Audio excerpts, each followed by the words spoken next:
Beneath the shifting sands of ancient Mesopotamia, where the Tigris and Euphrates once carved their eternal dialogue into the fertile earth,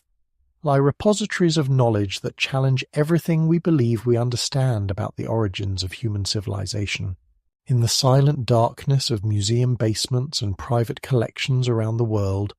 more than 400,000 cuneiform tablets rest in climate-controlled obscurity, their wedge-shaped inscriptions holding secrets that most will never be permitted to read, stories that speak of a time when beings descended from the heavens and walked among early humanity, not as myths or metaphors, but as flesh and blood entities with names, genealogies, and very specific agendas for this small blue planet we call home. The weight of these clay documents, pressed into existence by scribes whose steady hands recorded events they claim to have witnessed firsthand, carries with it an uncomfortable question that ripples through the corridors of academic institutions and religious hierarchies alike. What if the oldest written records of human civilization are not symbolic mythology, but actual historical accounts of extraterrestrial intervention in human affairs? What if the beings the Sumerians called the Anunnaki, literally translated as those who from heaven to earth came, were not gods in the supernatural sense, but advanced beings from elsewhere in our cosmos, who possessed technology so far beyond early human comprehension that they could only be described in terms of divinity? The story of how these tablets came to light reads like an archaeological thriller spanning more than a century of discovery and controversy. In the mid-19th century, when European archaeologists first began systematic excavation of ancient Mesopotamian sites, they uncovered not just broken pottery and corroded bronze implements, but entire libraries preserved in clay, administrative records and literary works that revealed a sophisticated civilization with detailed knowledge of astronomy, mathematics, metallurgy, and agricultural techniques that seemed to emerge fully formed from nowhere, as if someone had simply switched on the light of human intelligence in what had previously been darkness. The decipherment of cuneiform script by scholars like Henry Rawlinson and George Smith opened windows into a world that existed long before the great civilizations of Egypt, Greece, or Rome. A world populated by beings whose descriptions defied easy categorization as either human or divine. The Epic of Gilgamesh, the Enuma Elish creation story, the Sumerian king list with its impossibly long-lived rulers, and countless administrative documents spoke consistently of the Anunnaki as physical entities who interacted directly with humanity, who had hierarchies and family relationships, who built cities and established laws, who possessed flying vehicles and advanced weapons, and who, according to these same texts, had created modern humans through genetic manipulation for the purpose of mining gold and other precious materials from the earth. Enter Zechariah Sitchin, a scholar of ancient Hebrew, Aramaic, and Sumerian, whose controversial translations of these tablets in the latter half of the 20th century would ignite debates that continue to rage today. Sitchin, drawing upon his linguistic expertise and his background in economic history, approached the cuneiform texts not as religious mythology, but as historical documents, translating them literally rather than symbolically, and what emerged from his decades of work was a comprehensive narrative of extraterrestrial visitation and genetic intervention that mainstream academia has consistently rejected as pseudoscientific fantasy, yet which continues to find resonance among researchers and readers who question whether our understanding of human origins might be incomplete. According to Sitchin's translations, the Anunnaki were not supernatural beings, but flesh and blood entities from a planet called Nibiru, whose highly elliptical orbit around our Sun brought it into proximity with Earth every 3,600 years. These beings, facing atmospheric problems on their home planet, had come to Earth approximately 450,000 years ago in search of gold, which they needed not for ornamentation or currency, but to suspend as monatomic particles in their planet's atmosphere to repair damage that threatened their survival. The initial mining operations were conducted by a class of Anunnaki workers called the Igigi, but when these labourers rebelled against the harsh conditions of Earth's mines, The Anunnaki leadership made the fateful decision to create a hybrid species, combining their own genetic material with that of existing hominids, to serve as a workforce capable of understanding complex instructions while remaining physically robust enough to endure the demands of large-scale mining operations. The mainstream academic community has consistently dismissed Sitchin's work, arguing that his translations are based on selective reading of ancient texts, that his understanding of Sumerian grammar is flawed, and that his astronomical claims about Planet X or Nibiru have no scientific foundation. Professional Assyriologists and linguists have published detailed critiques of his methodology, pointing out instances where his translations appear to support predetermined conclusions rather than emerge naturally from careful analysis of the source material. They argue that the Anunnaki were simply the pantheon of Mesopotamian deities, that the creation stories are mythological attempts to understand human origins, and that reading them as literal historical accounts represents a fundamental misunderstanding of how ancient peoples used narrative to convey spiritual and philosophical truths. Yet for all the academic criticism, Sitchin's work has sparked a renaissance of interest in alternative theories of human origins, inspiring researchers across multiple disciplines to re-examine archaeological evidence, genetic anomalies, and astronomical phenomena through the lens of possible extraterrestrial contact. The questions he raised refused to disappear into scholarly footnotes. Why did human civilization appear so suddenly and with such sophisticated knowledge? How did ancient peoples acquire detailed understanding of astronomical phenomena that should have been impossible to observe without advanced technology? Why do creation myths from completely isolated cultures around the world share such striking similarities in their accounts of beings from the sky who taught humanity the arts of civilization? The cuneiform tablets themselves, those silent witnesses to humanity's earliest written records, continue to emerge from excavations across the Middle East, many of them still untranslated, gathering dust in storage facilities while a small community of scholars works through the massive backlog of material with resources that seem inadequate to the magnitude of the task. Each new translation has the potential to either support or contradict existing theories about the Anunnaki, yet the sheer volume of material ensures that many tablets may remain unread for decades or even centuries to come, their secrets locked away by institutional inertia, funding limitations, and perhaps by deliberate choices about which aspects of human history are deemed safe for public consumption. The tablets speak of technological marvels that sound remarkably similar to modern scientific achievements: genetic engineering, nuclear weapons, aircraft capable of space travel, communication devices that could transmit across vast distances, and energy systems that could power entire cities. They describe medical procedures, metallurgical processes, and agricultural techniques that would not be rediscovered by mainstream human civilization for thousands of years. They provide detailed genealogies of hybrid bloodlines, precise astronomical calculations, and administrative records of mining operations conducted on a scale that would rival modern industrial projects.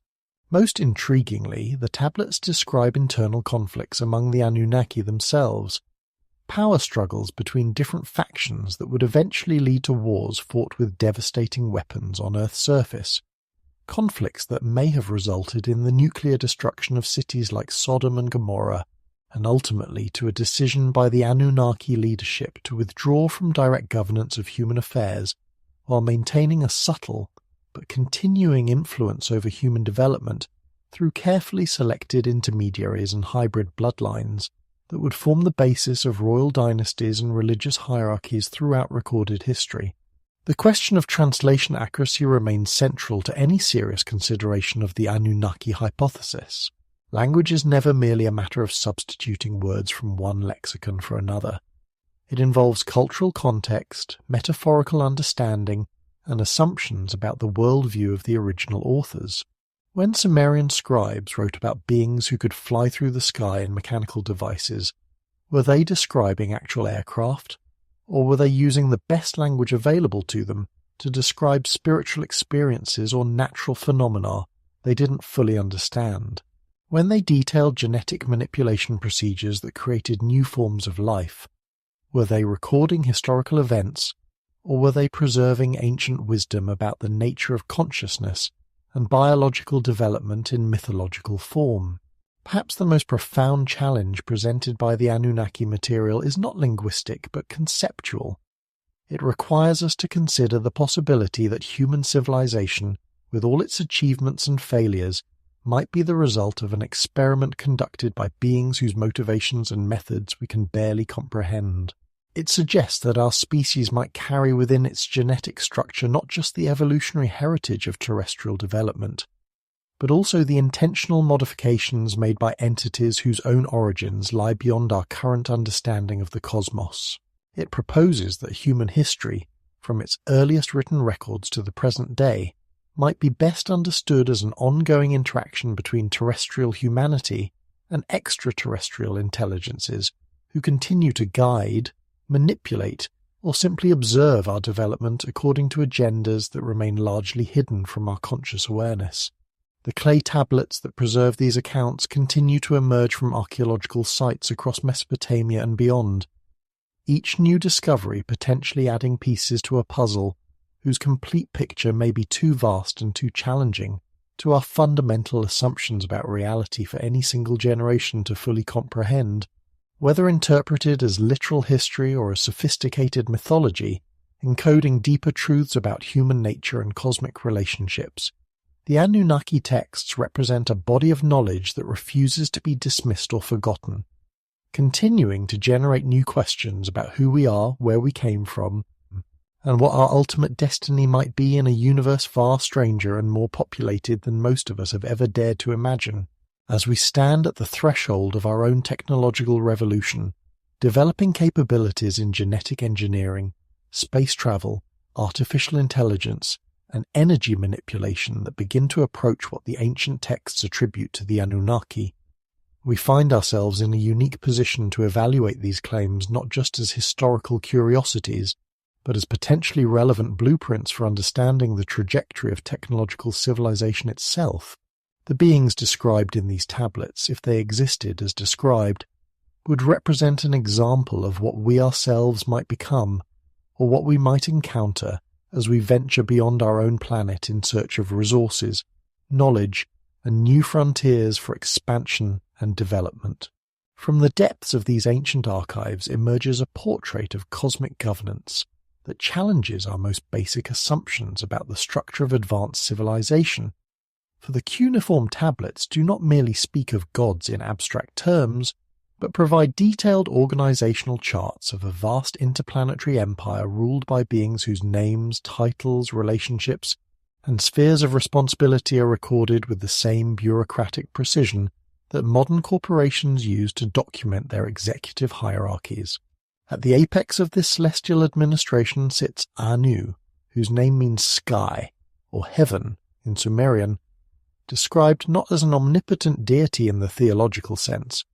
but as the aging patriarch of a royal bloodline whose decisions regarding Earth's colonization would reverberate through hundreds of thousands of years of human history. The tablets portray Anu as residing primarily on Nibiru, the distant world whose eccentric orbit brings it into proximity with our inner solar system every 3,600 Earth years, a planet whose own environmental crisis necessitated the desperate search for gold and other materials that could be processed into atmospheric shields to protect their civilization from cosmic radiation and solar fluctuations that threatened their survival. Anu's role as Supreme Commander of the Earth mission was not merely ceremonial. According to the detailed administrative records preserved in cuneiform, he made strategic decisions about resource allocation, personnel assignments, technological deployment, and ultimately about the genetic intervention that would create modern humanity as a hybrid workforce capable of relieving the Anunnaki laborers who'd grown increasingly rebellious under Earth's harsh mining conditions. The complexity of Anu's decision-making process, as revealed in texts like the Atrahasis epic and various administrative documents from Mesopotamian archives, suggests a leader balancing competing interests within his own civilization, while managing the challenges of maintaining operations on a distant planet whose indigenous life forms presented both opportunities and obstacles to their colonial ambitions. His authorization of the genetic experiments that would produce Homo sapiens represents perhaps the most consequential decision in human history.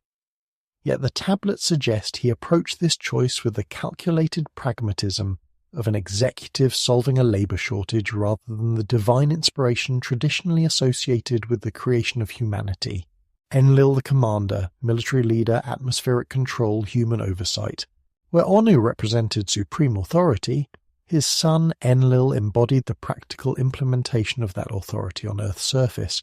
functioning as the operational commander whose responsibilities encompassed everything from military security to atmospheric management to the direct governance of the human populations that emerged from the Anunnaki genetic programs. The cuneiform texts consistently portray Enlil as a figure of immense power, but also of considerable complexity, sometimes appearing as humanity's stern but fair administrator, other times as their harsh overlord whose decisions could mean the difference between prosperity and destruction for entire civilizations. Enlil's title in Sumerian translates roughly as Lord of the Wind or Lord of the Air, which Sitchin and other researchers interpret not as metaphorical references to atmospheric deities, but as literal descriptions of his technological responsibilities for maintaining Earth's environmental conditions in ways that would support both Anunnaki operations and human development. The texts credit him with controlling weather patterns, managing water resources, and maintaining the atmospheric composition necessary for successful agricultural development, suggesting access to geoengineering technologies that could manipulate climate systems on a planetary scale. His relationship with humanity, as detailed throughout Mesopotamian literature, reflects the complicated dynamics of colonial administration,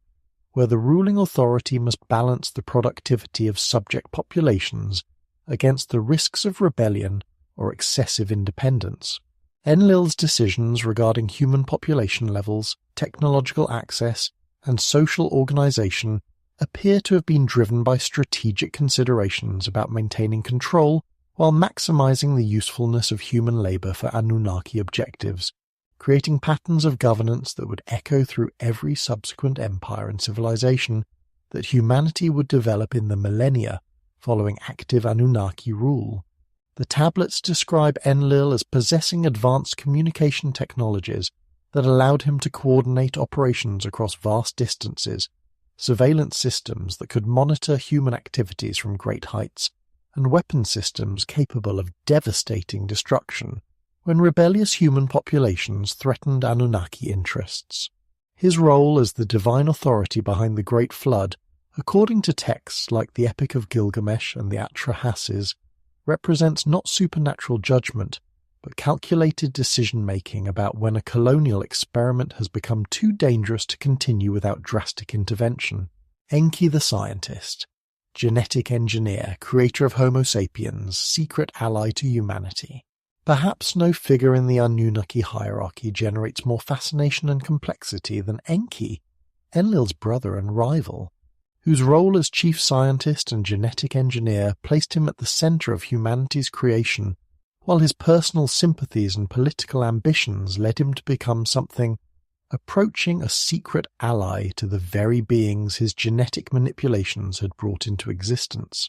Where Enlil represented administrative authority and military control, Enki embodied scientific innovation and technological development, functioning as the chief researcher whose laboratories produced not only modern humans, but also the various hybrid beings and technological marvels that populate ancient mythologies around the world. The Sumerian texts describe Enki as Lord of the Earth and Lord of the Abyss, titles that Sitchin interprets as references to his responsibility for underground operations, including the mining facilities where early humans labored to extract gold and other materials needed for Anunnaki purposes, as well as the genetic laboratories where successive generations of human prototypes were developed and refined until they achieved the optimal balance of intelligence, physical capability, and psychological compliance necessary for their intended functions. Enki's creation of Homo sapiens, as detailed in texts like the Enuma Elish and various creation hymns from different Mesopotamian periods, reads less like divine inspiration and more like detailed scientific experimentation, involving multiple attempts to combine Anunnaki genetic material with existing hominid species until achieving a hybrid that could understand complex instructions, use sophisticated tools, communicate effectively with Anunnaki supervisors, and reproduce successfully while remaining physically and psychologically manageable by their creators. The relationship between Enki and his genetic creations becomes increasingly complex throughout the mythological record, suggesting that his scientific curiosity and perhaps his personal affection for humanity led him to provide them with knowledge and capabilities that exceeded what Enlil and the broader Anunnaki administration considered safe or appropriate. The biblical account of the serpent in the Garden of Eden, when interpreted through the lens of Anunnaki history, becomes not the story of humanity's fall from grace, but the account of Enki's decision to grant his hybrid creations additional genetic modifications that would enhance their cognitive abilities beyond what had been authorized by the ruling council. The 600 Anunnaki of heaven, the 300 Agigi of earth, a vast civilization structure, the administrative complexity of the Anunnaki civilization, as revealed through careful analysis of thousands of cuneiform tablets, suggests an interplanetary empire of remarkable sophistication, with clearly defined hierarchies, specialized roles, and systematic coordination between operations on multiple worlds that required levels of organization and communication technology that challenge our understanding of what ancient civilizations could have achieved.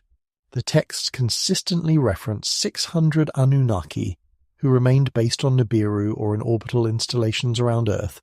while 300 Agigi functioned as the operational workforce responsible for mining, construction, transportation, and direct interaction with terrestrial environments and eventually with human populations. The Agigi, whose name appears to relate to concepts of watching or observing, represented the middle management of Anunnaki civilization, beings who possessed advanced technology and extended lifespans compared to humans, but who occupied subordinate positions within the broader cosmic hierarchy and who eventually became the primary source of rebellion and unrest that would force the genetic creation of human workers to replace them in the most dangerous and physically demanding aspects of Earth operations. The tablets describe the Agigi as becoming increasingly dissatisfied with their assignments on Earth, particularly the mining operations that required extended periods underground in conditions that even their advanced technology and robust physiology found challenging, leading to labor disputes and eventually to organized rebellion that threatened the entire colonial enterprise and forced Anu and the ruling council to authorize Enki's genetic experiments as an alternative source of workers who could be precisely designed for Earth conditions while remaining loyal to Anunnaki authority. The hierarchical structure detailed in these ancient records suggests a civilization capable of coordinating complex operations across interplanetary distances, implying communication technologies, transportation systems, and administrative protocols that could manage resource extraction, personnel deployment, technological development,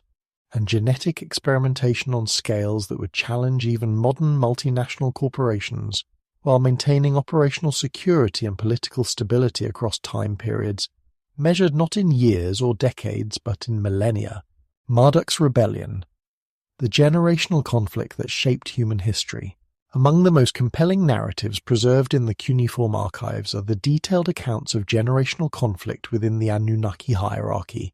particularly the rebellion of Marduk, Enki's eldest son,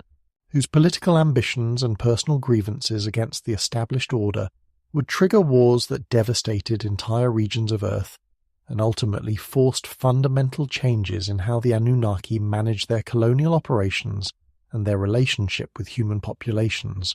Marduk, whose name means son of the pure mound, appears throughout Mesopotamian literature as a figure of immense capability, but also of dangerous ambition, a prince whose legitimate claims to authority were complicated by succession traditions that favored other bloodlines and whose technological innovations and military prowess made him too powerful to ignore but too threatening to fully trust, with the responsibilities he believed were rightfully his.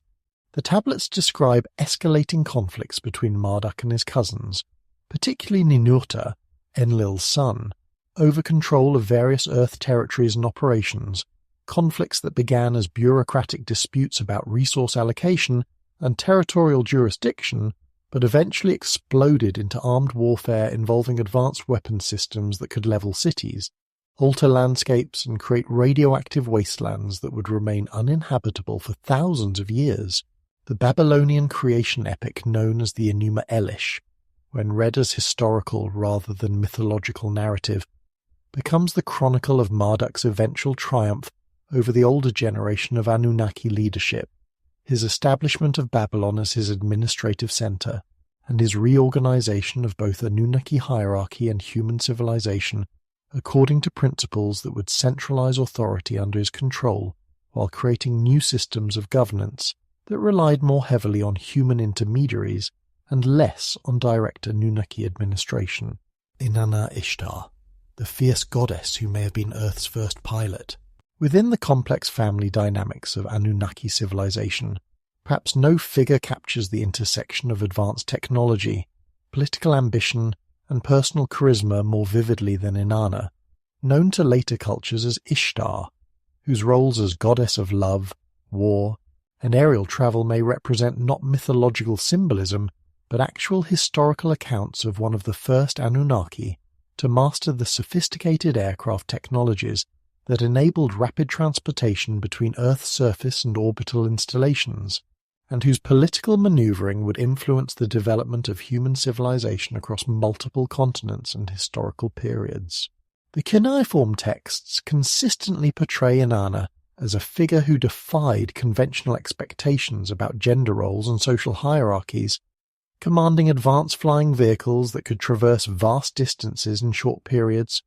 wielding weapon systems capable of devastating destruction, and engaging in sexual and romantic relationships that crossed species boundaries and challenged traditional Anunnaki attitudes about genetic purity and social propriety. Her legendary descent into the underworld, preserved in multiple versions across several ancient cultures, reads less like a mythological journey and more like a detailed account of underground facility infiltration, complete with security protocols, technological interfaces, and political negotiations that would determine control over subterranean operations that were crucial to broader Anunnaki strategic objectives. Inanna's relationships with human rulers, as chronicled in texts like the Epic of Gilgamesh and various royal inscriptions from different Mesopotamian dynasties, suggest sophisticated systems of political alliance and technological transfer that enabled certain human bloodlines to achieve levels of power and capability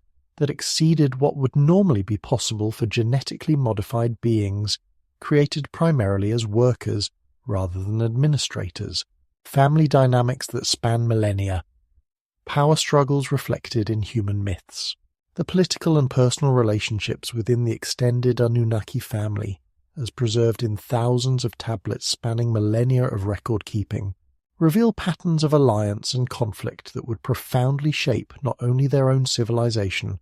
but also the development of human societies that inherited the consequences of these cosmic family disputes through systems of governance, religious belief, technological access, and genetic inheritance that continue to influence human development today. The fundamental tension between Enlil and Enki, half-brothers whose different approaches to human management reflected deeper philosophical disagreements about the nature of consciousness, the ethics of genetic manipulation, and the long-term strategic objectives of interplanetary colonization, created factional divisions within an Anunnaki society that would eventually manifest as competing civilizations on Earth's surface,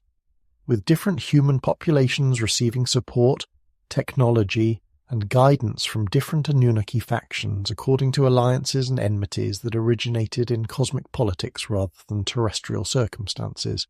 These family conflicts, preserved in mythological form across cultures that had no apparent contact with each other, suggest that human populations around the world inherited not just genetic material from their Anunnaki creators, but also cultural memories of the political disputes and succession struggles that shaped their creators' civilization, creating recurring patterns in human mythology, where gods battle each other for supremacy, while humans serve as both pawns and prizes in cosmic games, whose rules and objectives remain largely hidden from terrestrial understanding. The question of succession, why Earth became a battleground for cosmic inheritance. The cuneiform archives reveal that Earth's significance within Anunnaki civilization extended far beyond its value as a source of gold and other raw materials, representing instead a proving ground where competing claims to cosmic authority would be tested through the successful management of interplanetary operations, genetic experimentation, and the creation of subordinate species capable of serving broader Anunnaki strategic objectives, while remaining loyal to specific bloodlines within the ruling hierarchy. The succession disputes that would eventually tear apart the unified Anunnaki administration of Earth operations reflected fundamental questions about how an interplanetary civilization should be governed,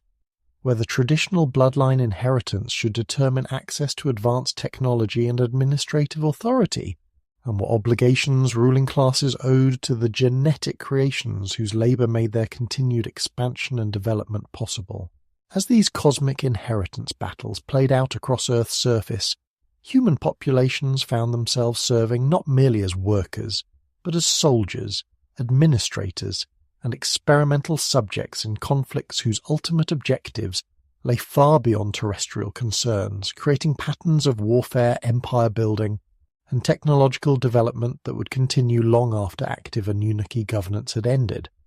As human civilizations inherited both the capabilities and the conflicts of their genetic creators, while remaining largely unaware of the cosmic context that had shaped their development and continued to influence their destiny. The cosmic family dramas and succession disputes that shaped Anunnaki civilization on Earth inevitably lead us to examine the astronomical foundation upon which these beings' entire presence in our solar system supposedly rested.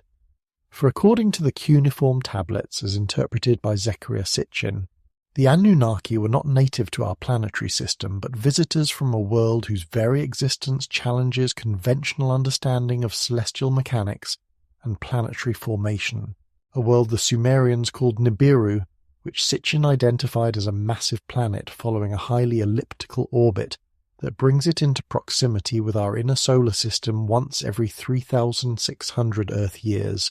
creating periodic windows of opportunity for interplanetary travel that would explain both the timing of Anunnaki arrivals and their eventual departures from active governance of human affairs. Sitchin's interpretation of Sumerian astronomical texts, particularly the Enuma Elish creation epic and various astronomical observation records preserved in cuneiform, suggests that the ancient Mesopotamians possessed detailed knowledge of a solar system containing not 9 planets as was believed throughout most of the 20th century,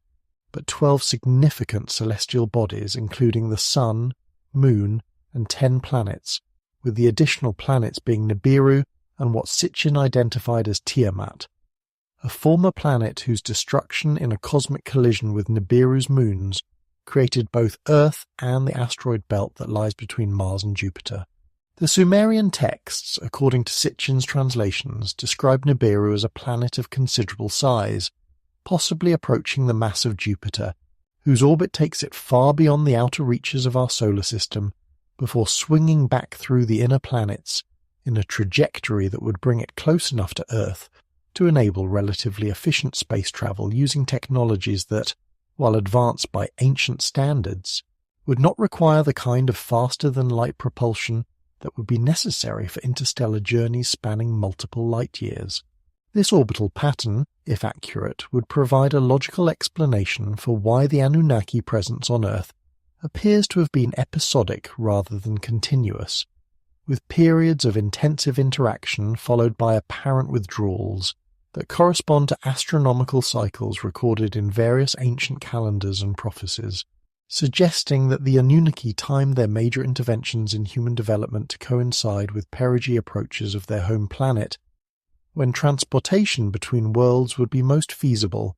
and when gravitational influences might facilitate the kind of large-scale engineering projects described in ancient texts. Orbital mechanics. Could a planet survive a 3,600-year elliptical path?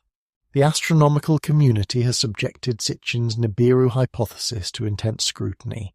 with most mainstream astrophysicists arguing that the orbital mechanics he describes would be inherently unstable, and that a planet following such an extreme elliptical path would either be ejected from the solar system entirely or would cause gravitational perturbations in the orbits of known planets that should be easily detectable through precise astronomical observation, perturbations that have not been observed despite centuries of increasingly sophisticated planetary monitoring and mathematical modelling of celestial mechanics. Critics point out that a massive planet in a 3,600-year elliptical orbit would necessarily spend most of its time in the frigid outer reaches of the solar system, far beyond the orbit of Pluto, where temperatures would drop to near absolute zero, and where any atmosphere capable of supporting life would freeze solid, making it difficult to understand how a technologically advanced civilization could maintain the kind of sophisticated industrial infrastructure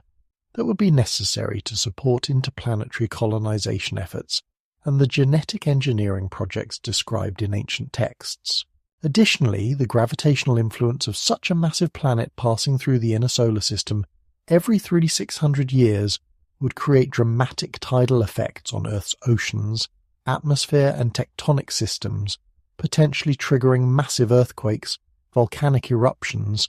and climatic disruptions that should leave clear geological signatures in Earth's historical record, signatures that mainstream geologists argue are not present in the stratigraphic layers that correspond to the time periods when Nibiru approaches would have occurred according to Sitchin's timeline. However,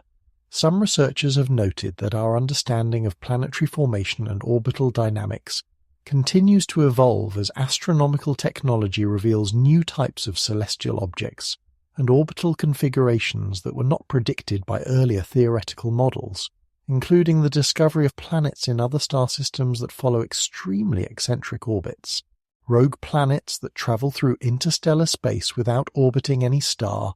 and binary star systems where massive objects follow complex orbital patterns that would have been considered impossible according to traditional celestial mechanics.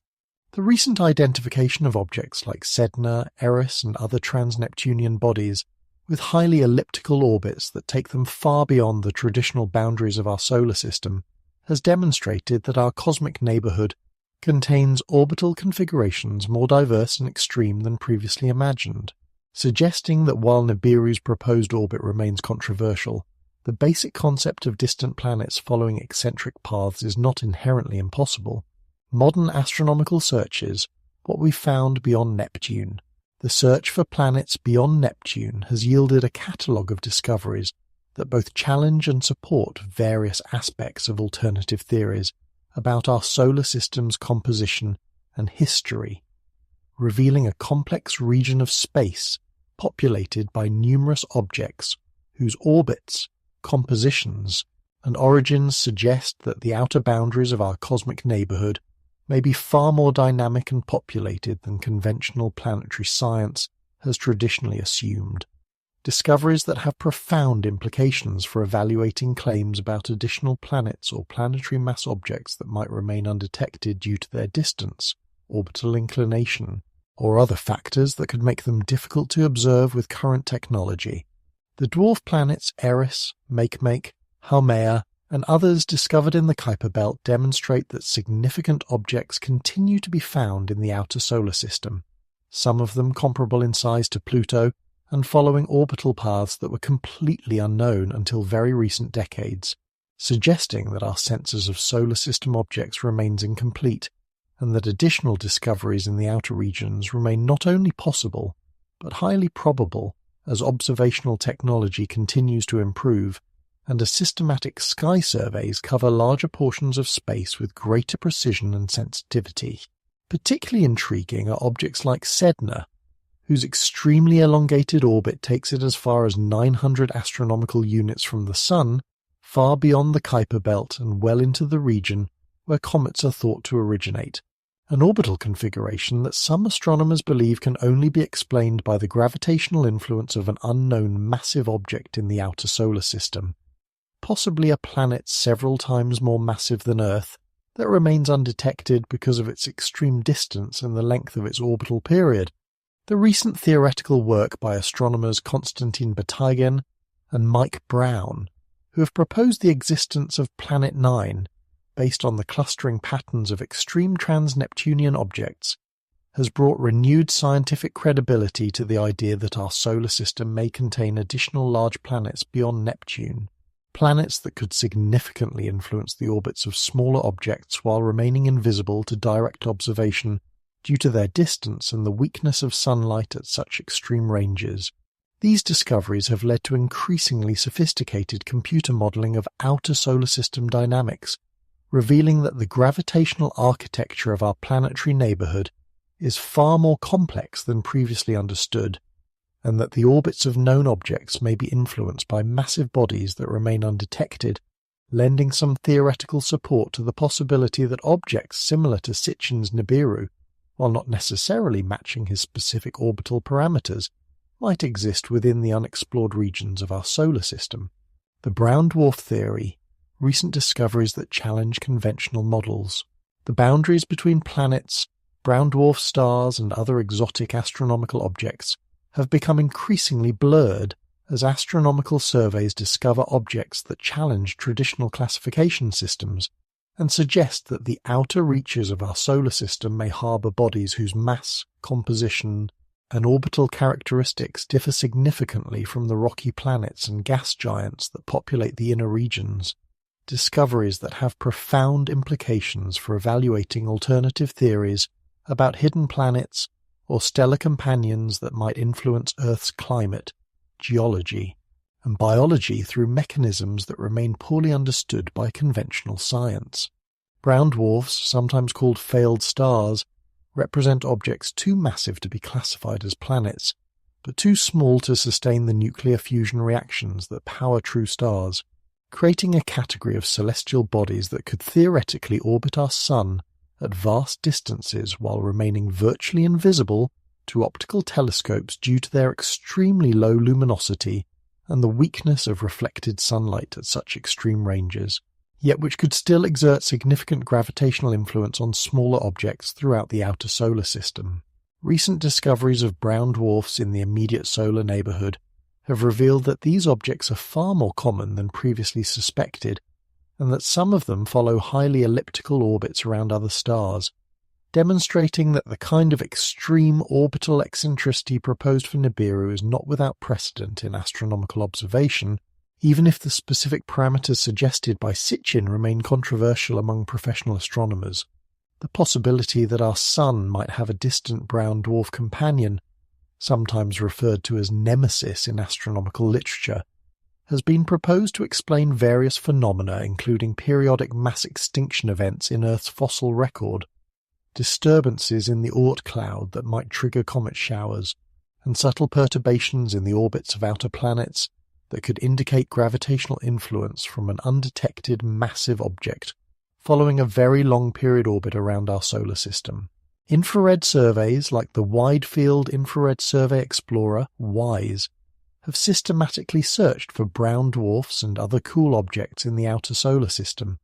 revealing numerous previously unknown objects, while also establishing limits on how massive and how close such objects could be without being detected, constraints that have implications for evaluating specific claims about Planet X, Nibiru, or other hypothetical planets, while still leaving room for the existence of distant objects that remain below current detection thresholds. Ancient astronomical knowledge. How did Sumerians know of outer planets?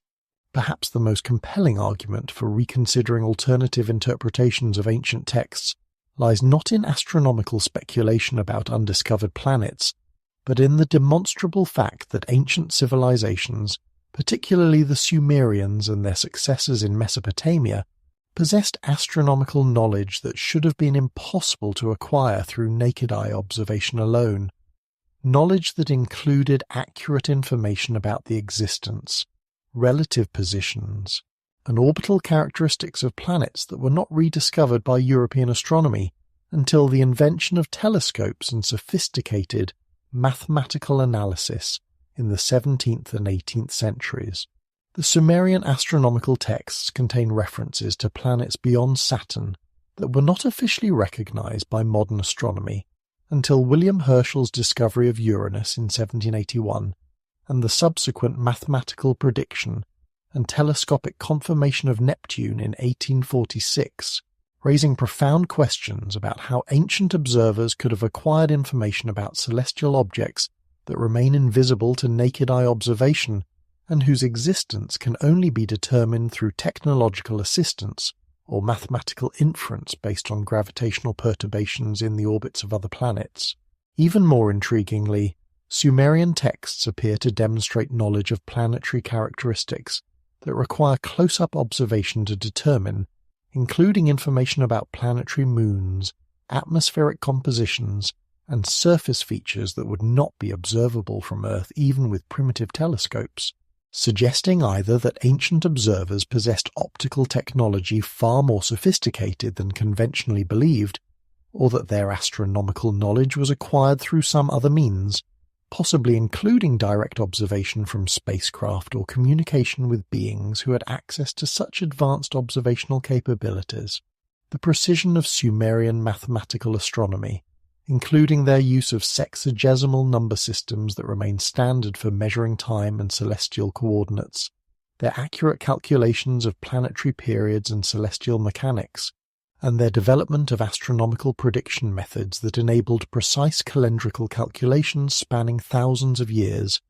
demonstrates a level of mathematical sophistication and observational accuracy that rivals or exceeds what European astronomy achieved during the Renaissance. Despite the supposed absence of advanced instruments or institutional support for systematic scientific research, the consistency of astronomical information across multiple ancient cultures that had no apparent contact with each other, including detailed knowledge of precession cycles, accurate stellar catalogues, and sophisticated understanding of ecliptic coordinates and celestial navigation, suggests that this knowledge may have originated from a common source that possessed observational capabilities far beyond what should have been available to Bronze Age civilizations using conventional archaeological assumptions about ancient technological capabilities.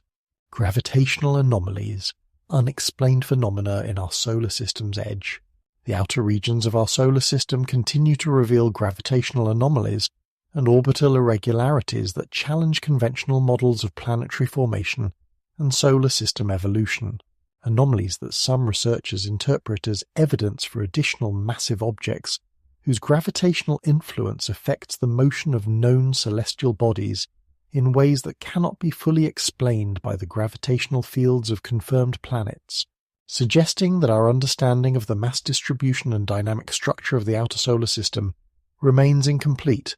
and that significant discoveries may await future astronomical surveys with improved sensitivity and coverage. The Pioneer anomaly, in which the Pioneer 10 and Pioneer 11 spacecraft experienced slight but measurable deviations from their predicted trajectories as they travelled through the outer solar system,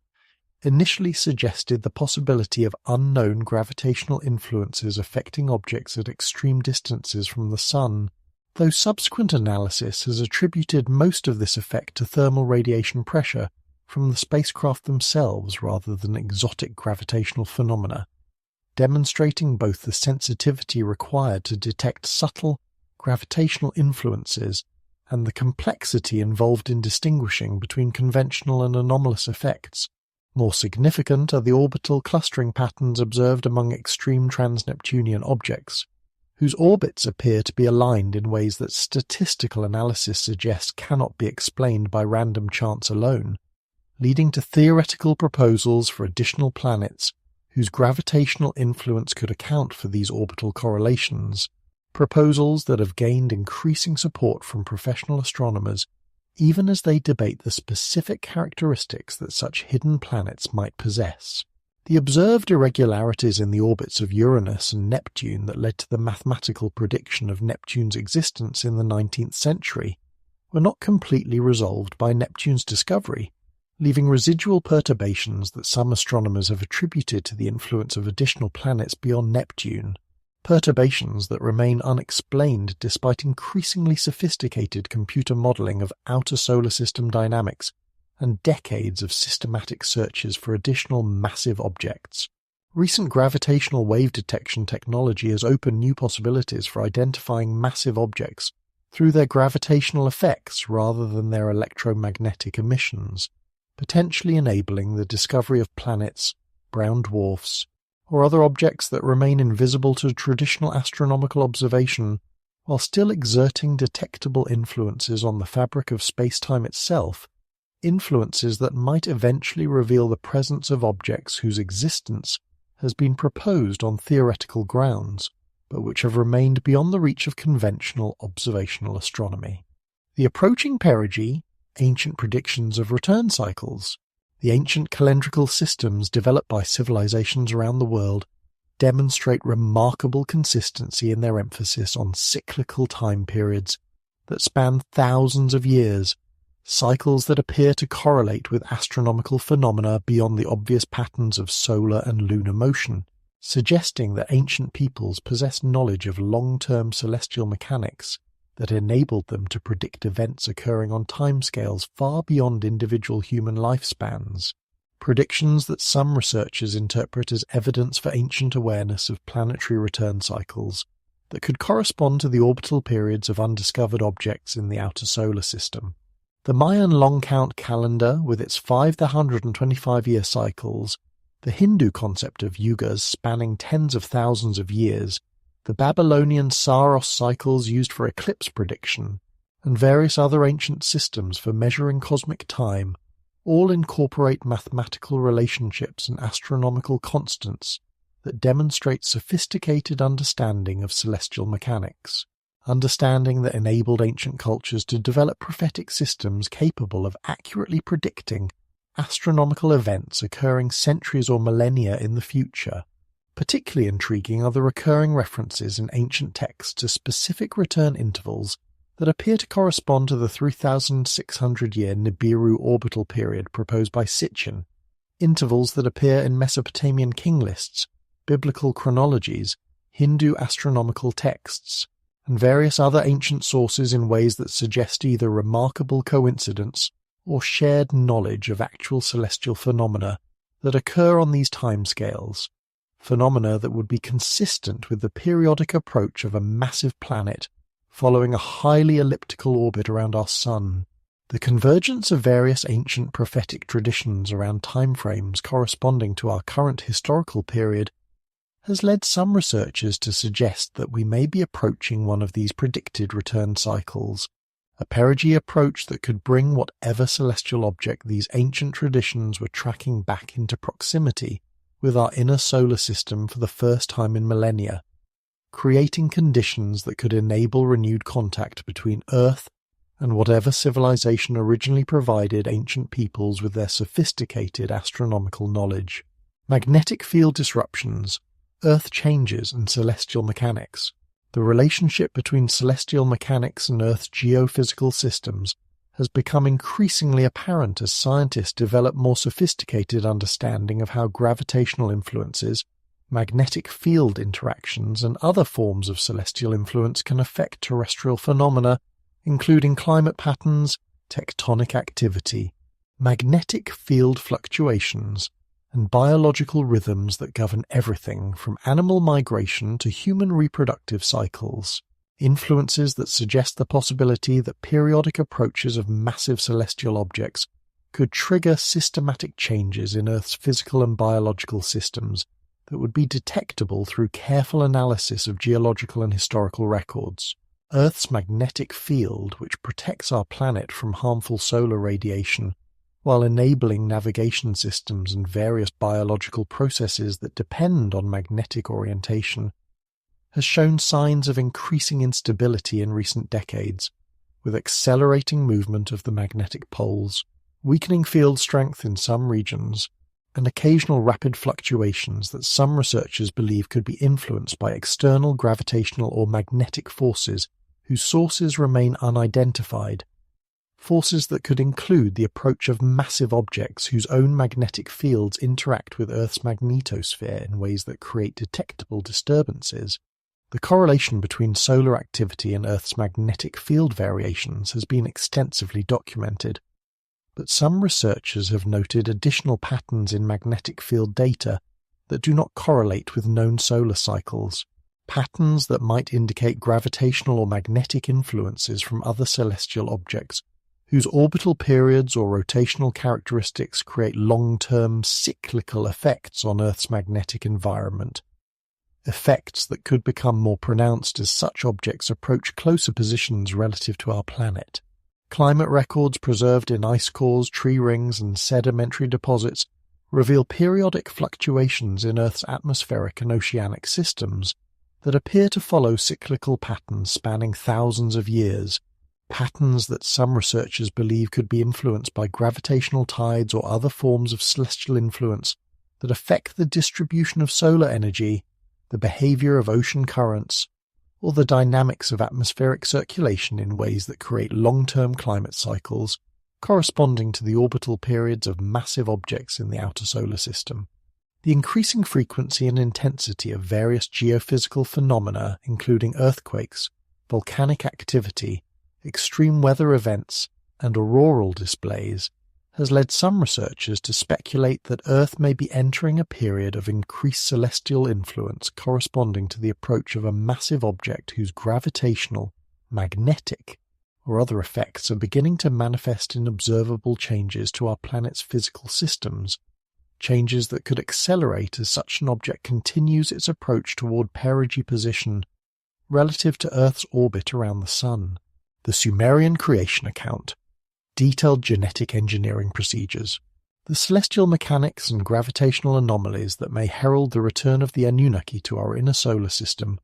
provide the cosmic backdrop against which we must examine perhaps the most profound and controversial aspect of the entire ancient astronaut hypothesis. The detailed accounts preserved in Sumerian cuneiform tablets that describe not the mystical creation of humanity through divine breath and clay, but sophisticated genetic engineering procedures that read with startling similarity to modern biotechnology manuals complete with descriptions of laboratory facilities, biological materials, experimental procedures, and quality control measures that would be perfectly comprehensible to contemporary geneticists working with CRISPR technology, stem cell research, and artificial chromosome construction.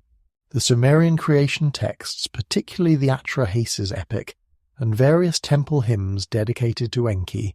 provide what appears to be step-by-step documentation of genetic manipulation procedures that began with the collection of biological samples from existing hominid species, continued through multiple experimental phases involving the combination of Anunnaki genetic material with terrestrial DNA, and culminated in the successful creation of hybrid beings capable of understanding complex instructions while possessing the physical strength and environmental adaptation necessary for sustained labor in Earth's mining operations. The level of technical detail preserved in these ancient accounts is remarkable for its specificity and consistency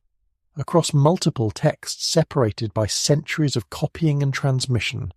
describing procedures that involve what can only be interpreted as artificial insemination, controlled breeding programs, genetic modification techniques, and even quality assurance protocols for ensuring that successive generations of hybrid beings maintain the desired balance of cognitive capability and behavioral compliance necessary for their intended functions as an engineered workforce. The Sumerian texts describe Enki's laboratories as sophisticated facilities equipped with what appear to be incubation chambers, genetic analysis equipment, and sterile environments necessary for conducting delicate biological procedures, facilities that were staffed by specially trained Anunnaki technicians working under Enki's direct supervision and following protocols that had been developed through extensive experimentation and refinement over extended periods of research and development. Most significantly, the Sumerian accounts describe the genetic intervention as a collaborative project involving multiple Anunnaki scientists working with different aspects of the engineering challenge. with some focusing on the physiological modifications necessary to create beings capable of surviving in Earth's atmospheric and gravitational conditions, others concentrating on neurological enhancements that would enable complex communication and problem-solving capabilities, and still others working on reproductive systems that would allow the hybrid species to breed true while maintaining genetic stability across multiple generations. Let us make man in our image, multiple beings, plural pronouns in Genesis. The biblical account of human creation, when examined through the lens of Sumerian source materials and linguistic analysis of ancient Hebrew texts, reveals linguistic anomalies that have puzzled religious scholars for millennia, but which become comprehensible when interpreted as historical accounts of genetic engineering, conducted by multiple beings working collaboratively rather than supernatural creation performed by a singular divine entity, anomalies that include the consistent use of plural pronouns and collective decision-making language that suggests the participation of several distinct personalities or entities in the creation process. The Hebrew word Elohim, conventionally translated as God in most English versions of Genesis, is grammatically plural and literally means those who are mighty, or the powerful ones, a plurality that is reinforced by the use of plural verbs and pronouns throughout the creation narratives, creating sentences that more accurately translate as, "Let us make mankind in our image, according to our likeness," rather than the singular interpretations that have become standard in theological tradition. This linguistic evidence becomes even more compelling when compared with Sumerian accounts that describe the human creation project as requiring consultation among multiple Anunnaki authorities, with Anu providing overall authorization, Enlil establishing operational parameters, Enki conducting the actual genetic engineering, and various other Anunnaki contributing specialized knowledge and resources necessary for the successful completion of what was clearly understood to be a complex collaborative endeavor requiring multiple areas of expertise. The biblical reference to humanity being created in their image takes on new significance when interpreted as describing genetic compatibility rather than spiritual resemblance, referring to the successful incorporation of Anunnaki genetic material into existing hominid DNA in proportions that would create beings capable of interacting effectively with their creators while maintaining enough terrestrial adaptation to function efficiently in Earth's environmental conditions. Even the sequence of events described in Genesis becomes more coherent when read as documentation of genetic engineering procedures rather than supernatural creation, with the formation of the first human from the dust of the ground, representing the use of terrestrial biological materials as the foundation for genetic modification, and the subsequent breathing of life, representing the introduction of Anunnaki genetic material that would provide the enhanced cognitive capabilities that distinguished modern humans from their hominid predecessors.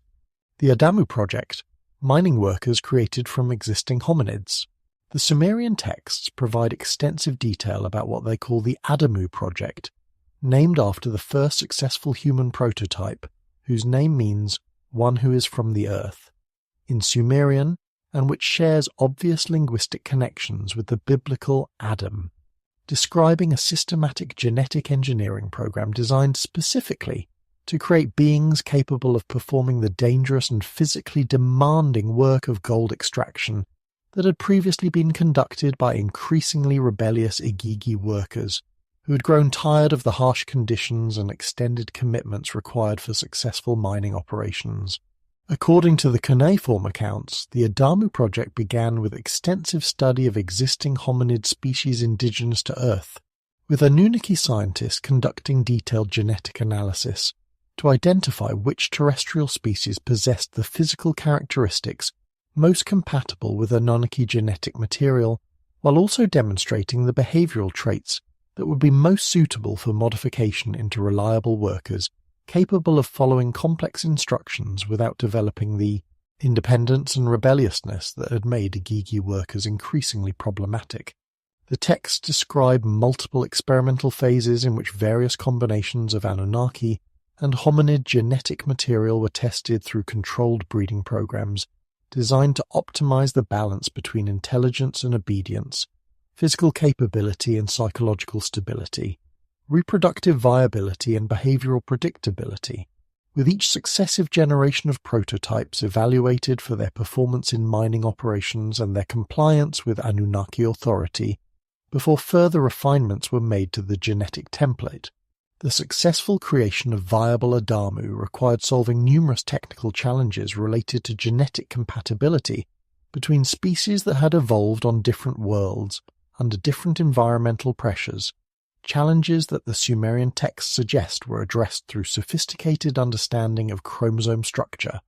protein synthesis, metabolic processes, and reproductive biology that enabled Anunnaki scientists to create stable hybrid beings despite the vast genetic differences between their parent species.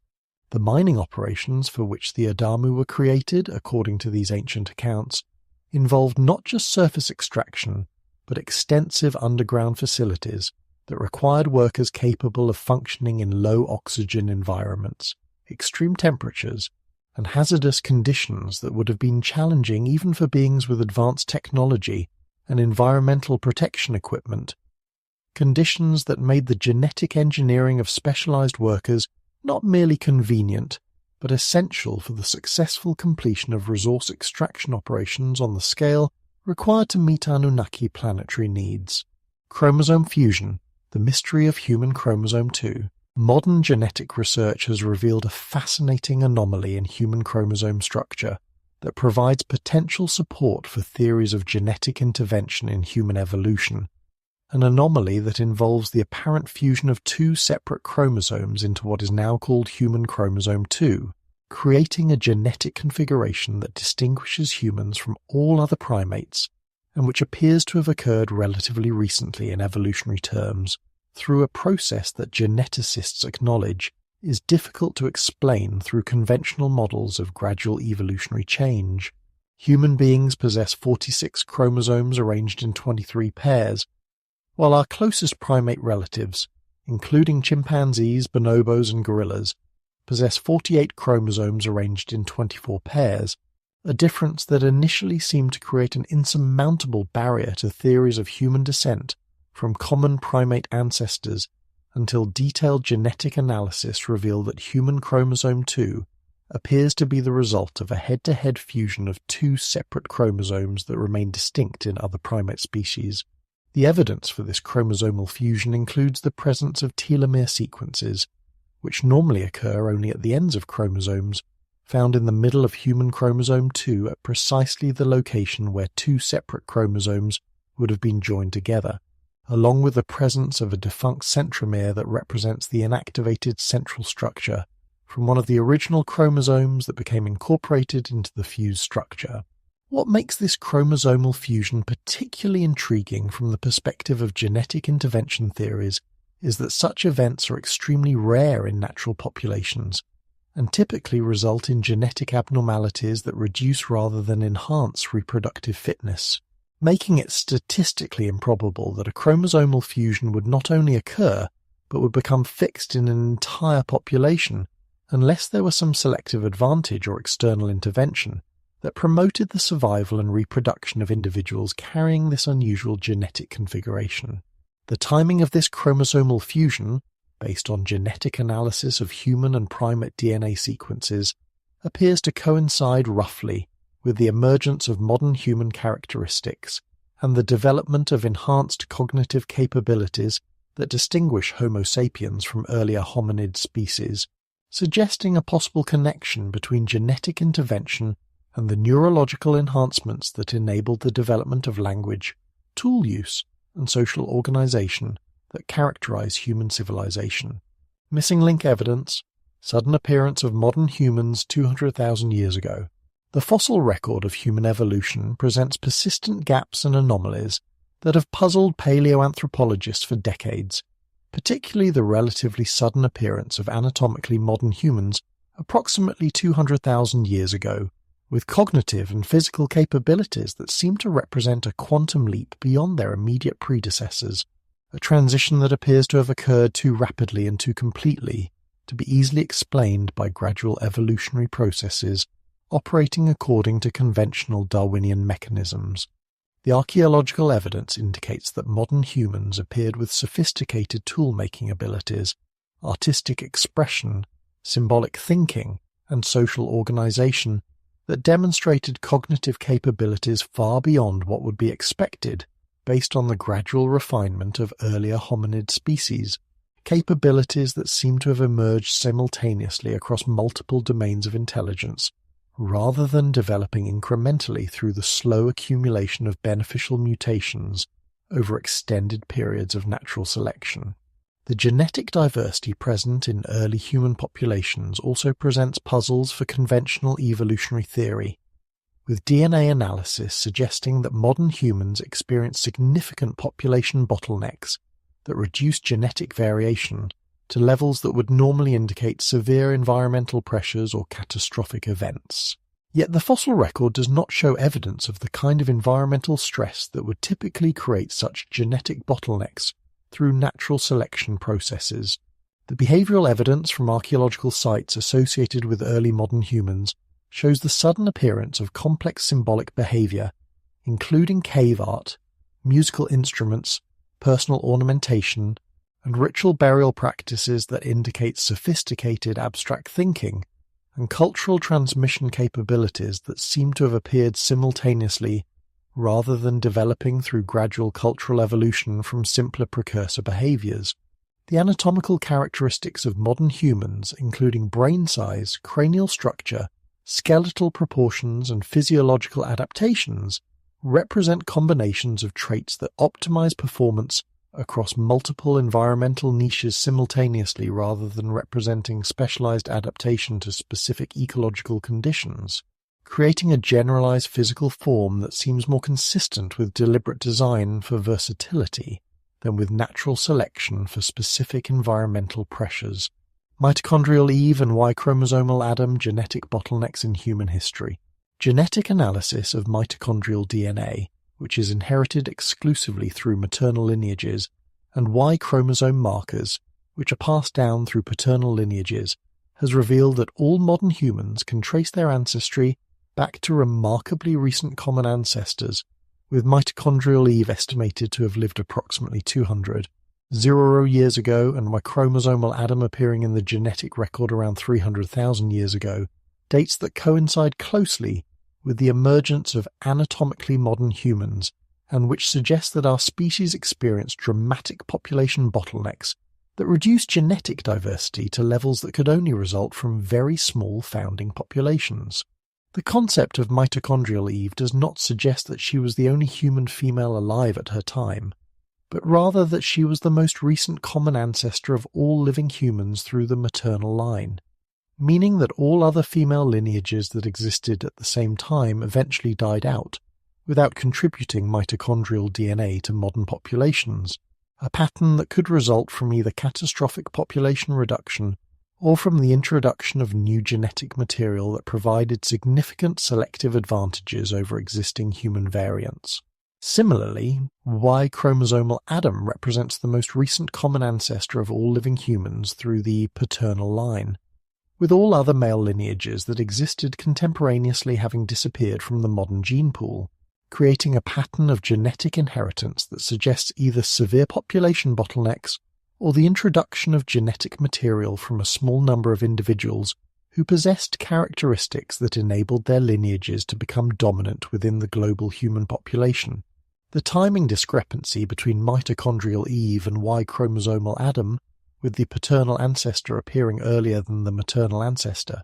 creates additional complexity in understanding human genetic history that some researchers interpret as evidence for multiple waves of genetic intervention or population replacement events that occurred over extended periods rather than representing a single evolutionary transition from earlier hominid species. The geographic distribution of genetic markers associated with these ancestral lineages suggests that modern human populations expanded relatively rapidly from limited source populations, possibly originating in Africa but spreading throughout the world with remarkable speed and consistency that some researchers argue is more consistent with planned migration and settlement patterns than with gradual diffusion through natural population growth and environmental adaptation. The Rh-negative blood factor, a genetic marker pointing to intervention. Among the various genetic anomalies that distinguish certain human populations from the broader genetic baseline of our species,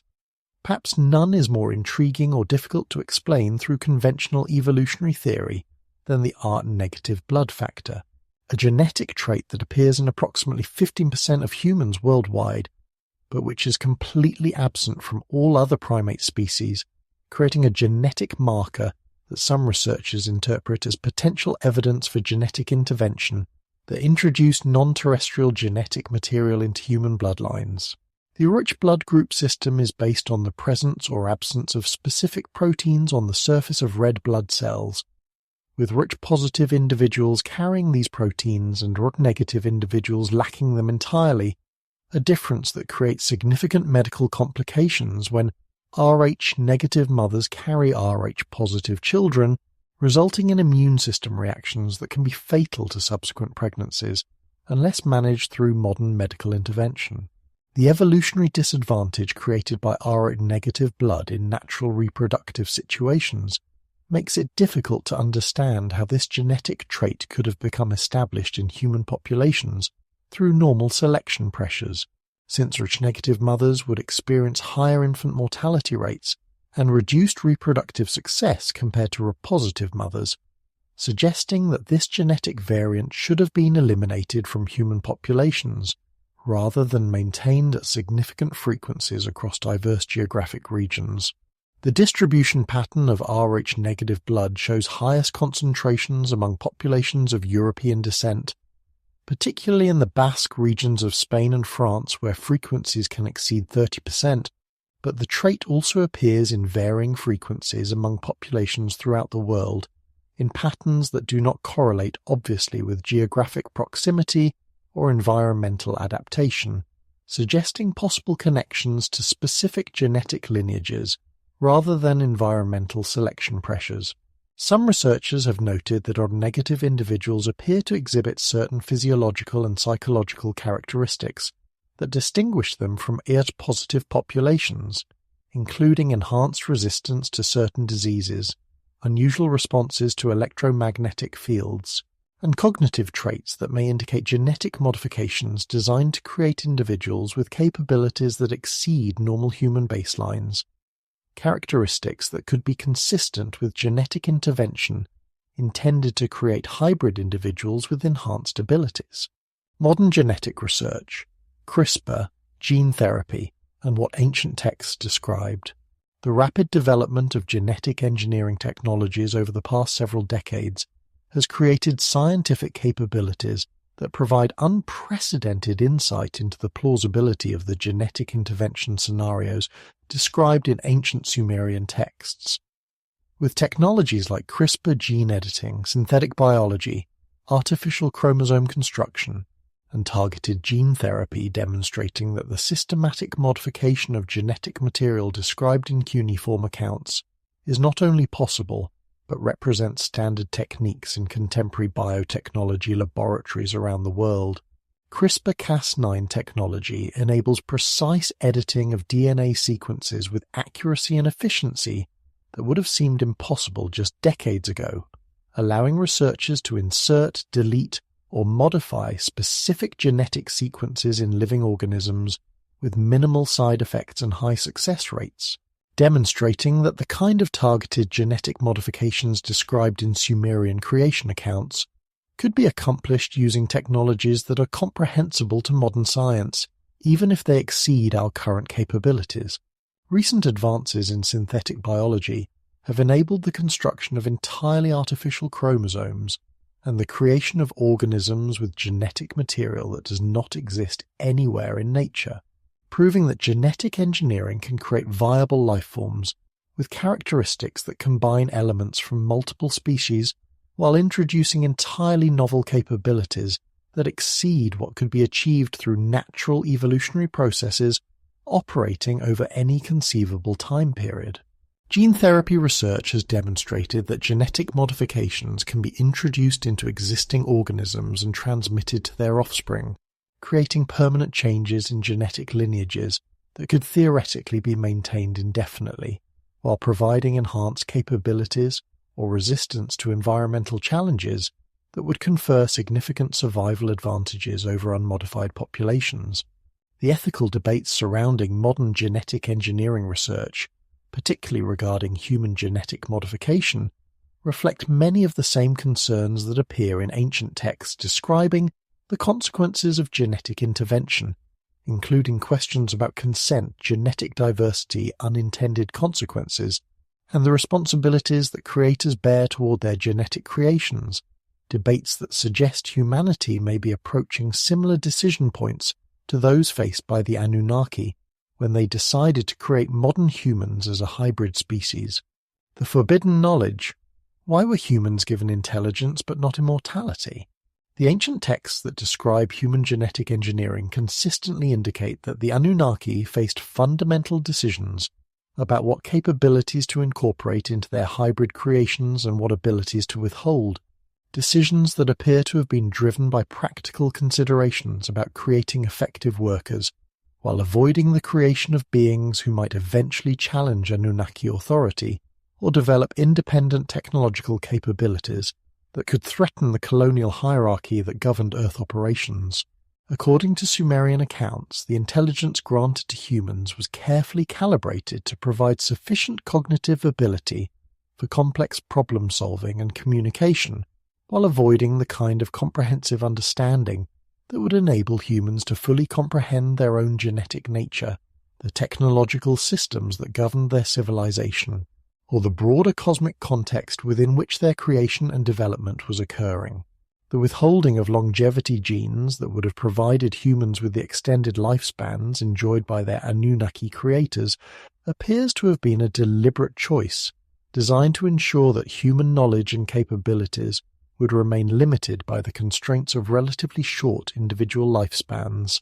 preventing the accumulation of knowledge and experience that could enable humans to develop independent technological capabilities or organizational structures that might threaten Anunnaki control. The biblical account of the Tree of Knowledge and the Tree of Life takes on new significance when interpreted as documentation of deliberate genetic limitations imposed during the creation process, with the forbidden fruit representing access to genetic modifications that would provide humans with enhanced cognitive abilities or extended lifespans that had been specifically excluded from their original genetic template.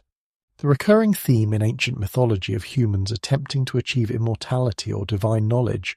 and the consistent punishment of such attempts by the gods, may represent cultural memories of actual conflicts between human populations and their Anunnaki creators over access to genetic modifications that would eliminate the biological limitations that had been deliberately incorporated into human design to maintain the hierarchical relationship between creators and creations. The modern development of life extension technologies, cognitive enhancement techniques, and genetic therapies that could theoretically eliminate many of the biological constraints that distinguish humans from their hypothetical Anunnaki creators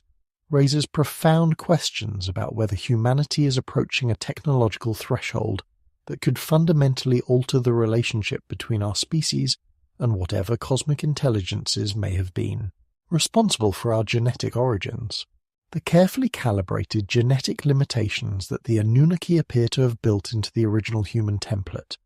designed to create capable workers while preventing the development of threatening independence, would prove insufficient to contain the expanding complexity of human civilization as successive generations developed increasingly sophisticated social structures, technological capabilities, and spiritual awareness that began to approach the boundaries of what their creators had intended to permit, boundaries that would eventually be crossed not through human ingenuity alone,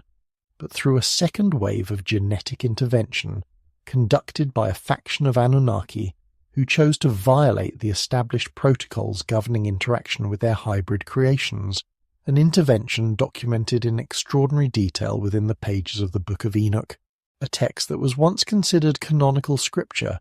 but which was systematically excluded from the biblical canon precisely because its explicit descriptions of genetic experimentation advanced technology, and extraterrestrial intervention were deemed too dangerous or too literal for inclusion in religious traditions that preferred metaphorical interpretations of human origins. The Book of Enoch, preserved in complete form primarily through Ethiopian Orthodox traditions but referenced extensively throughout ancient Jewish and early Christian literature, provides what can only be described as a technical manual for understanding the genetic programs that produced the Nephilim, those enigmatic beings who appear throughout ancient texts as giants, heroes, and demigods, whose extraordinary capabilities and problematic nature eventually necessitated their elimination through the global flood that reset human civilization and eliminated the hybrid bloodlines that had grown beyond Anunnaki control. Enoch's account reads not like mythological narrative, but like the detailed observations of someone with direct access to advanced genetic laboratories,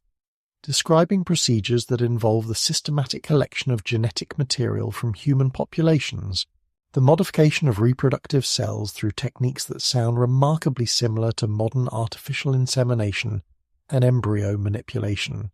and the creation of hybrid beings whose physical and cognitive characteristics were precisely engineered to achieve specific objectives that went far beyond the original parameters of the Adamu project. The text provides extensive genealogical information about the relationships between various classes of hybrid beings, their reproductive compatibility with both humans and Anunnaki, and the systematic breeding programs that were designed to refine and enhance the genetic modifications across successive generations, creating distinct bloodlines with specialized capabilities that would eventually form the basis for royal dynasties, priestly classes, and warrior elites whose superhuman abilities enabled them to dominate purely human populations, while serving as intermediaries between terrestrial civilization and their Anunnaki creators. Most significantly, the Book of Enoch describes the genetic intervention not as a singular event, but as an ongoing program of experimentation and refinement that continued for centuries, involving multiple phases of genetic modification, extensive testing of hybrid capabilities, and systematic documentation of results that enabled continuous improvement of the genetic templates used to create successive generations of enhanced beings whose abilities and characteristics were precisely calibrated to serve specific functions within the expanding complexity of human civilization. 200 watchers descend on Mount Hermon, specific location, specific mission. The precision with which the Book of Enoch describes the logistics of the Watcher intervention reveals a level of organizational planning and operational coordination that suggests sophisticated institutional capabilities rather than spontaneous rebellion, beginning with the specific identification of Mount Hermon as the location where exactly 200 Anunnaki beings, designated as Watchers due to their role in monitoring human development, made the collective decision to abandon their observational mandate and engage in direct genetic intervention that would fundamentally alter the trajectory of human evolution and ultimately provoke the catastrophic response that would reset terrestrial civilization through the global flood narrative preserved in cultures around the world. Mount Hermon, located at the intersection of modern Israel, Lebanon, and Syria, represents one of the highest peaks in the region and would have provided an ideal location for establishing the kind of advanced technological facilities necessary for conducting large-scale genetic experimentation, offering strategic visibility over the surrounding territories, while providing isolation from human populations that might have interfered with sensitive research operations.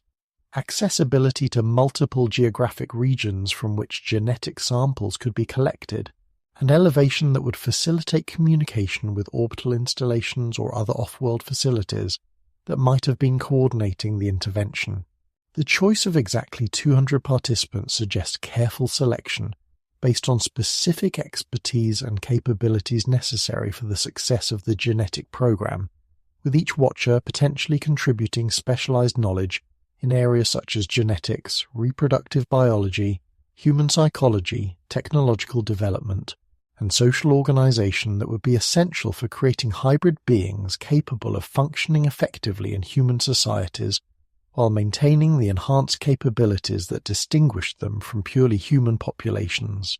The Enochian account describes the descent of the Watchers as occurring during a specific historical period that corresponds to the rapid advancement of human civilization, from primitive agricultural societies to complex urban centers with sophisticated technologies, social hierarchies, and cultural achievements that seem to have appeared with remarkable suddenness and completeness, rather than developing through gradual cultural evolution, suggesting that the Watcher intervention was carefully timed to coincide with human developmental stages that would maximize the effectiveness of genetic enhancement, while minimizing the risks of social disruption or technological conflict. The geographical specificity of Mount Hermon as the operational center for Watcher activities is reinforced by archaeological evidence of unusual megalithic structures in the region,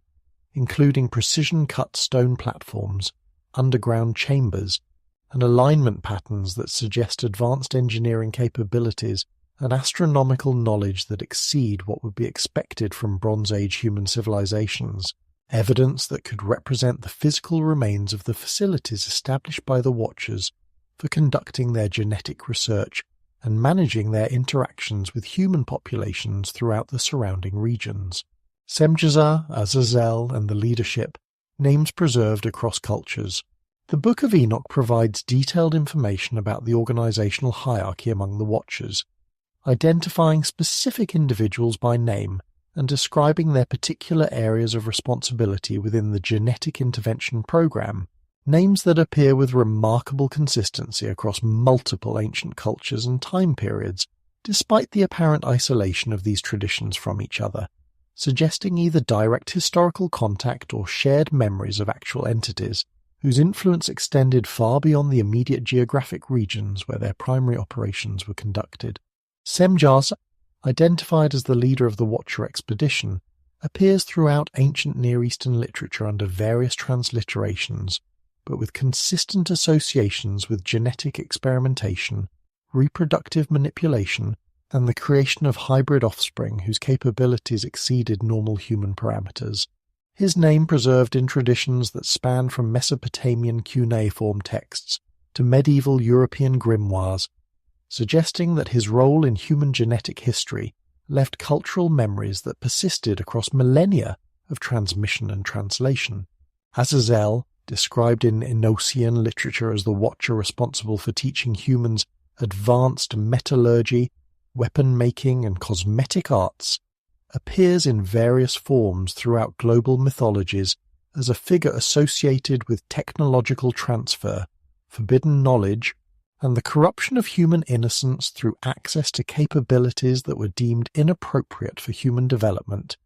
His influence documented in traditions that include Hebrew scriptures, Islamic literature, Christian demonology, and various pagan traditions that preserve memories of beings who provided humanity with technologies that fundamentally altered the trajectory of human civilization. The consistency with which these names appear across cultures that had no apparent historical contact suggests that the Watchers represented actual historical figures whose influence was sufficiently significant and widespread to create lasting cultural memories that survived the destruction of the civilizations they directly influenced. Memories that were subsequently preserved in mythological form by successor cultures that inherited fragments of knowledge about the genetic intervention programs without fully understanding their scientific context or historical significance. Additional Watcher names preserved in the Enochian tradition, including Penemuel, Kisdeja, Terrell, and others, each associated with specific technological or genetic specializations, appear in various forms throughout ancient literature with consistent associations that suggest specialized roles within a larger organizational structure dedicated to systematic genetic modification and technological transfer programs that were designed to enhance human capabilities while maintaining control over the pace and direction of human development. Giants in the earth, archaeological evidence of unusual human remains. The genetic modifications introduced by the Watchers produced offspring whose physical characteristics differed dramatically from normal human populations, differences that included not only enhanced cognitive abilities and extended lifespans, but also significant increases in physical size, strength, and other anatomical features that distinguished the Nephilim from their purely human contemporaries, and which should have left clear archaeological evidence in the form of skeletal remains, burial sites, and cultural artifacts that reflect the presence of beings whose physical capabilities exceeded normal human parameters by significant margins. Archaeological excavations throughout the 19th and early 20th centuries documented numerous discoveries of unusually large human skeletal remains from sites around the world, with reports of skeletons measuring 7 to 12 feet in height, possessing dental structures and cranial proportions that differed significantly from normal human anatomy, and showing evidence of advanced metallurgical knowledge and sophisticated burial practices that suggested social status and technological capabilities that exceeded what would be expected from contemporary human populations in the same geographic regions. The Smithsonian Institution and other major archaeological organizations have been accused by alternative researchers of systematically suppressing or destroying evidence of giant skeletal remains, because such discoveries contradict accepted theories of human evolution and development, with numerous documented cases of significant finds being removed from public access, excluded from official archaeological reports, or dismissed as hoaxes or misidentifications despite initial professional authentication and detailed documentation by qualified researchers. Native American traditions from tribes across North America consistently preserve oral histories describing encounters with giant races that possessed advanced technologies and supernatural abilities, traditions that include specific geographic references to burial sites and battlefields where evidence of these beings might still be discovered,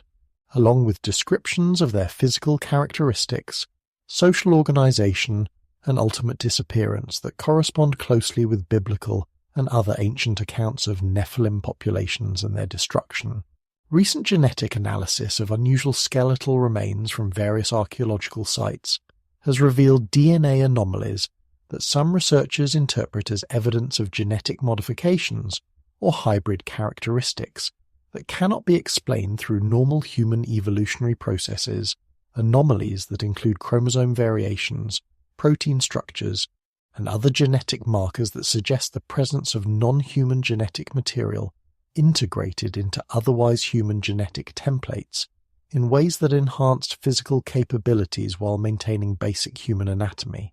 The teaching of forbidden arts, metallurgy, cosmetics, weaponry, astronomy, the genetic enhancement of human populations through Watcher intervention was accompanied by systematic programs of technological and cultural education that provided humans with advanced knowledge in multiple fields that would accelerate the development of civilization while creating dependencies on technologies and techniques that required ongoing Watcher guidance and supervision, technologies that the Enochian texts describe as forbidden arts, not because they were inherently evil, but because they represented knowledge that exceeded what the Anunnaki leadership had authorized for human development. The metallurgical knowledge transmitted by the Watchers enabled human populations to develop sophisticated metalworking techniques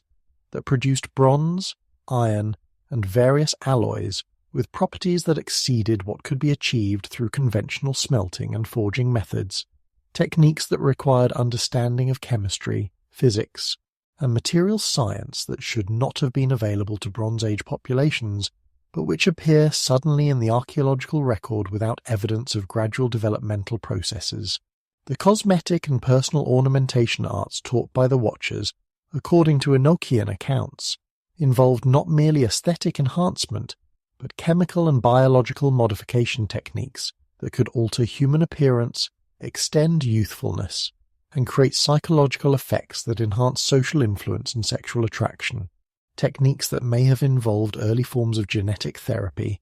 hormonal manipulation, or other biotechnological applications that utilized knowledge of human physiology and biochemistry.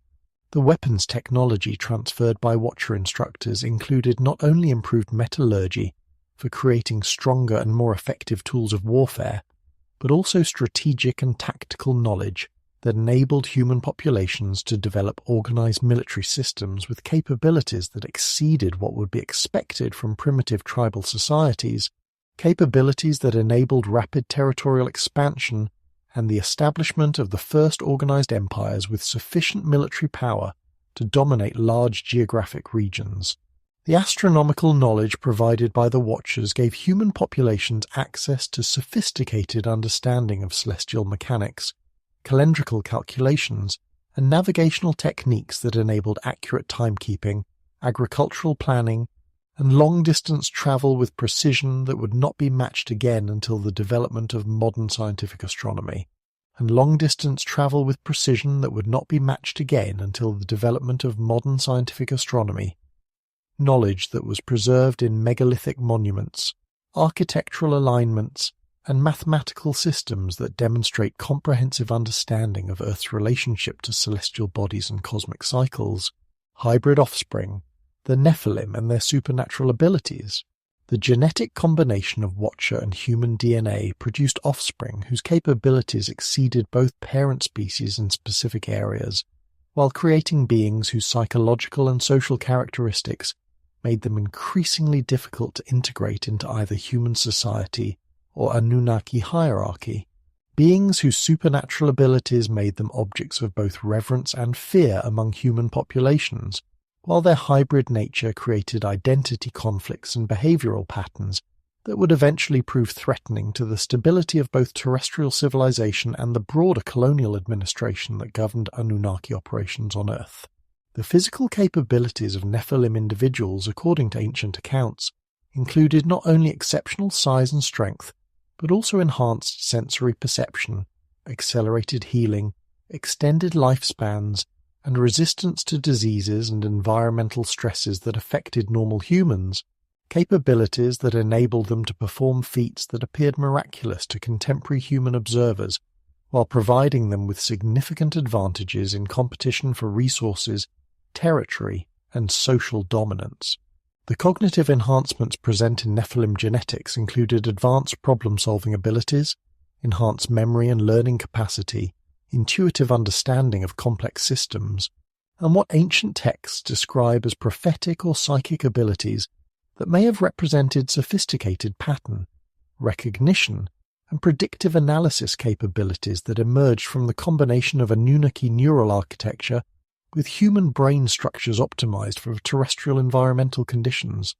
The social and psychological characteristics of Nephilim populations appear to have included enhanced charisma and leadership abilities that enabled them to establish dominance over human communities, while also creating tendencies toward violence, sexual aggression, and social disruption that made them increasingly problematic as their numbers grew and their influence over human development expanded beyond what either their Watcher fathers or the broader Anunnaki administration considered acceptable. The reproductive characteristics of the Nephilim created additional complications, as these hybrid beings were capable of interbreeding with both humans and, according to some accounts, with Anunnaki, creating multiple generations of mixed genetics that threatened to blur the distinctions between species and potentially undermine the hierarchical relationships that were essential for maintaining colonial control over terrestrial operations and human development.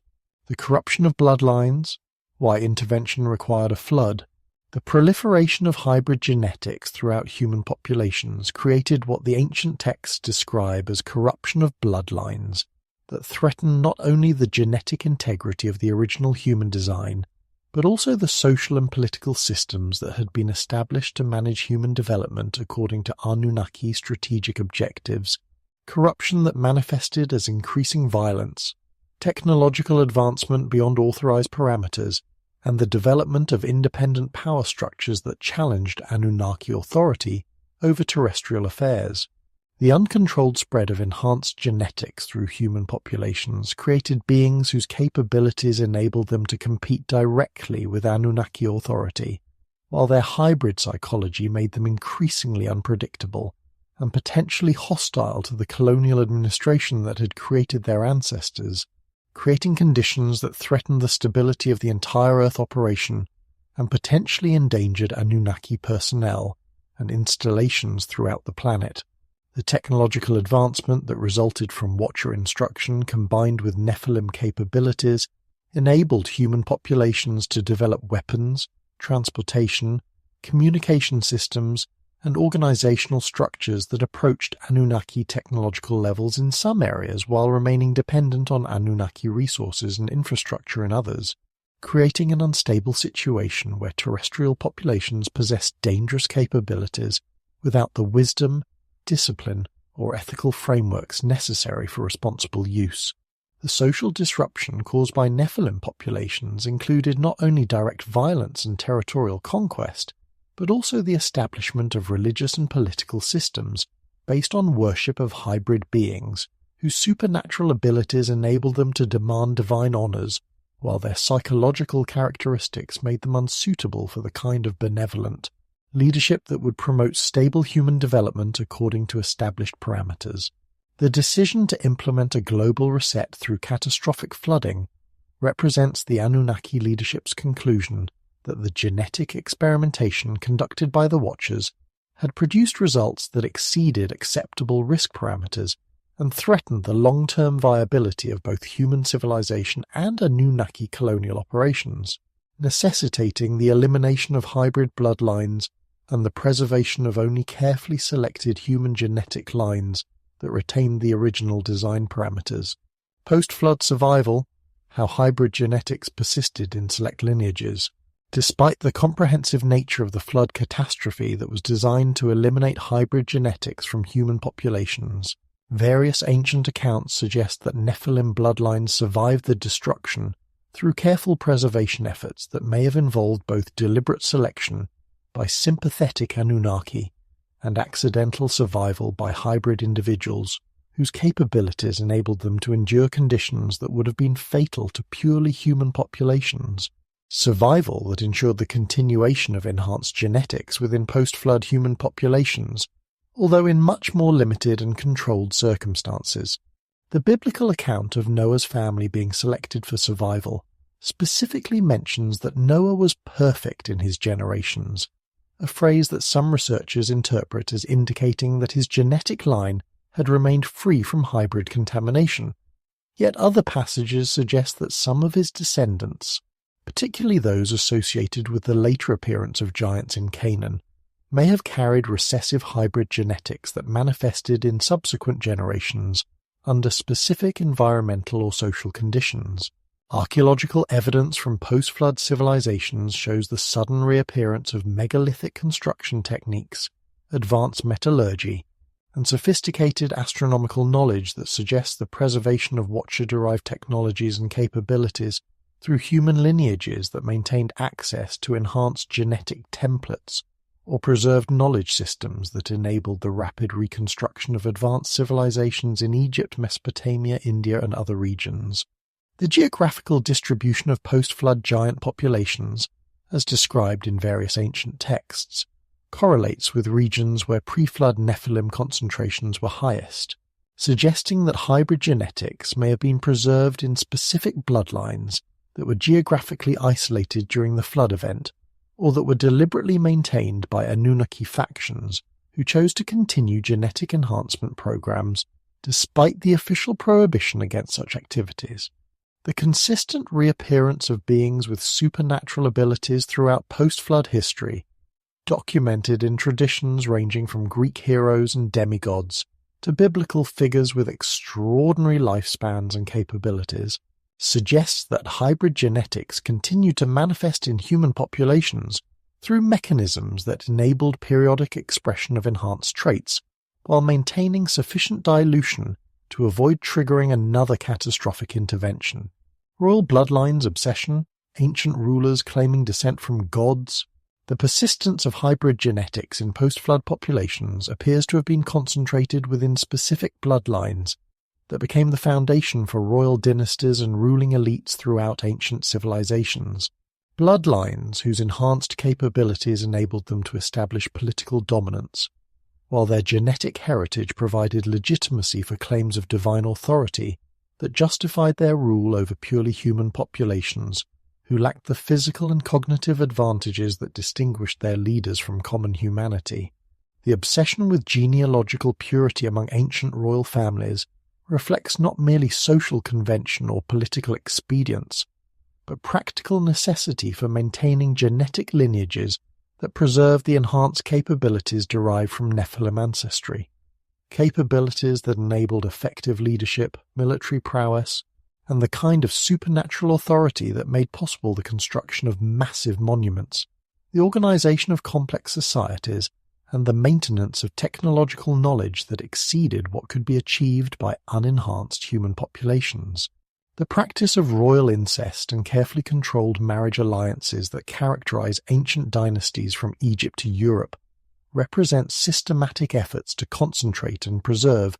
beneficial genetic modifications while avoiding the dilution that would result from intermarriage with purely human populations, efforts that required sophisticated understanding of genetic inheritance patterns and careful record-keeping that enabled royal families to maintain their enhanced characteristics across multiple generations. The divine authority claimed by ancient rulers appears to have been based not on mythological belief systems, but on actual supernatural capabilities that distinguished royal bloodlines from their subjects, capabilities that included extended lifespans, enhanced physical prowess, prophetic abilities, and other traits that provided practical advantages in governance, warfare, and social organization, while creating psychological conditions that made divine worship of rulers seem natural and appropriate to contemporary populations. The systematic preservation of royal genealogies throughout ancient civilizations, often tracing royal ancestry back to gods or divine beings who descended from heaven, represents not mythological fabrication, but accurate historical documentation of genetic lineages that maintained connections to the original Anunnaki intervention, while adapting to changing political and social conditions that required careful management of enhanced genetics within predominantly human populations. The royal bloodlines that preserved enhanced genetics and claims to divine authority throughout the post-flood world also maintained access to technological knowledge that enabled the construction and operation of advanced devices whose capabilities far exceeded what conventional archaeology attributes to ancient civilizations. Devices that ancient texts describe not in metaphorical or mystical terms, but with technical precision that suggests direct familiarity with sophisticated engineering principles, materials science, and energy systems that would not be formally rediscovered by mainstream human science until the 20th century. Technologies that provided the practical foundation for the supernatural authority claimed by rulers who could demonstrate mastery over forces that appeared miraculous to their purely human subjects. The Sanskrit literature of ancient India provides perhaps the most comprehensive and technically detailed descriptions of flying vehicles known as vimanas, devices that are described not as magical or supernatural conveyances, but as mechanical aircraft constructed according to specific engineering principles, powered by identifiable energy sources, and operated through systematic procedures that required technical training and understanding of aerodynamic principles, propulsion systems, and navigational techniques that demonstrate sophisticated comprehension of physics, metallurgy, and aerospace engineering. The Vaimanika Shastra, an ancient Sanskrit text that functions essentially as a technical manual for aircraft construction and operation, provides detailed specifications for multiple types of flying vehicles designed for different purposes and environmental conditions, including specific information about materials required for construction, fuel systems necessary for operation, pilot training procedures, and maintenance protocols required for safe and effective flight operations. Specifications that demonstrate understanding of engineering principles that would not seem out of place in modern aerospace industry documentation. The technical descriptions preserved in these ancient texts include details about propulsion systems that utilize mercury-based engines, navigation equipment that responds to solar and magnetic influences, communication devices that enable coordination between multiple aircraft and weapon systems that can be deployed from aerial platforms for military operations. Systems that suggest comprehensive technological infrastructure capable of supporting sustained aerial operations across vast distances and extended time periods. The consistency of aircraft descriptions across multiple ancient cultures that had no apparent contact with each other, including detailed accounts from India, Tibet, Central America, and various other regions, suggests that flying vehicle technology was not limited to specific geographic areas, but represented a global technological capability that was maintained by ruling elites who inherited both the genetic enhancements and the technical knowledge that had been preserved from pre-flood civilizations through carefully protected bloodlines and institutional traditions. The Mahabharata's advanced warfare, nuclear weapons described with precision, the aerial vehicles described in ancient Sanskrit literature were not merely transportation devices, but served as platforms for weapon systems whose destructive capabilities are described in the Mahabharata and other epic texts with technical precision that bears striking resemblance to modern nuclear weapons, including detailed accounts of the physical effects of these weapons on human populations, environmental consequences that persist long after their deployment, and strategic considerations that reflect sophisticated understanding of the military applications and humanitarian implications of weapons of mass destruction. The weapon known as the Brahmastra is described in the Mahabharata as producing a blast of light brighter than 1,000 suns, generating temperatures that could melt metal and stone, creating mushroom-shaped clouds that rose into the atmosphere, and leaving areas of destruction where nothing would grow for years after the weapon's use. Effects that correspond precisely with eyewitness accounts of nuclear weapons testing and deployment in the modern era, suggesting that ancient peoples either possessed actual nuclear technology or had access to detailed descriptions of nuclear weapons provided by beings who understood such technology. The accounts of warfare in the Mahabharata include descriptions of protective equipment and countermeasures that warriors could employ to survive exposure to advanced weapons, including special materials that could provide radiation protection, purification procedures for decontaminating areas affected by weapon deployment, and medical treatments for individuals who had been exposed to the effects of these devices, knowledge that demonstrates understanding of radiation biology and nuclear medicine that would not be formally developed by modern science until the mid-20th century. The strategic considerations discussed in ancient texts regarding the use of these advanced weapons include recognition of their potential for causing collateral damage, concerns about long-term environmental consequences, and ethical debates about the appropriate circumstances for deploying such devastating capabilities, debates that mirror contemporary discussions about nuclear weapons policy, and suggest that ancient peoples understood not only the technical aspects of advanced warfare, but also the moral and strategic implications of possessing such destructive capabilities. Ezekiel's wheel, detailed mechanical descriptions by ancient witnesses. The biblical account of the prophet Ezekiel's encounter with what he describes as a wheeled vehicle descending from the sky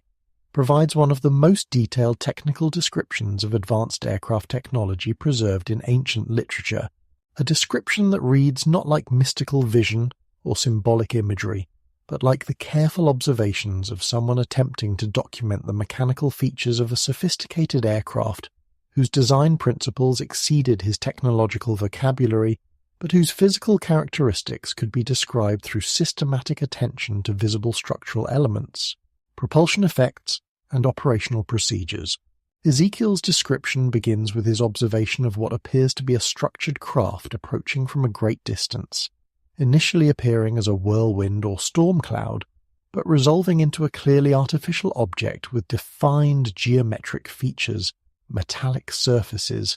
and systematic patterns of lights or energy emissions that suggest controlled technological systems rather than natural atmospheric phenomena, observations that correspond closely with modern eyewitness accounts of advanced aircraft, whose technology exceeds conventional aerospace capabilities.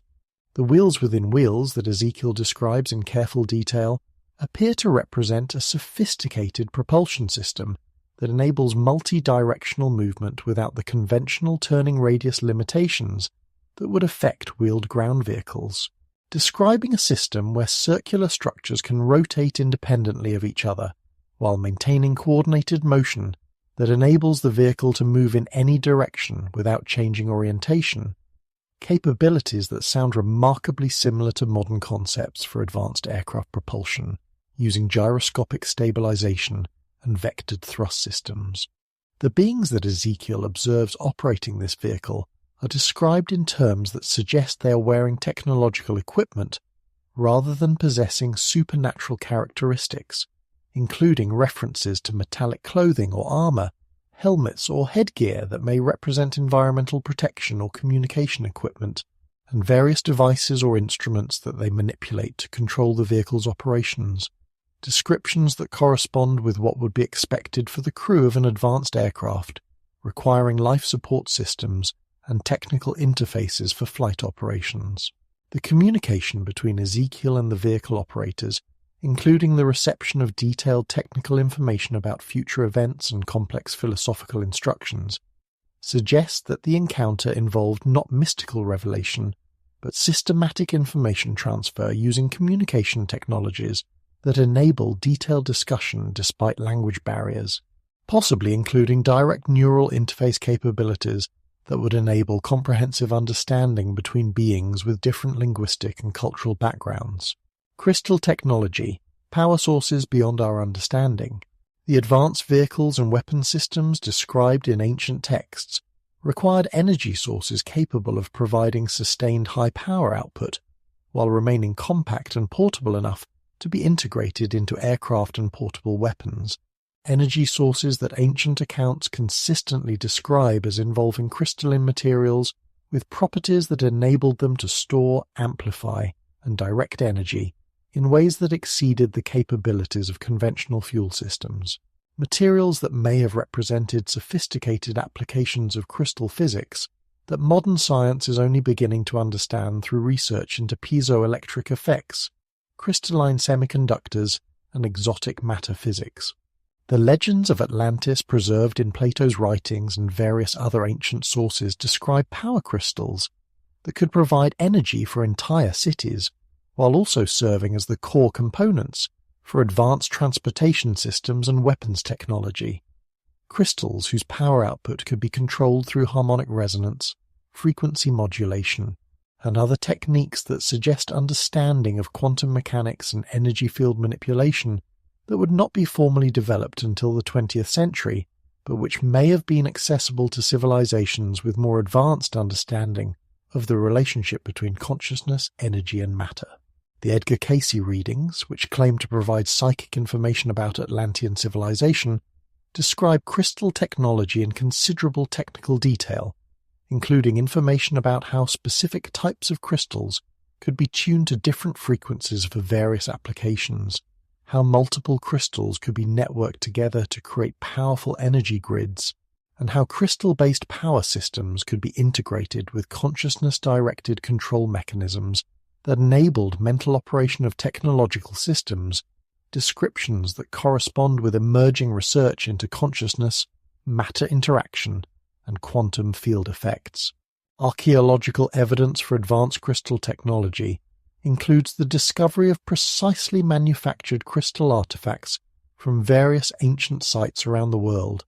including crystal skulls with optical properties that exceed what should be achievable through ancient manufacturing techniques, quartz formations that show evidence of artificial modification for unknown technological applications, and megalithic structures that incorporate large crystal formations in ways that suggest they served functional rather than merely decorative purposes. The suppression of crystal technology research by mainstream scientific institutions and corporate interests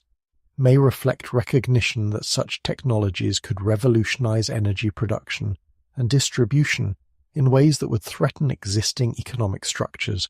while the classification of advanced crystal research by military organizations suggests that practical applications of crystal technology may have been successfully developed through reverse engineering of ancient artifacts, or through independent research that has achieved results that exceed publicly acknowledged technological capabilities. The Sumerian devices of power and control, the cuneiform tablets that document Sumerian civilization, make frequent reference to objects called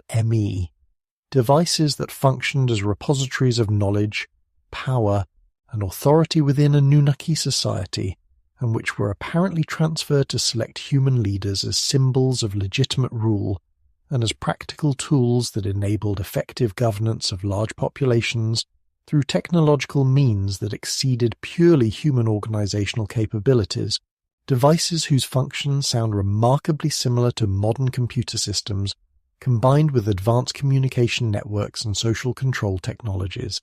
The Sumerian texts describe the ME as physical objects that could be stolen, transferred, or lost,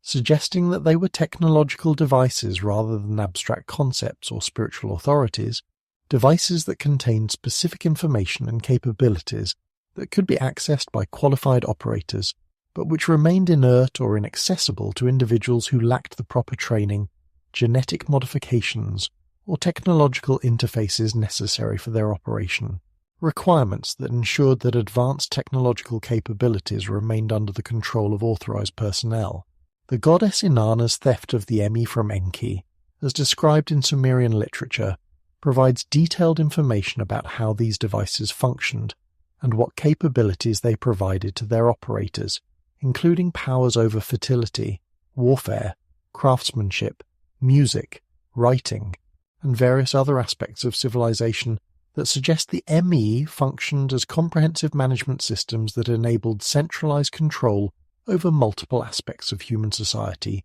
through technological rather than purely administrative means. The number and variety of ME described in ancient texts, with some accounts listing over 100 different types of these devices with specialized functions, suggests a sophisticated technological infrastructure that provided advanced civilizations with systematic tools for managing complex societies,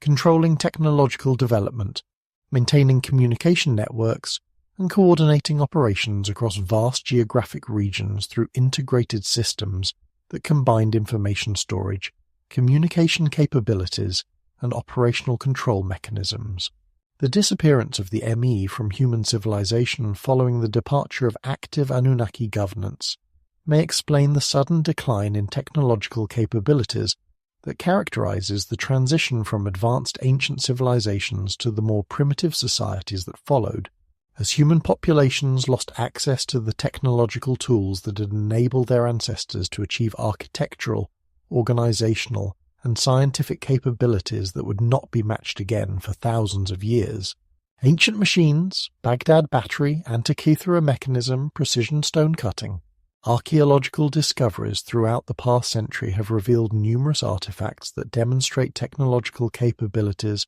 far beyond what conventional historical models attribute to ancient civilizations,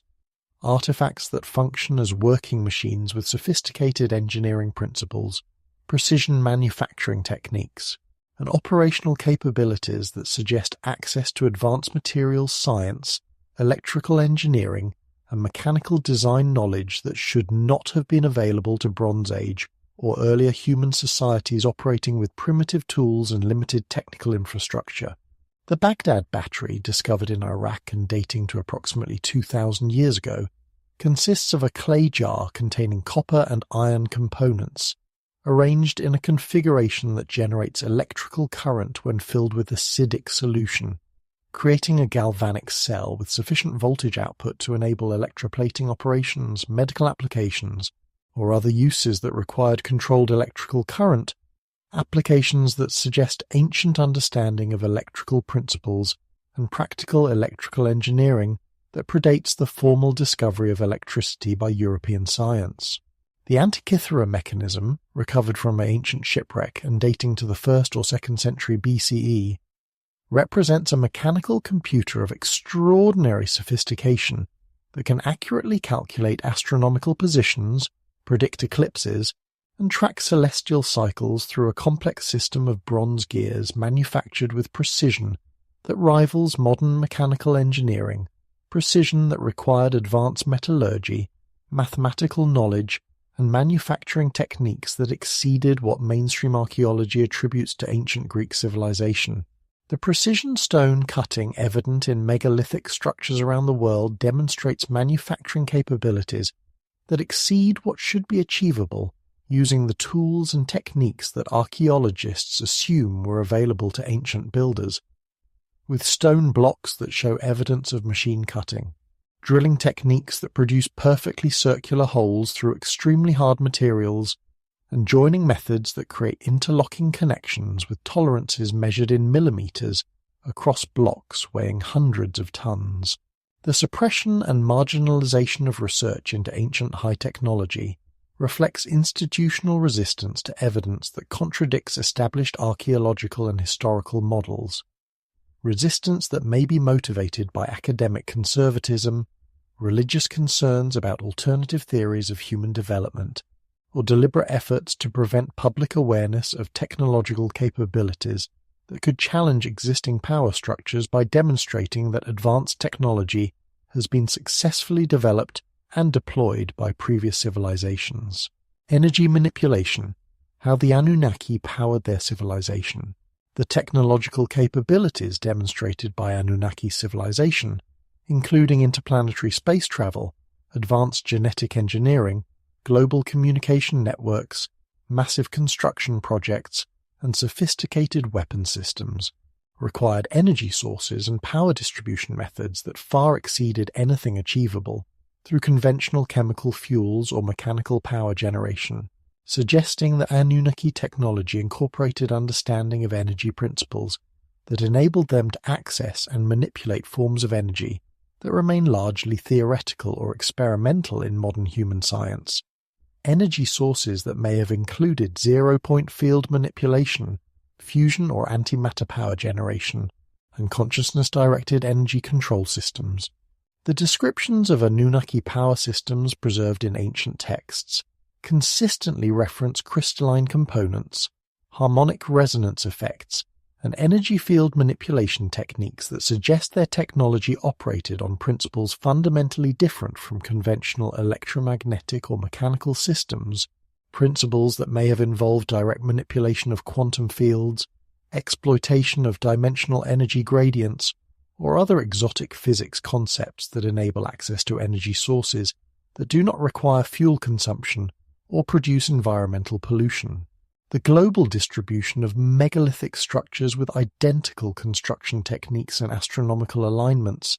suggests that Anunnaki civilization maintained worldwide energy distribution networks that could provide power for massive construction projects, advanced manufacturing operations, and global communication systems through technological infrastructure that operated independently of local resource availability or geographic limitations, infrastructure that may have utilized planetary energy grids, atmospheric electrical phenomena, or other natural energy sources that could be accessed and directed through appropriate technological interfaces. The sudden disappearance of advanced technological capabilities from human civilization following the departure of active Anunnaki governance suggests that human populations were dependent on energy systems that they could not maintain or replicate independently, systems whose operation may have required genetic enhancements, specialized knowledge, or technological components that were not transferable to purely human operators, creating a technological collapse that forced human societies to develop alternative energy systems based on more primitive but sustainable principles. The modern development of alternative energy technologies, including solar power, fusion research, and various exotic energy concepts, may represent humanity's gradual rediscovery of energy manipulation principles that were once common knowledge among Anunnaki-influenced civilizations, rediscovery that could eventually lead to technological capabilities that approach or exceed what their genetic creators achieved during their period of active involvement in terrestrial affairs. Communication systems, global coordination across ancient sites. The remarkable precision with which megalithic monuments around the world are aligned to astronomical phenomena, geographical features, and each other demonstrates coordination capabilities that required real-time communication across vast distances, coordination that would have been impossible using conventional ancient communication methods, but which becomes comprehensible when we consider that Anunnaki civilization possessed advanced communication technologies that enabled instantaneous information transfer between operational centers located on different continents, communication systems that may have utilized quantum entanglement effects, subspace transmission protocols, or consciousness-based communication networks that transcended physical limitations. The mathematical relationships evident in the positioning and design of ancient monuments, including precise geodetic coordinates, harmonic proportional systems, and astronomical alignment patterns that span global distances, suggest that these structures were planned and constructed as components of integrated worldwide systems rather than isolated local projects, systems whose coordination required communication capabilities that could synchronize construction timing, share technical specifications, and maintain operational coordination between teams working thousands of miles apart without modern transportation or communication infrastructure. The linguistic evidence preserved in ancient text indicates that Anunnaki beings possessed communication technologies that enabled them to overcome language barriers and cultural differences when interacting with human populations, technologies that may have included direct neural interface capabilities, universal translation systems, or consciousness-level communication protocols that enabled comprehensive understanding regardless of linguistic background, capabilities that would have been essential for managing worldwide operations involving diverse human populations with different languages and cultural traditions. The acoustic properties of megalithic structures, including resonance chambers, sound amplification systems, and harmonic frequency generators, suggest that ancient sites incorporated advanced acoustic technologies that may have served communication functions in addition to their more obvious astronomical and ceremonial purposes, technologies that could have enabled long-distance communication through harmonic resonance effects, telepathic amplification, or other alternative communication methods that utilize sound waves and resonant frequencies. The integration of communication capabilities with power distribution and control systems may have enabled Anunnaki administrators to monitor and coordinate operations across their entire terrestrial empire through centralized command systems that provided real-time information about mining operations, human population management, genetic engineering programs, and other activities that required careful synchronization and oversight to maintain operational efficiency and security. Genetic laboratories where the intervention took place. The sophisticated genetic engineering programs that produced modern humans, the Nephilim, and various other hybrid beings required laboratory facilities with capabilities that approached or exceeded modern biotechnology research institutions, facilities that would have needed to maintain sterile environments, complex equipment for DNA analysis and manipulation, controlled breeding chambers, and extensive data storage systems for maintaining genetic records across multiple generations of experimental subjects, facilities whose locations and physical remains may still exist in underground complexes or remote sites that have not been discovered or have been deliberately concealed from public knowledge. The ancient texts that describe genetic intervention consistently reference underground facilities, mountain installations, and remote island locations where the genetic engineering work was conducted, locations that would have provided security from interference by unmodified human populations, while offering the isolation necessary for conducting sensitive research operations, locations that may have been selected for their geological stability, their distance from population centers, or their accessibility to transportation networks that enabled the movement of personnel, equipment, and experimental subjects between different research sites. The technical requirements for successful genetic engineering would have necessitated laboratory facilities with advanced equipment for genetic analysis, chromosome manipulation, cellular culture systems, and reproductive biology research, equipment that would have required sophisticated manufacturing capabilities, precision engineering, and ongoing maintenance support that suggests Anunnaki civilization possessed industrial infrastructure capable of producing and maintaining complex scientific instruments across extended periods of operation in terrestrial environments. The genetic data storage and analysis capabilities required for managing complex hybridization programs involving multiple species numerous experimental lineages and generations of breeding records would have required computing systems with data processing and storage capabilities that approached modern computer technology, systems that may have utilized biological computing principles, crystalline data storage media, or other advanced information processing technologies that enabled comprehensive tracking of genetic modifications and their results across extended time periods. The security requirements for protecting sensitive genetic research from unauthorized access or sabotage would have necessitated defensive systems, controlled access protocols, and monitoring capabilities that could detect and respond to potential threats, while maintaining the secrecy necessary for conducting controversial research that might have faced opposition from both human populations and other Anunnaki factions who disagreed with the genetic intervention programs. The Anunnaki departure, technology left behind or taken away. The question of what happened to advanced Anunnaki technology following their withdrawal from active governance of human affairs represents one of the most significant mysteries in alternative archaeology and ancient history, with evidence suggesting that some technological capabilities were deliberately removed from human access, while others were preserved in hidden installations or transferred to select human bloodlines that maintained sufficient genetic modifications to enable continued operation of sophisticated systems that required enhanced cognitive abilities or physical characteristics for safe and effective use. The archaeological evidence indicates that many advanced technological capabilities disappeared suddenly from human civilization rather than declining gradually through technological decay or resource depletion.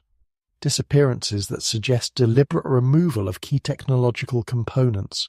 systematic destruction of manufacturing facilities, or withdrawal of technical personnel who were essential for maintaining complex systems that human populations could not operate independently. Removals that forced human societies to develop alternative technologies based on more primitive but sustainable principles. The preservation of certain technological knowledge within secret societies, mystery schools, and esoteric traditions suggest that some Anunnaki technology was deliberately protected through institutional mechanisms designed to maintain advanced knowledge through historical periods when such information would be dangerous or inappropriate for general human access. Protection that may have involved encoding technical information in symbolic or mythological form that could be decoded by qualified individuals while remaining incomprehensible to unauthorized persons. The recent rediscovery of ancient technological principles through modern scientific research, including developments in crystal technology, energy field manipulation, consciousness-matter interaction, and exotic propulsion systems, may represent humanity's gradual approach to technological readiness levels that could enable renewed access to Anunnaki technological heritage, access that might be automatically activated when human civilization demonstrates sufficient maturity and wisdom to handle advanced technological capabilities responsibly. The possibility that Anunnaki technology remains operational in hidden installations, underwater bases, or underground facilities that continue to function under automated control systems suggests that the infrastructure for renewed technological transfer may already exist and could be activated if and when Anunnaki administrators decide that human civilization has reached appropriate developmental milestones that would justify restoration of access to advanced technological capabilities that could revolutionize human civilization while requiring careful guidance to prevent misuse or catastrophic accidents. The advanced technological infrastructure that the Anunnaki established on Earth, with its sophisticated energy systems, global communication networks, and complex genetic engineering facilities, was not deployed for the purpose of territorial expansion, scientific curiosity, or cultural exchange, but served as the operational framework for a massive resource extraction program whose primary objective was the systematic mining of gold and other precious materials that were essential for the survival of Anunnaki civilization on their home planet Nibiru, where atmospheric degradation caused by cosmic radiation, solar fluctuations, and internal planetary processes had created environmental conditions that threatened the long-term viability of their species, unless they could obtain sufficient quantities of specific materials to construct and maintain atmospheric shields capable of protecting their world from the destructive forces that endangered their continued existence. The Sumerian tablets that document Anunnaki activities consistently emphasize gold acquisition as the fundamental driving force behind their colonial operations on Earth. Describing elaborate mining programs that required vast amounts of manual labor, sophisticated extraction technologies, and complex logistical systems for transporting raw materials from terrestrial mining sites to processing facilities, and ultimately to spacecraft capable of transporting refined products back to Nibiru during the periodic approaches that made interplanetary commerce feasible within the constraints of their orbital mechanics and transportation capabilities. The ancient texts make clear that Anunnaki interest in gold was not motivated by its aesthetic properties, symbolic value, or utility as currency, but by specific physical and chemical characteristics that made gold uniquely suitable for applications related to atmospheric engineering, radiation shielding, and environmental control systems that required materials with exceptional conductivity, chemical stability, and resistance to degradation under extreme environmental conditions, properties that made gold irreplaceable for maintaining the technological infrastructure necessary for preserving habitable conditions on a planet whose natural environment had become hostile to biological life. The quantities of gold required for planetary atmospheric engineering would have necessitated mining operations on a scale that dwarfed anything undertaken by human civilizations,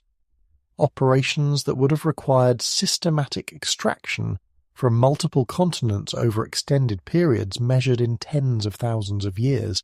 extraction that would have consumed enormous quantities of manual labor and technological resources, while producing environmental impacts that should be detectable through careful analysis of geological evidence, mining residues, and landscape modifications that remain visible in locations where large-scale ancient mining activities took place. The modern rediscovery of gold's unique properties for advanced technological applications, including its use in electronic circuits, aerospace systems, medical devices, and various exotic technologies that require materials with exceptional conductivity and chemical stability, provides contemporary context for understanding why an advanced civilization would consider gold sufficiently valuable to justify the enormous costs and risks associated with interplanetary mining operations that required maintaining complex colonial infrastructure on a distant planet for extended periods. Monatomic gold properties, superconductivity and consciousness enhancement, the technological applications that made gold essential for Anunnaki atmospheric engineering, may have involved not merely the conventional metallic properties of gold as it appears in nature, but the exotic characteristics that emerge when gold is processed into monatomic forms, where individual atoms exist in isolation rather than in the crystalline structures that characterize normal metallic gold.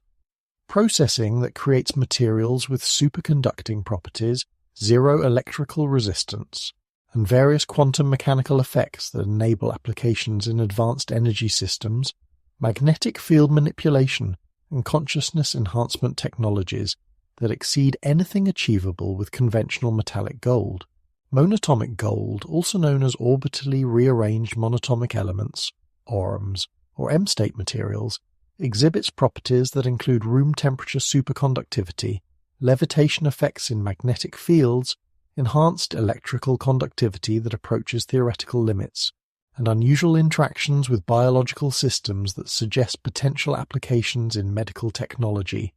life extension research, and consciousness modification programs that could enhance cognitive function, extend lifespans, and enable various forms of psychic or telepathic abilities that ancient texts consistently attribute to gods and advanced beings. The production of monatomic gold requires sophisticated processing techniques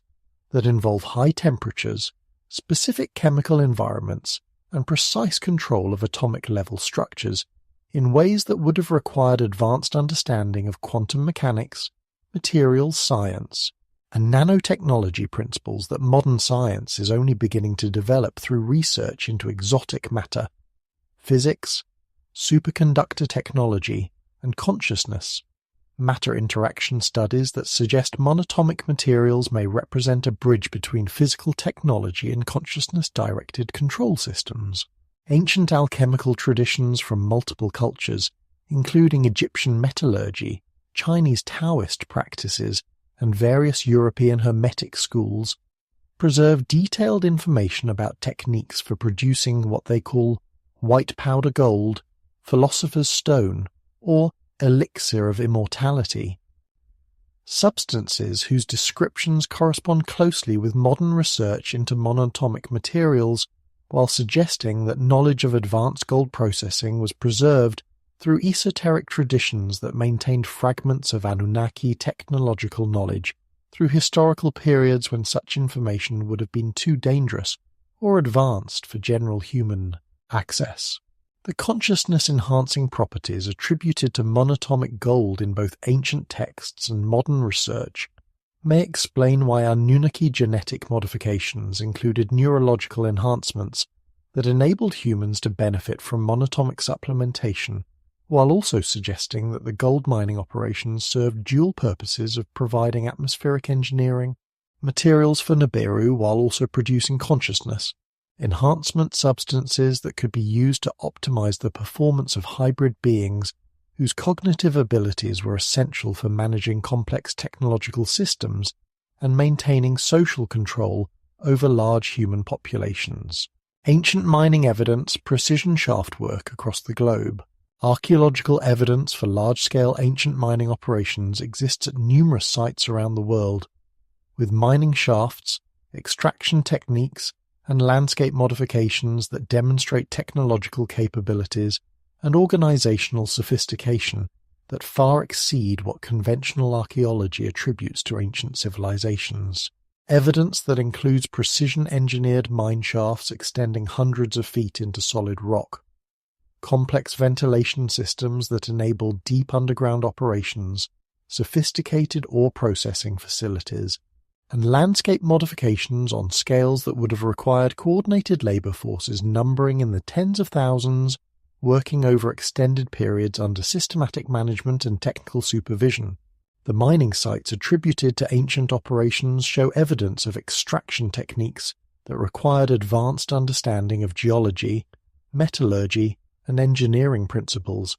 including shafts that follow ore veins with precision that indicates detailed geological surveys, mining operations that selectively extracted specific materials while leaving surrounding rock undisturbed, and underground complexes that incorporate sophisticated drainage systems, structural supports, and ventilation networks that would have enabled sustained operations in challenging subterranean environments. The tools and techniques evident at ancient mining sites include evidence of precision cutting that appears to have been accomplished through methods that exceed the capabilities of conventional ancient tools, with rock surfaces that show characteristics consistent with high-energy cutting devices, perfectly circular holes drilled through extremely hard materials, and extraction patterns that suggest systematic removal of specific mineral deposits through techniques that require detailed knowledge of ore distribution and advanced mining methodologies. The global distribution of ancient mining sites with similar technical characteristics, including locations in Africa, South America, North America, Europe, and Asia, that show identical extraction methods, comparable precision in shaft construction, and evidence of comparable organizational sophistication, suggests that these operations were coordinated by a single technological civilization with worldwide operational capabilities rather than representing independent developments by isolated human cultures working with primitive technologies. The dating evidence for these mining operations, based on geological analysis of mining waste, sedimentation patterns, and other temporal markers, indicates that many of these sites were operational during time periods that predate the emergence of complex human civilizations by tens of thousands of years, suggesting that the mining operations were conducted by non-human entities or by human populations working under non-human supervision using technologies that were not available to contemporary human societies. African operations, 100,000-year-old mines in southern Africa, The most extensive and well-documented evidence for ancient large-scale mining operations exists in southern Africa, particularly in regions that correspond to modern South Africa, Zimbabwe, and surrounding areas, where archaeological investigations have revealed mining complexes that extend across thousands of square miles and include hundreds of individual mining sites, with evidence of systematic extraction operations that may have continued for tens of thousands of years. Operations whose scale and sophistication suggest they were conducted by organizations with technological capabilities and logistical resources that far exceeded anything available to Stone Age human populations. The dating of southern African mining sites based on multiple analytical methods including geological stratification, sediment analysis, and carbon dating of organic materials associated with mining waste indicates that these operations began approximately 100,000 to 200,000 years ago and continued intermittently for extended periods, with some sites showing evidence of multiple phases of operation separated by periods of abandonment and subsequent reactivation that suggest cyclical mining programs that may have corresponded to the orbital periods of celestial bodies whose approaches enabled interplanetary transportation and resource transfer. The geological analysis of southern African mining sites reveals systematic extraction of gold-bearing ores from underground deposits that required detailed knowledge of local geology, sophisticated understanding of ore distribution patterns, and mining techniques that could efficiently extract precious metals from complex geological formations. Techniques that produced waste patterns and extraction profiles that demonstrate remarkable precision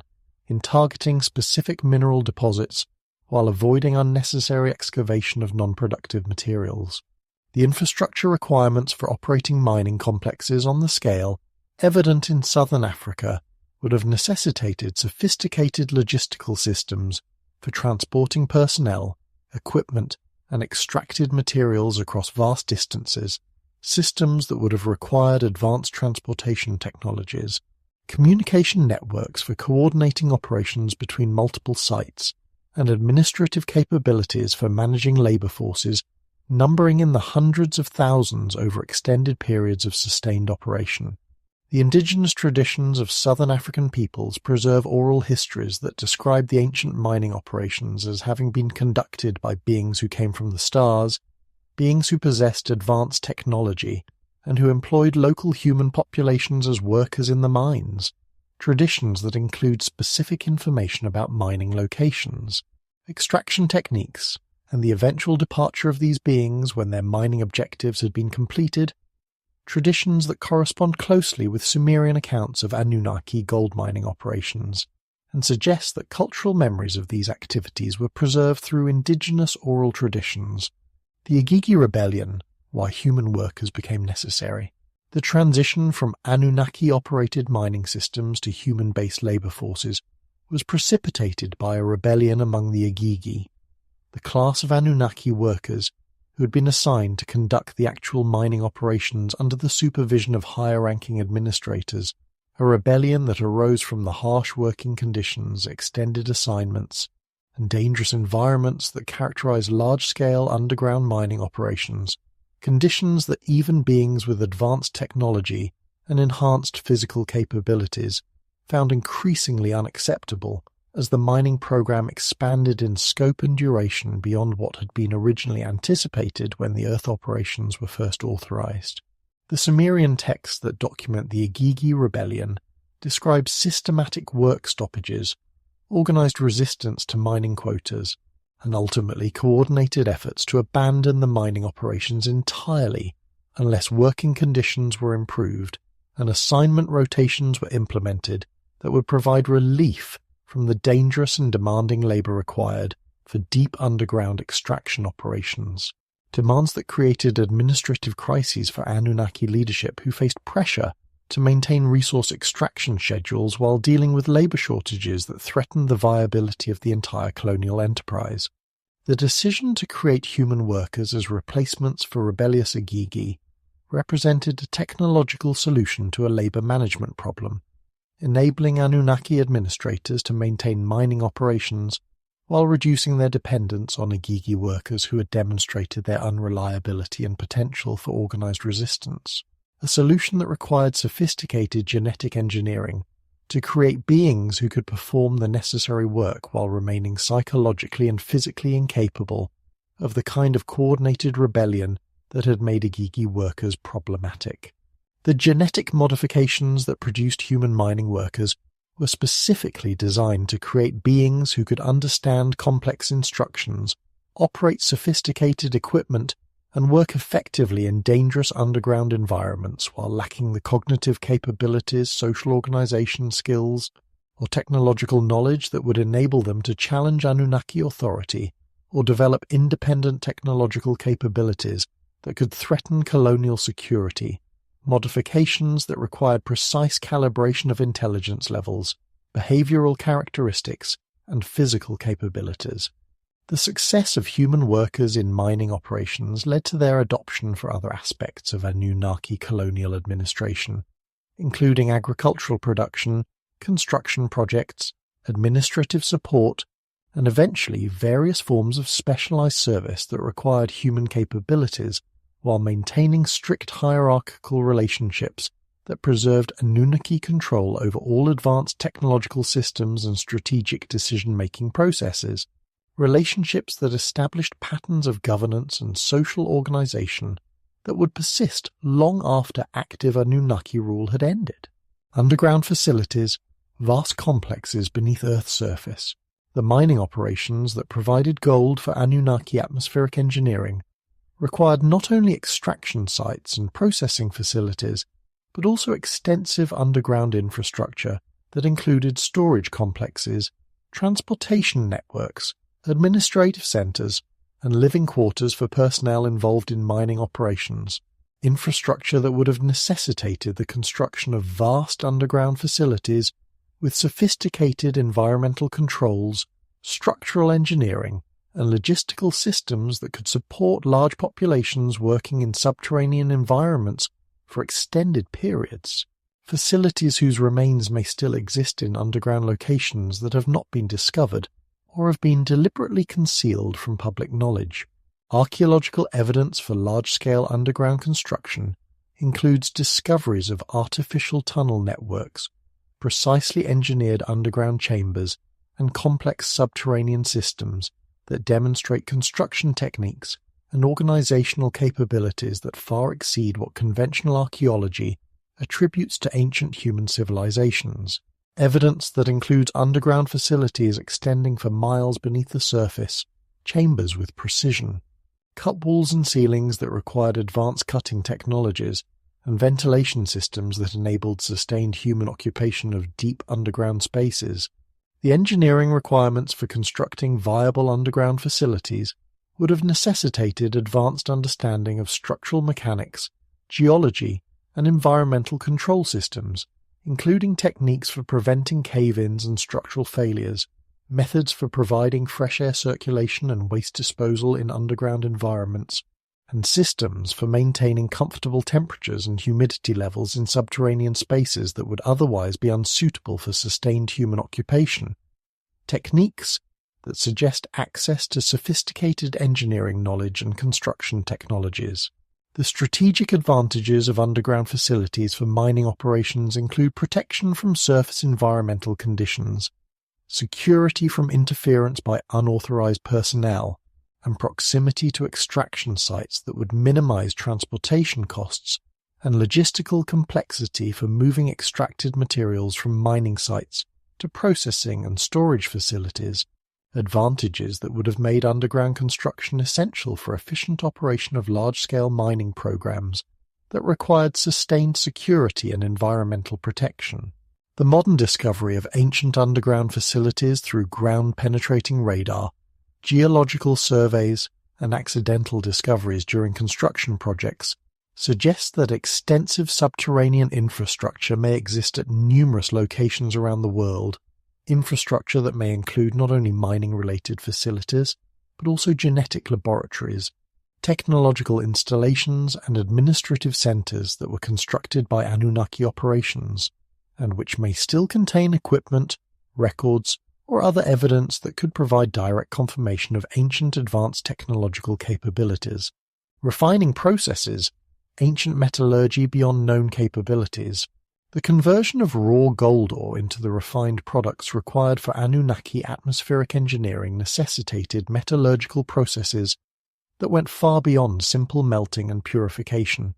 requiring sophisticated understanding of chemistry, materials science, and advanced manufacturing techniques that could produce specific gold compounds, alloys, and exotic materials with properties that were precisely tailored for specialized applications in atmospheric control systems, radiation shielding, and other technological applications that demanded materials with characteristics that exceeded what could be achieved through conventional metallurgical processes available to ancient human civilizations. Archaeological evidence for advanced ancient metallurgy includes discoveries of metal artifacts with compositions and manufacturing characteristics that cannot be explained through conventional understanding of ancient technological capabilities, including alloys that combine metals in proportions that require precise temperature control, and atmospheric conditions that should not have been achievable without sophisticated industrial equipment.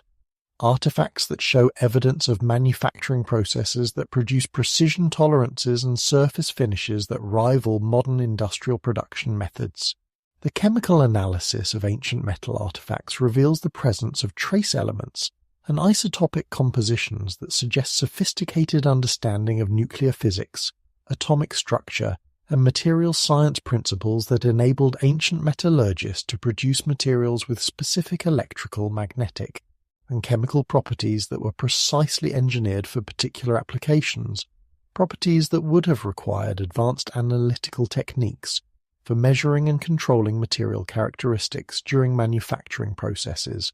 The energy requirements for advanced metallurgical processes would have necessitated access to power sources capable of generating extremely high temperatures,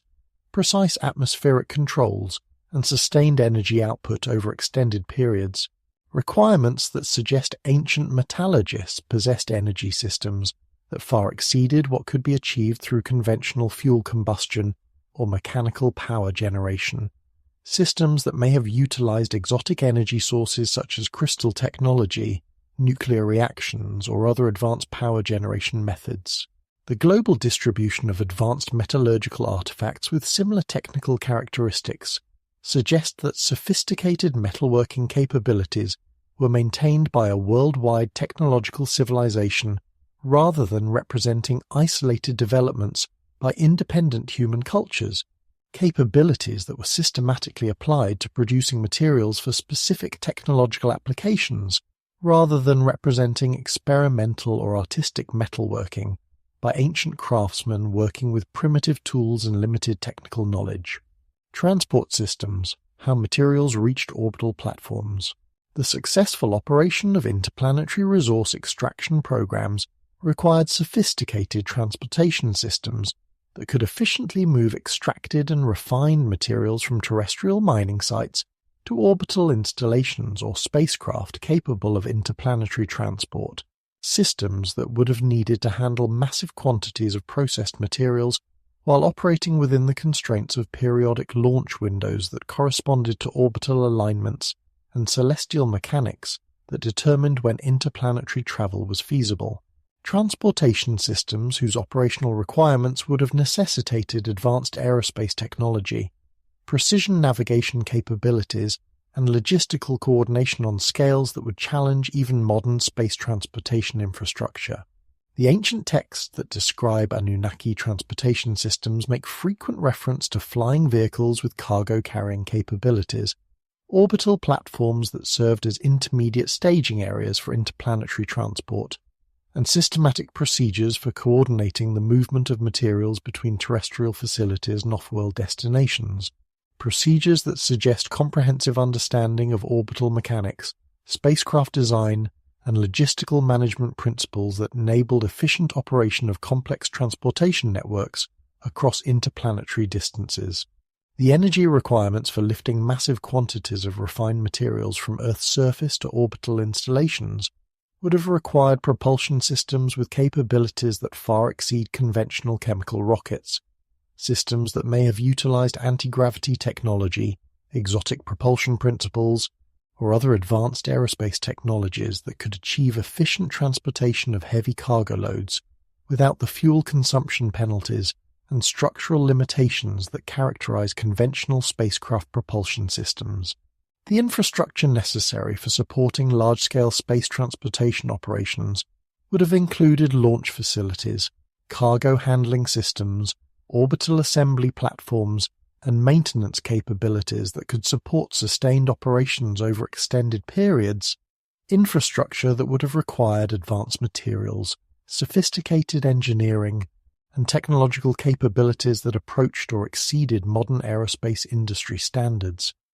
Capabilities that suggest Anunnaki civilization possessed comprehensive space transportation infrastructure that enabled routine interplanetary commerce. The coordination of transportation schedules with mining operations, processing facilities, and interplanetary transit windows would have required sophisticated communication systems, computational capabilities for trajectory planning, and administrative systems that could manage complex logistics across multiple operational sites. Systems that suggest Anunnaki transportation networks incorporated advanced information processing and coordination technologies that enabled efficient management of interplanetary resource extraction programs on scales that exceeded anything attempted by modern human civilization. The economic structure, Anunnaki resource extraction model. The systematic extraction of terrestrial resources for interplanetary transport and utilization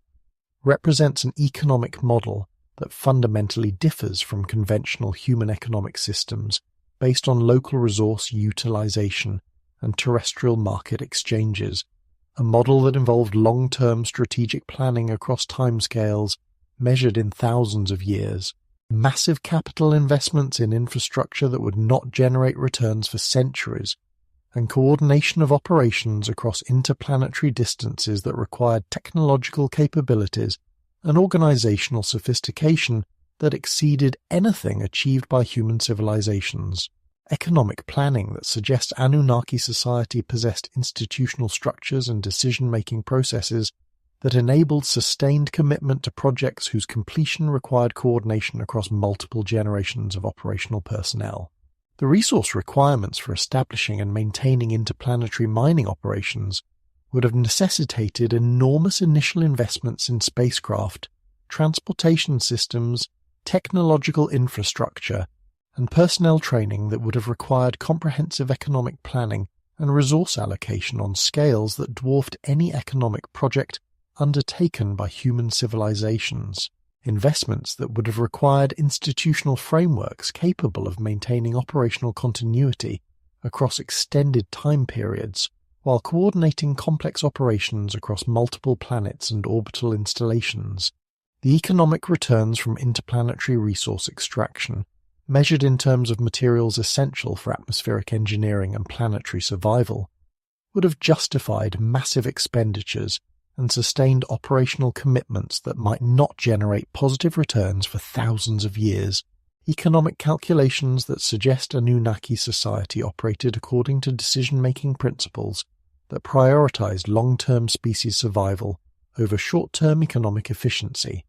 principles that enabled them to undertake projects whose scope and duration exceeded human economic planning capabilities.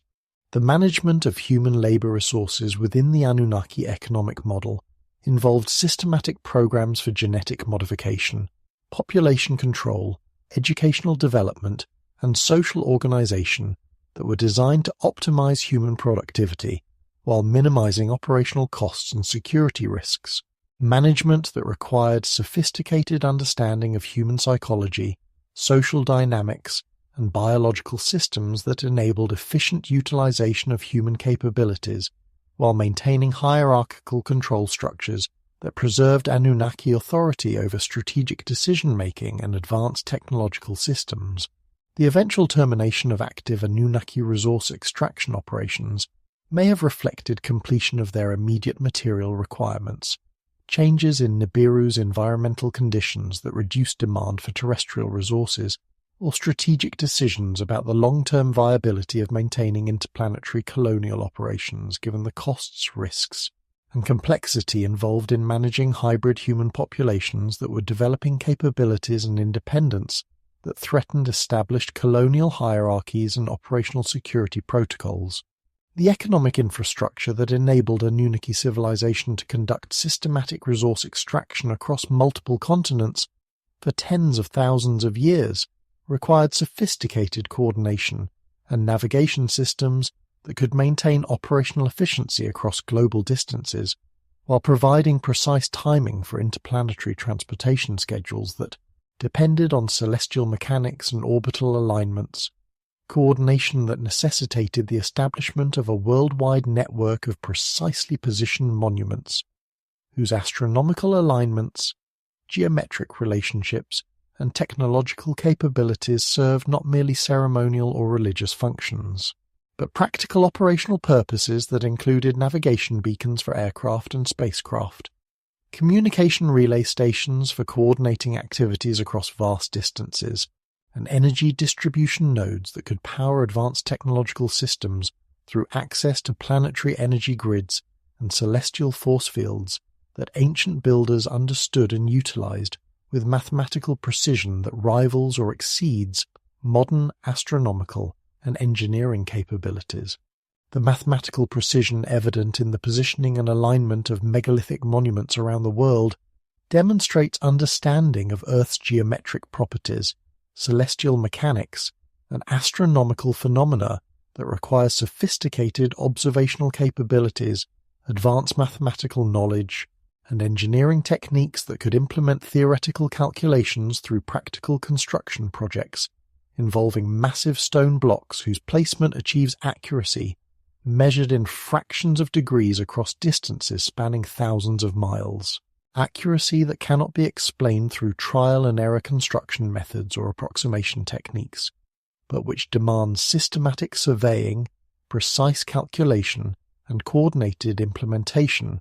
according to comprehensive master plans that integrated individual monuments into global systems whose operational functions depended on exact positioning and alignment. The consistency of astronomical alignments across monuments built by supposedly isolated cultures that had no contact with each other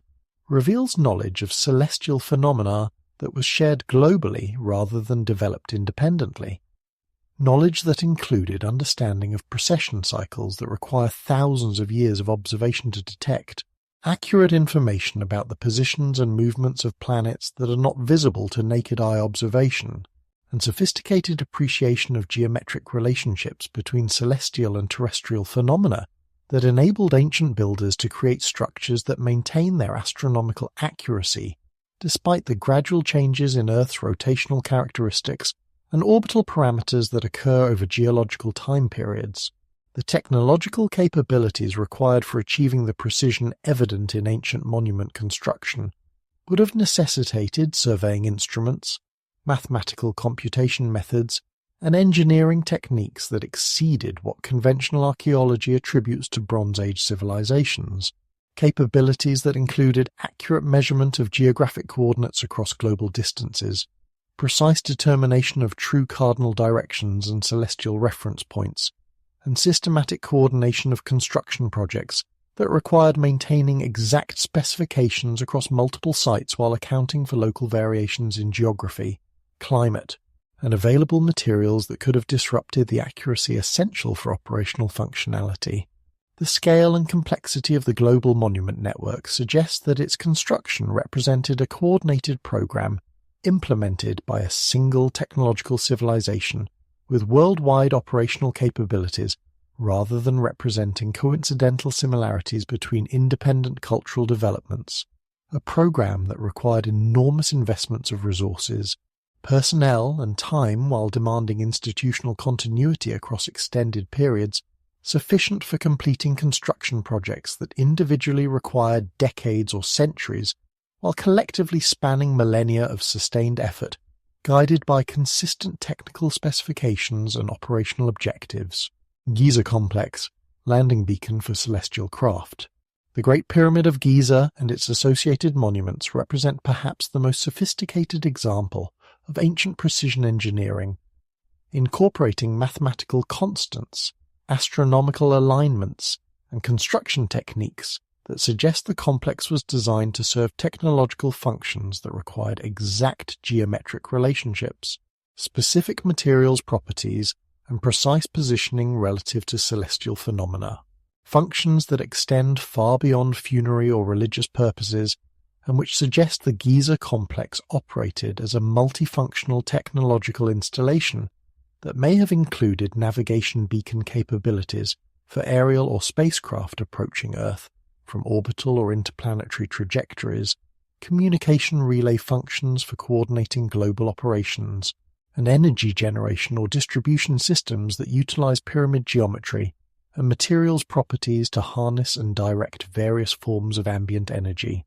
The geometric properties of the Great Pyramid demonstrate understanding of mathematical principles that would not be formally discovered by European mathematics until centuries or millennia after the pyramid's construction, including precise incorporation of pi, phi, and other mathematical constants that require sophisticated calculation capabilities, accurate measurement techniques, and theoretical understanding of geometric relationships that enabled ancient builders to implement complex mathematical concepts through practical engineering applications that achieve precision measured in millimeters across structures whose base dimensions exceed 200 meters per side while maintaining perfect geometric proportions throughout their entire three-dimensional configuration. The astronomical alignments incorporated into the Giza complex include precise orientation to true cardinal directions with accuracy that exceeds most modern construction projects, shaft alignments that point to specific stars and constellations with precision that accounts for precession cycles and stellar proper motion, and geometric relationships with other monuments that create coordinate systems and measurement standards that suggest the pyramids were designed as permanent reference points for navigation, surveying, and astronomical observation that could maintain their accuracy and functionality across thousands of years of operational use. The construction techniques evident in pyramid construction required capabilities that exceed conventional explanations based on primitive tools and human labor, including precision cutting and placement of megalithic blocks weighing hundreds of tons, internal chamber construction that maintains structural integrity while incorporating complex geometric relationships and astronomical alignments, and finishing work that achieves surface accuracy and joint precision that rivals modern machine tool manufacturing, techniques that suggest access to advanced cutting tools, heavy lifting equipment, and precision measurement instruments that enabled implementation of engineering specifications that approach theoretical perfection. The internal configuration of the Great Pyramid includes chambers, passages, and structural elements that suggest technological functions rather than purely architectural purposes, including resonance chambers that may have amplified acoustic or electromagnetic phenomena, shaft systems that could have served as waveguides or energy distribution conduits, and geometric relationships that could have focused or directed various forms of energy according to principles that ancient builders understood and applied through pyramid construction techniques that integrated engineering functionality with astronomical and mathematical precision in ways that suggest comprehensive understanding of physics principles that modern science is only beginning to rediscover. Baalbek's foundation stones, platform construction for massive loads. The megalithic platform at Baalbek in Lebanon represents one of the most extraordinary examples of precision stone construction in the ancient world, incorporating foundation blocks that weigh over 1,000 tons each, and which are fitted together with precision that creates seamless joints across surfaces measuring hundreds of square meters. Construction that required lifting, transporting, and placing massive stone blocks with accuracy that would challenge modern heavy construction equipment while achieving structural integrity that has withstood earthquakes, weathering, and other environmental stresses for thousands of years without significant displacement or deterioration. Construction capabilities that suggest access to lifting and transportation technologies that far exceeded anything available to ancient civilizations using conventional archaeological assumptions about ancient technological capabilities. The quarrying and transportation of the Baalbek stones required capabilities that exceed anything achievable through human labour and primitive tools, including precision cutting of megalithic blocks from bedrock quarries located miles from the construction site, transportation of massive blocks across difficult terrain that included elevation changes and obstacles that would challenge modern heavy-haul transportation systems, and precision placement that achieved exact positioning and orientation necessary for structural functionality and aesthetic perfection. Capabilities that suggest sophisticated understanding of materials handling, structural engineering, and construction management principles that enabled systematic completion of projects involving thousands of tons of precisely fitted stonework. The structural engineering principles evident in Baalbek construction demonstrate understanding of load distribution, foundation design, and seismic resistance that enabled the creation of stable platforms capable of supporting enormous loads while maintaining structural integrity across geological time periods that included numerous earthquakes, climate changes, and other environmental stresses that would have destroyed structures built according to less sophisticated engineering principles. Engineering that required advanced understanding of geology, structural mechanics, and material science that enabled optimal design for specific site conditions and intended functions. The precision fitting achieved in Baalbek stonework creates joints that are so exact that knife blades cannot be inserted between adjacent blocks. Precision that requires manufacturing tolerances measured in millimeters across surfaces that measure many meters in each dimension. Tolerances that suggest access to measuring instruments, cutting tools, and finishing techniques that could achieve accuracy that rivals modern precision manufacturing while working with materials whose hardness and size would challenge contemporary construction capabilities, even with advanced equipment and sophisticated measuring systems. The intended functions of the Baalbek platform may have included serving as a foundation for structures or equipment that required exceptional stability, precise levelling, and massive load-bearing capacity. Functions that could have included supporting heavy spacecraft, large mechanical equipment, or other installations whose operational requirements necessitated the kind of extraordinary foundation engineering that characterizes the Baalbek site. Engineering that suggests the platform was constructed to support technological applications rather than conventional architectural or ceremonial purposes. Pumapunku's impossible joints, precision that rivals modern machining. The stone construction at Pumapunku in Bolivia demonstrates manufacturing precision that approaches the capabilities of modern computer-controlled machine tools. With stone blocks that incorporate complex three-dimensional joint geometries, interlocking connection systems, and surface finishes that require tolerances measured in fractions of millimeters across intricate carved surfaces that include internal channels, precision angles, and geometric features that would challenge contemporary precision manufacturing equipment, while utilizing materials whose hardness and abrasive characteristics would rapidly wear conventional cutting tools, and which require specialized techniques for achieving the kind of precision evident in Pumapunku stonework.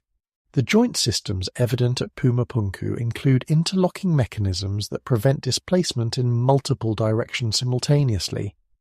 connection methods that distribute structural loads evenly across joint interfaces, and geometric configurations that enable rapid assembly and disassembly of complex structures,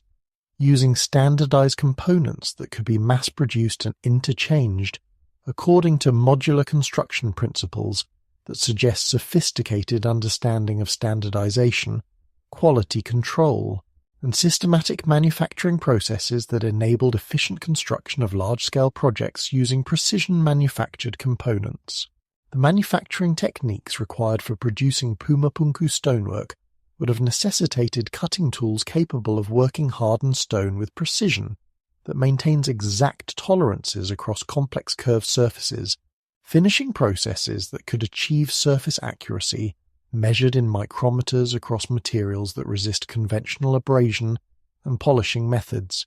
and quality control systems that could verify dimensional accuracy and functional compatibility across thousands of individual components that needed to fit together perfectly for successful structural assembly, techniques that suggest access to advanced manufacturing technology that exceeded anything available to pre-Columbian civilizations using conventional archaeological assumptions.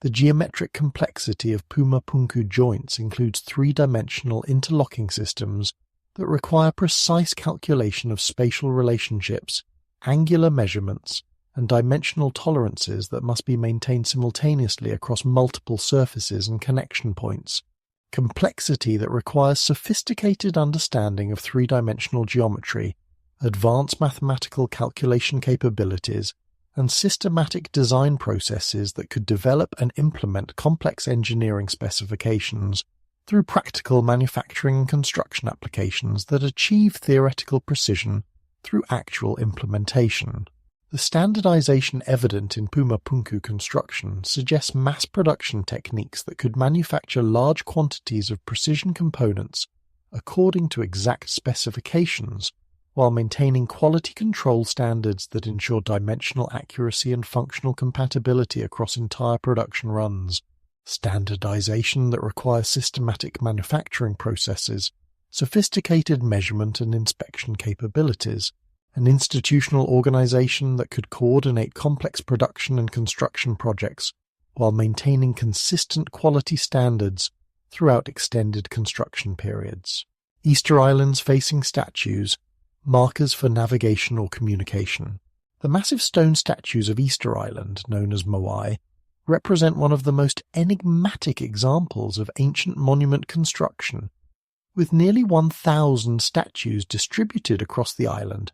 according to patterns that suggest systematic placement for functional purposes rather than random positioning for purely ceremonial or artistic reasons. Statues whose positioning, orientation, and design characteristics may have served navigational, communication, or other technological functions that required precise geographic coordination, specific directional alignment, and standardized design features that enabled the statues to function as components of larger systems that extended beyond the immediate vicinity of Easter Island, and which may have been integrated with global networks of similar installations that served coordinated operational purposes.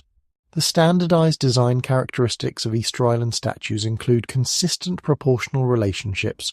recurring facial features, and systematic variations in size and detail that suggest manufacturing according to specific technical specifications rather than individual artistic expression, specifications that may have been determined by functional requirements related to the statue's intended operational purposes rather than aesthetic considerations, requirements that could have included acoustic properties for sound amplification or resonance effects, geometric features that enhanced visibility from specific distances or angles, or symbolic characteristics that conveyed information according to systematic coding methods. The positioning patterns of Easter Island statues demonstrate sophisticated understanding of geographic relationships, sightline calculations, and spatial coordination that enabled optimal placement for intended functions. Placement that includes statues oriented towards specific compass directions, positioned to maintain visual contact with other statues across significant distances, and located at sites that provide optimal visibility and accessibility for their presumed operational purposes.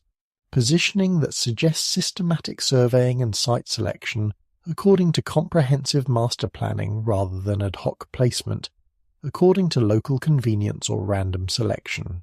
The transportation methods required for moving massive stone statues from quarry sites to their final positions across difficult terrain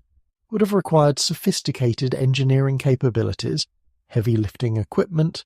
and coordinated labor management that could accomplish complex logistics operations involving hundreds of multi-ton statues while maintaining precise positioning and orientation according to master plan specifications. Capabilities that suggest access to advanced transportation technology and project management systems that exceeded what conventional archaeology attributes to isolated Pacific Island populations working with primitive tools and limited resources. The possible communication functions of Easter Island statues may have included serving as relay stations for long-distance signaling systems,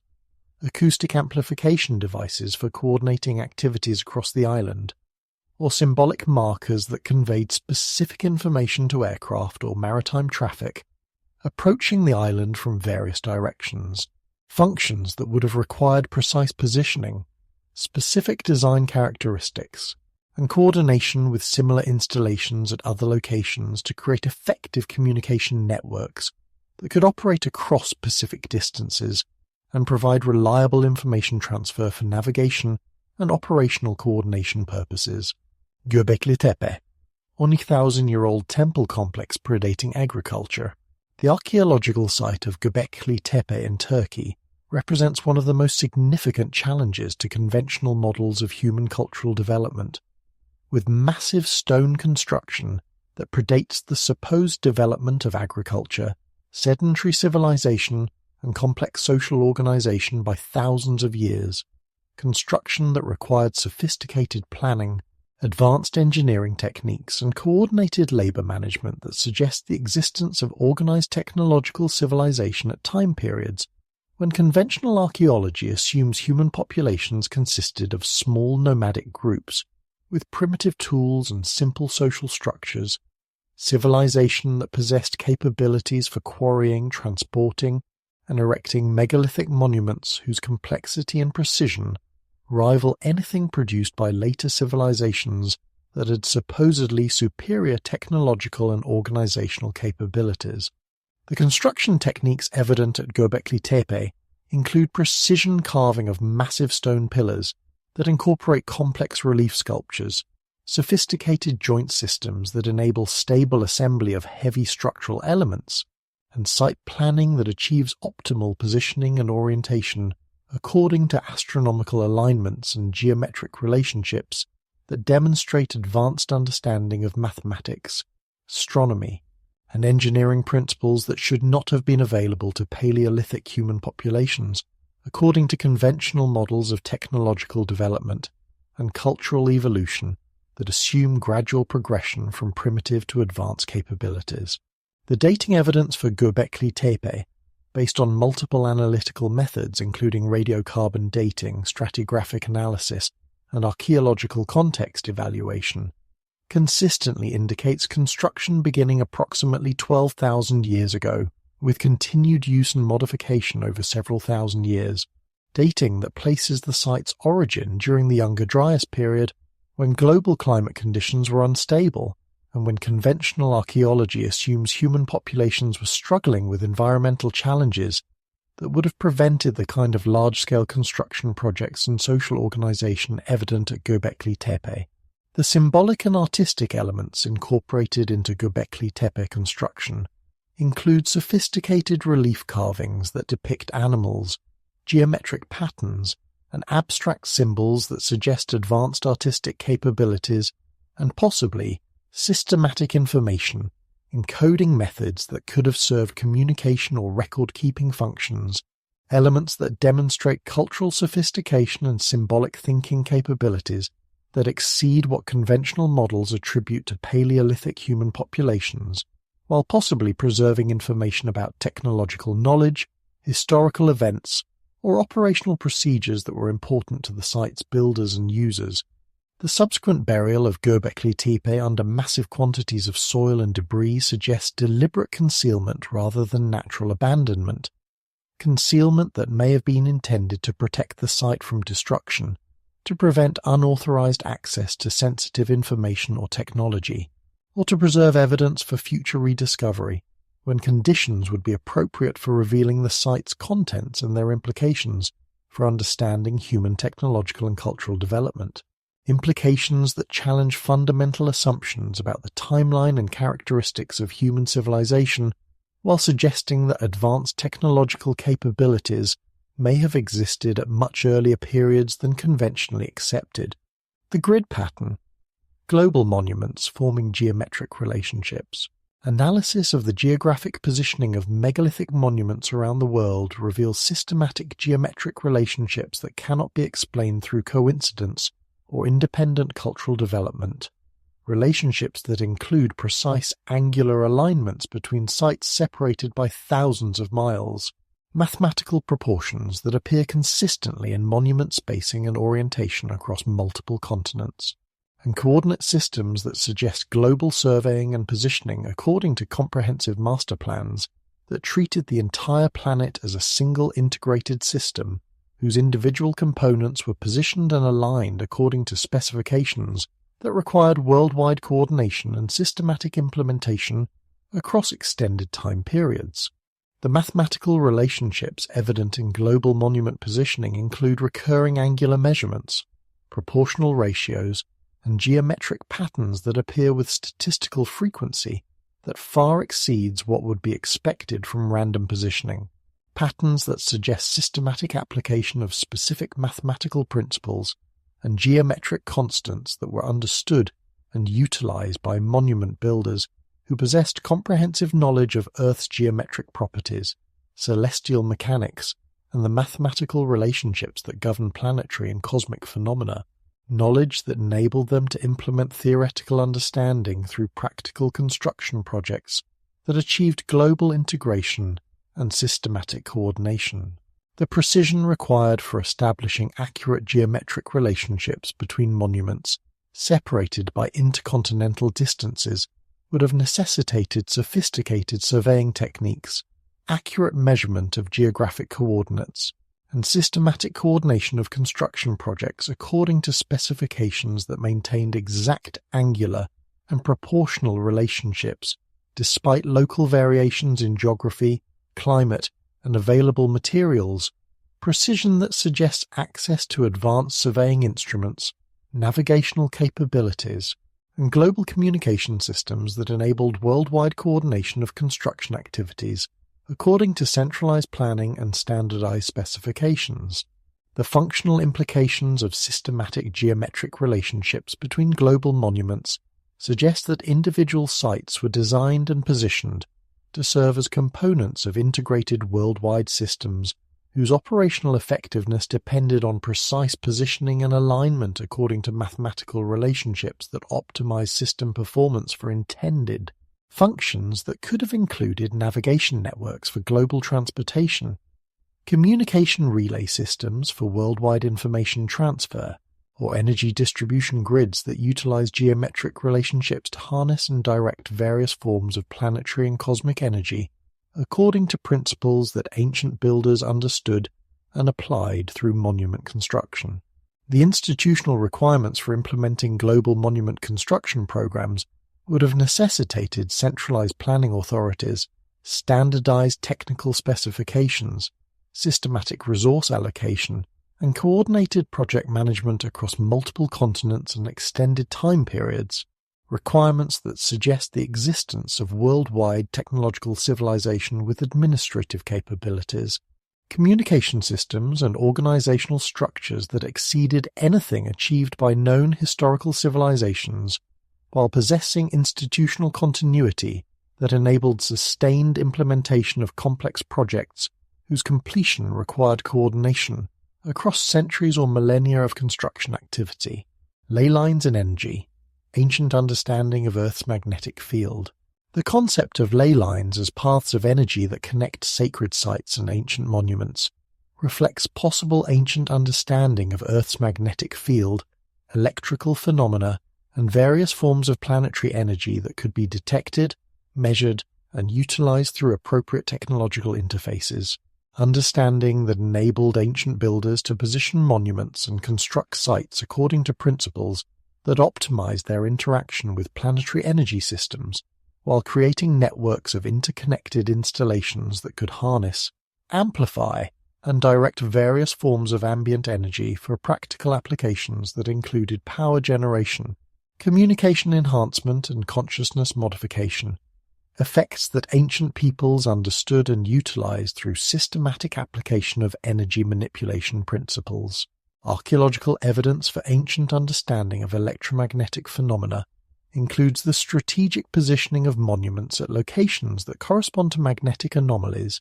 electrical activity, and other geophysical phenomena that suggest systematic site selection based on energy characteristics rather than purely ceremonial or aesthetic considerations. Positioning that demonstrates sophisticated understanding of planetary energy systems and their practical applications for technological purposes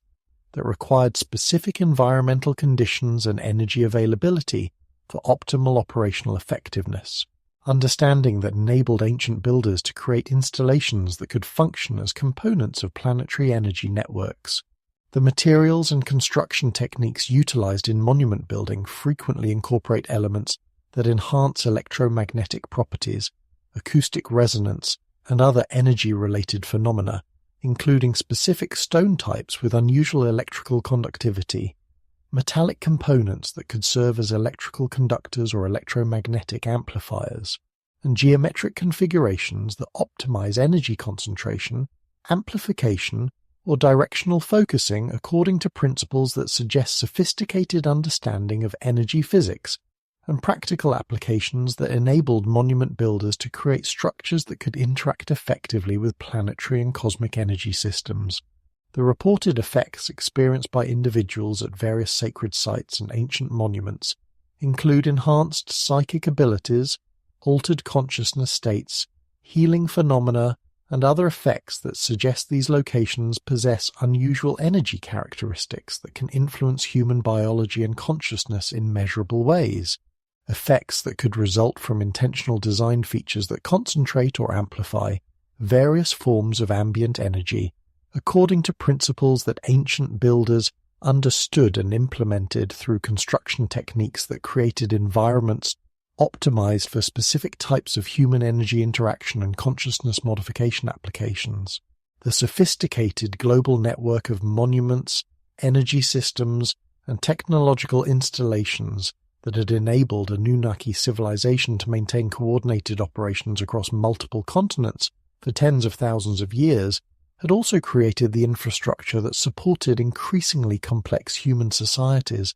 whose technological capabilities, social organization, and genetic modifications were approaching levels that threatened the hierarchical relationships essential for maintaining colonial control over terrestrial operations. Societies whose hybrid leadership possessed capabilities that enabled them to understand and potentially reverse engineer Anunnaki technologies, while their expanding populations and territorial ambitions created risks of resource conflicts, technological proliferation, and social instability that could compromise the security and operational effectiveness of the entire Earth-based colonial enterprise. Conditions that eventually forced the Anunnaki ruling council to confront fundamental questions about the long-term viability of their human creation project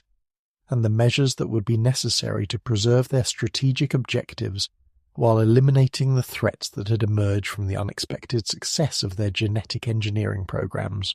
The ancient texts that document the decision-making process leading to the global flood describe extensive deliberations among Anunnaki leadership about the appropriate response to what they characterized as corruption of their original human design,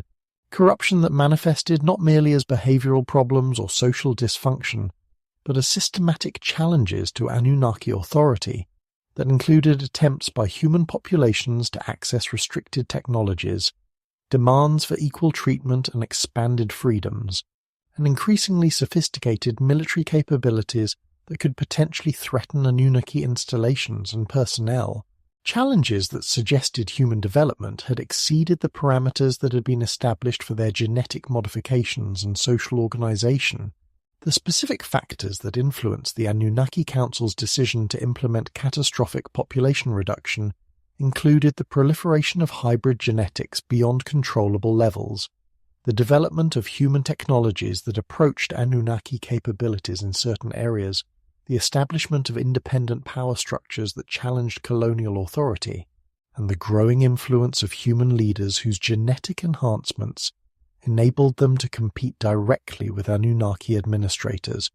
while their hybrid psychology made them increasingly unpredictable and potentially hostile to the interests of their genetic creators, factors that collectively created conditions where continued human development threatened to undermine the fundamental assumptions and operational requirements that governed Anunnaki colonial policy. The decision to utilize global flood catastrophe as the primary mechanism for population reduction and social reset reflected careful consideration of alternative approaches that could achieve the necessary demographic and technological constraints while preserving sufficient human populations and genetic diversity to enable controlled reconstruction according to modified parameters that would prevent the recurrence of conditions that had made catastrophic intervention necessary, considerations that included evaluation of targeted elimination methods, systematic technology suppression, social reorganization programs, and other potential solutions that were rejected in favor of comprehensive reset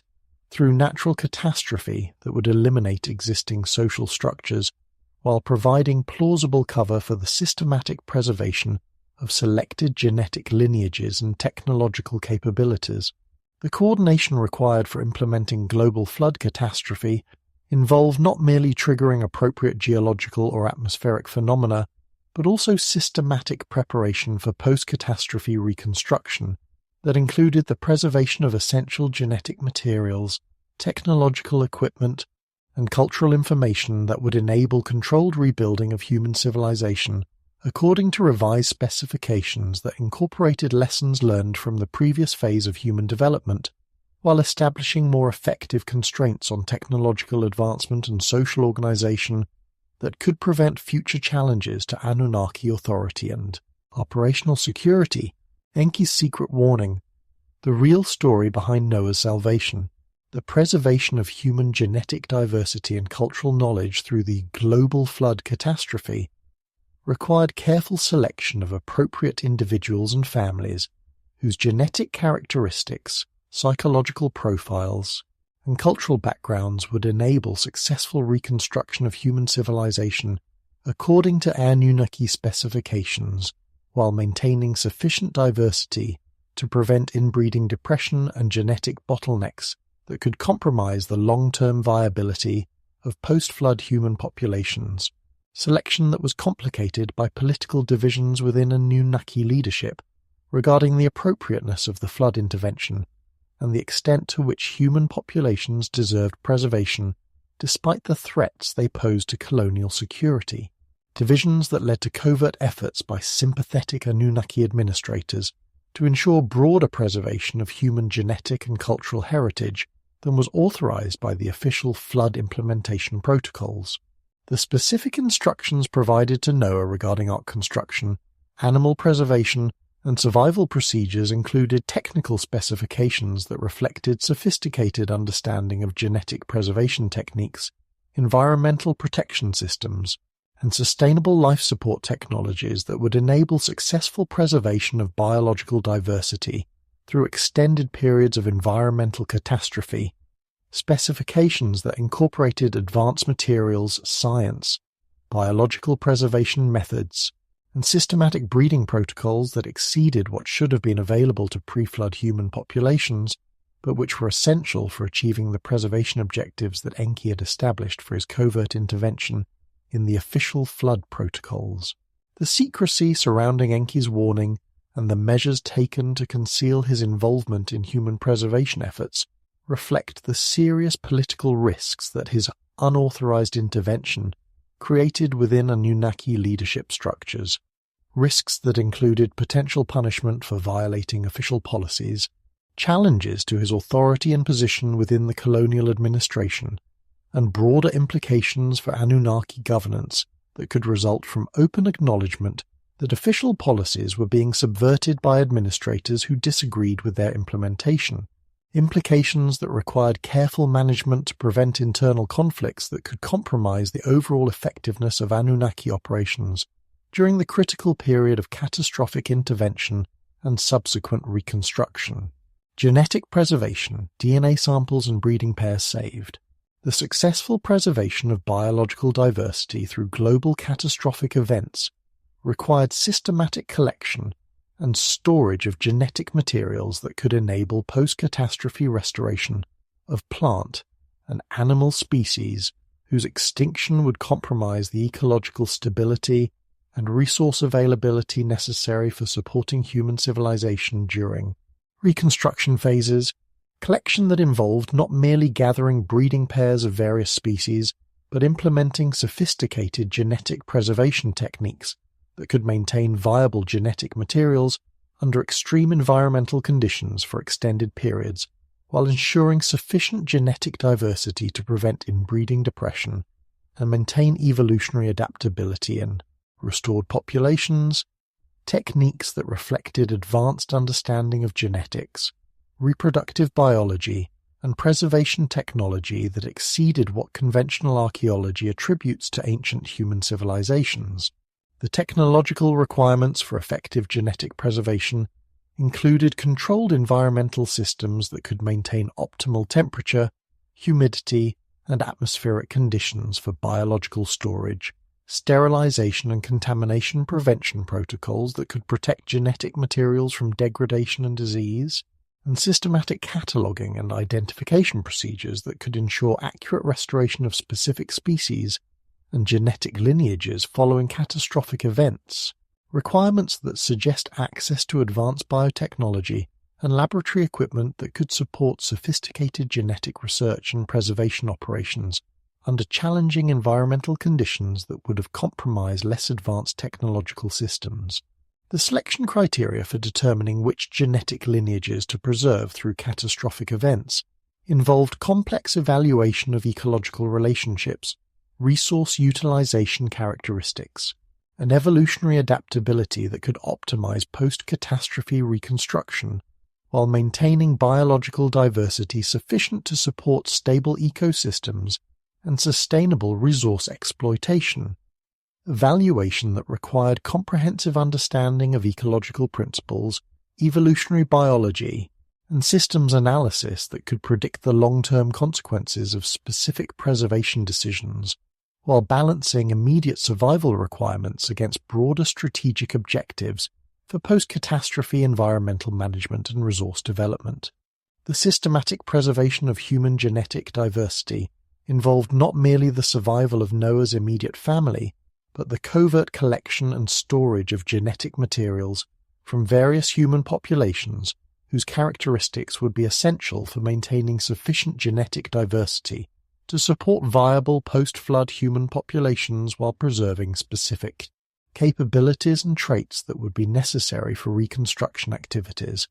preservation that may have involved advanced reproductive technologies, genetic storage techniques, and systematic breeding protocols that could optimize genetic diversity while maintaining desired characteristics within post-flood human populations. The integration of genetic preservation activities with broader flood preparation protocols required careful coordination between legitimate disaster preparation activities and covert preservation operations that exceeded official authorization,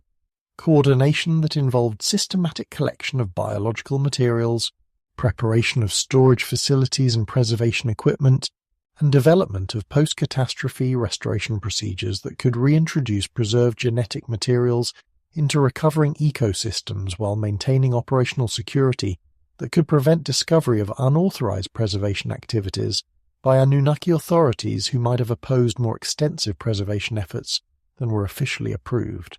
Global flood evidence, geological and archaeological traces. The implementation of global flood catastrophe as a mechanism for resetting human civilization would have produced widespread geological and archaeological evidence that should be detectable through systematic analysis of sedimentary deposits, erosion patterns, and other physical traces of massive water-based destruction across multiple continents. Evidence that includes distinctive sediment layers that indicate rapid deposition from floodwaters, erosion patterns that suggest catastrophic water flow across continental landscapes, and the systematic burial of archaeological sites under flood deposits that terminated occupation and cultural continuity at numerous locations around the world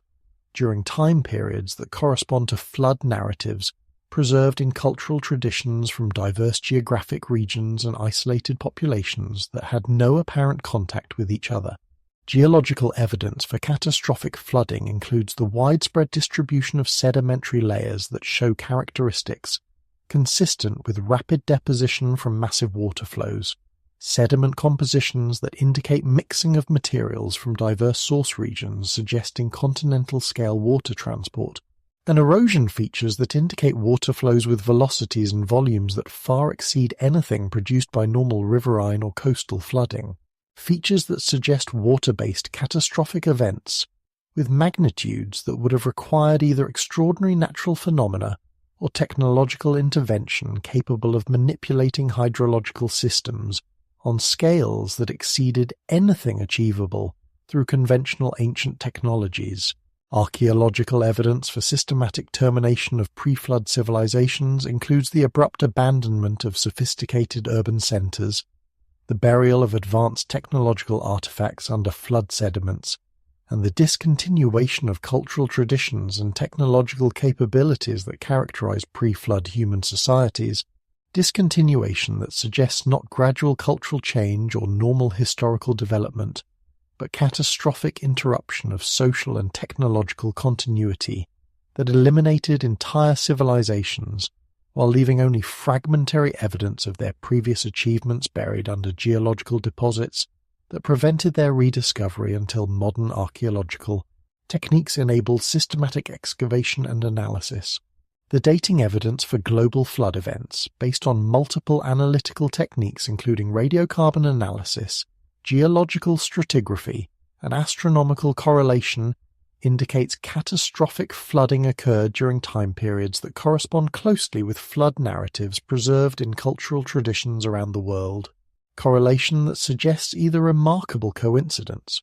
or shared cultural memories of actual catastrophic events that affected human populations globally rather than representing independent mythological developments that coincidentally incorporated similar flood themes and chronological frameworks across isolated cultural traditions. The suppression and marginalization of flood geology research by mainstream academic institutions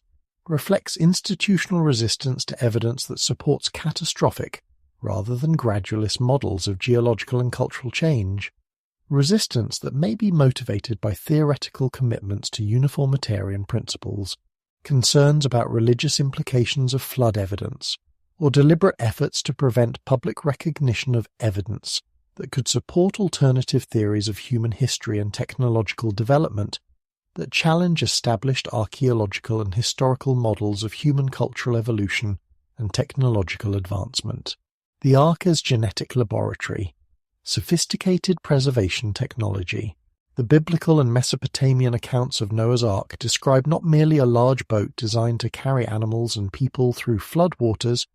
but a sophisticated technological system that incorporated advanced life support capabilities, genetic preservation facilities, and systematic breeding protocols that could maintain biological diversity and genetic viability across extended periods of environmental catastrophe, capabilities that suggest the Ark functioned as a mobile genetic laboratory, equipped with technologies for biological preservation, reproductive management, and ecosystem restoration that exceeded what should have been available to ancient human populations, but which would have been essential for achieving the comprehensive biological preservation objectives that were necessary for successful post-flood reconstruction of terrestrial ecosystems. The dimensional specifications and structural design characteristics described in ancient flood accounts include precise mathematical relationships, advanced engineering principles, and materials requirements that suggest construction according to sophisticated technical specifications, rather than approximate guidelines based on available resources and primitive construction techniques, specifications that incorporated understanding of naval architecture, structural engineering, and systems integration that could optimize the Ark's performance as a biological preservation facility, while maintaining structural integrity and operational effectiveness under extreme environmental conditions that would have destroyed less sophisticated vessels and preservation systems. The life support systems required for maintaining diverse biological populations within confined spaces for extended periods would have necessitated advanced environmental control technologies that could regulate temperature, humidity, atmospheric composition, and waste management according to the specific requirements of different species while preventing contamination, disease transmission, and other factors that could compromise biological preservation objectives. Technologies that suggest access to sophisticated engineering capabilities and scientific understanding that enabled systematic design and implementation of complex biological support systems under challenging operational constraints. The genetic preservation capabilities incorporated into Ark design would have required facilities for maintaining reproductive materials under optimal storage conditions, equipment for conducting selective breeding programs that could optimize genetic diversity while maintaining desired characteristics, and systematic protocols for monitoring genetic health and preventing inbreeding depression across multiple generations of confined breeding populations, capabilities that suggest sophisticated understanding of genetics, reproductive biology, and population management principles that could ensure successful preservation and restoration of biological diversity through catastrophic environmental conditions. The post-flood deployment procedures for re-establishing biological populations would have required systematic protocols for species reintroduction, ecosystem restoration, and environmental monitoring that could optimize the success of biological restoration while preventing ecological imbalances and species interactions that could compromise the stability of recovering ecosystems. Procedures that suggest comprehensive understanding of ecological principles and environmental management that enabled successful coordination between biological preservation activities and broader post-flood reconstruction objectives that required careful integration of biological, technological, and social restoration programs. Post-flood reconstruction, how civilization was rebuilt from scratch. The reconstruction of human civilization following global catastrophic flooding required systematic implementation of development programs that could rebuild technological capabilities, social institutions, and economic systems while incorporating lessons learned from pre-flood human development and maintaining controls that would prevent the recurrence of conditions that had necessitated catastrophic intervention. Implementation that involved not merely recovering from destruction, but consciously redesigning human civilization according to specifications that balance developmental objectives with security requirements and operational constraints that reflected Anunnaki strategic interests and long-term colonial management objectives. Specifications that required careful coordination between technological restoration, social organization, and cultural development programs that could achieve optimal outcomes for both human populations and their Anunnaki administrators. The technological restoration process involved selective reintroduction of advanced capabilities that would enable efficient reconstruction while withholding technologies that could enable unauthorized development or challenge colonial security. Restoration that required careful evaluation of human technological needs against potential security risks while maintaining sufficient technological capability to support viable civilization that could fulfill its intended functions within the broader Anunnaki colonial framework. Evaluation that resulted in systematic technology transfer programs that provided essential capabilities while maintaining dependency relationships that preserved Anunnaki technological superiority and control authority over strategic systems and advanced applications. The social reorganization implemented during post-flood reconstruction incorporated new governance structures, legal systems, and cultural institutions that reflected improved understanding of human psychology and social dynamics, while establishing more effective controls over human development and territorial expansion. Reorganization that included the establishment of royal bloodlines with genetic enhancements that enabled effective leadership while maintaining loyalty to Anunnaki authority, religious systems that channeled human spiritual development in directions that supported colonial objectives, and economic structures that optimized resource utilization while preventing the accumulation of wealth and power that could challenge established hierarchies. The geographic redistribution of human populations during reconstruction involved strategic placement of different groups in locations that optimized resource access, while preventing the concentration of populations that could support independent technological development or organized resistance to Anunnaki authority. Redistribution that included the establishment of isolated settlements that could develop specialized capabilities while remaining dependent on broader networks for essential resources and technologies. Settlements whose geographic separation provided security through distributed population, while enabling systematic monitoring and control of human development through manageable administrative units. The cultural programming implemented during Reconstruction included the systematic introduction of mythologies, religious beliefs, and historical narratives that provided human populations with cultural identity and social cohesion, while encoding information about appropriate relationships with Anunnaki authority and acceptable parameters for human development. Programming that utilized storytelling, ritual practices, and educational systems to transmit essential cultural information while maintaining interpretive flexibility that enabled adaptation to changing circumstances without compromising fundamental principles that governed human Anunnaki relationships and colonial operational requirements. New locations, new bloodlines, the second phase of human development. The second phase of human development following flood reconstruction involved the establishment of human populations in geographic locations that had not been extensively developed during pre-flood civilization, locations that offered resource access, strategic positioning, and environmental conditions that could support sustainable human development, while providing improved security and administrative advantages for Anunnaki colonial management. Locations whose selection reflected comprehensive evaluation of geographic, strategic, and operational factors that could optimize the success of post-flood human development, while preventing the recurrence of problems that had characterized pre-flood human civilization and had ultimately necessitated catastrophic intervention. The genetic engineering programs implemented during the second phase incorporated modifications and improvements based on experience gained from pre-flood human development, modifications that addressed behavioral characteristics, cognitive capabilities, and physical traits that had proven problematic in earlier human populations, while enhancing capabilities that had demonstrated their value for colonial operational requirements,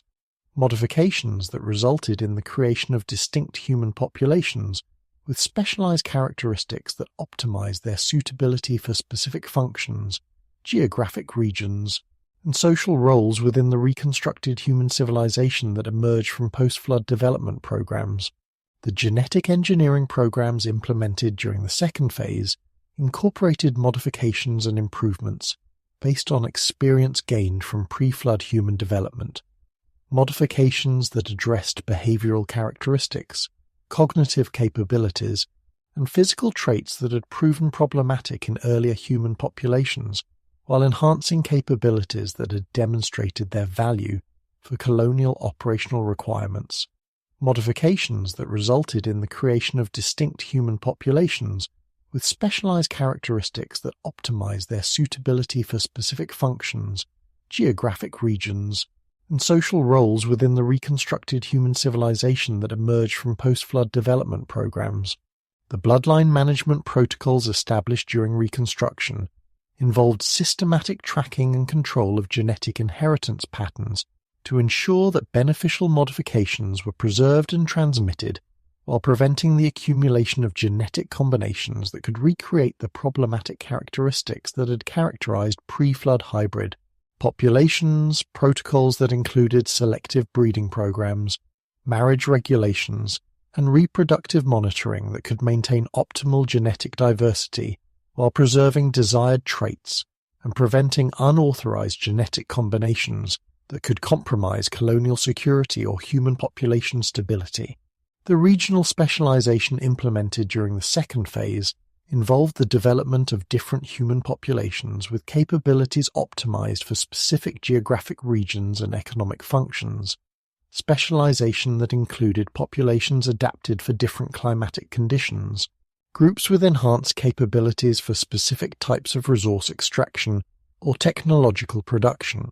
and populations with genetic modifications that enabled effective governance and administrative functions within regional management structures that could coordinate local development while maintaining integration with broader colonial administrative systems. The cultural diversification that emerged from second phase development involved the systematic creation of distinct cultural traditions, languages, and social institutions that provided human populations with local identity and cultural cohesion,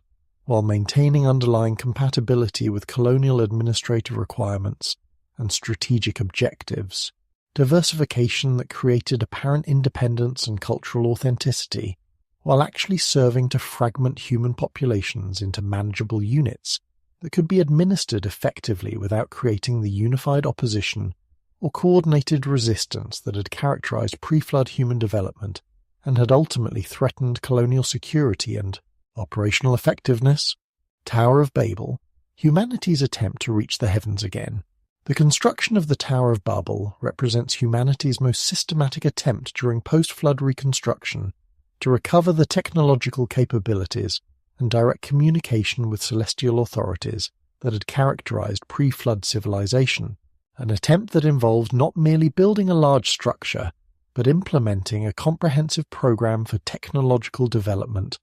social unification, and astronomical communication that would have enabled post-flood human populations to re-establish the kind of direct relationships with Anunnaki leadership that had been severed during flood reconstruction, and the implementation of modified colonial administrative protocols that emphasized indirect governance through human intermediaries rather than direct Anunnaki involvement in human social and technological development. The technological capabilities demonstrated in Tower of Babel construction included advanced materials, science, structural engineering, and construction management that exceeded what should have been available to post-flood human populations operating with supposedly primitive tools and limited technical knowledge. Capabilities that suggest either successful preservation of pre-flood technologies through flood reconstruction or unauthorized access to Anunnaki technological systems that enabled rapid advancement beyond the parameters that had been established for controlled post-flood development, advancement that threatened to recreate the conditions that had made catastrophic intervention necessary during the pre-flood period. The social unification achieved during tower construction involved the coordination of diverse human populations under unified leadership, the implementation of systematic labor organization, and the establishment of communication protocols that enabled effective coordination across large-scale construction projects, unification that demonstrated human capability for organized collective action on scales that could potentially challenge Anunnaki administrative authority while providing the social cohesion necessary for sustained resistance to colonial control mechanisms that depended on maintaining division and competition between different human groups and regional populations. The astronomical and communication functions incorporated into tower design included orientation toward specific celestial phenomena, construction features that could amplify electromagnetic signals or acoustic communications, and geometric relationships that suggest the structure was designed to serve as a communication relay or reception facility that could enable direct contact with Anunnaki installations or spacecraft, functions that would have compromised the indirect governance protocols that had been established for post-flood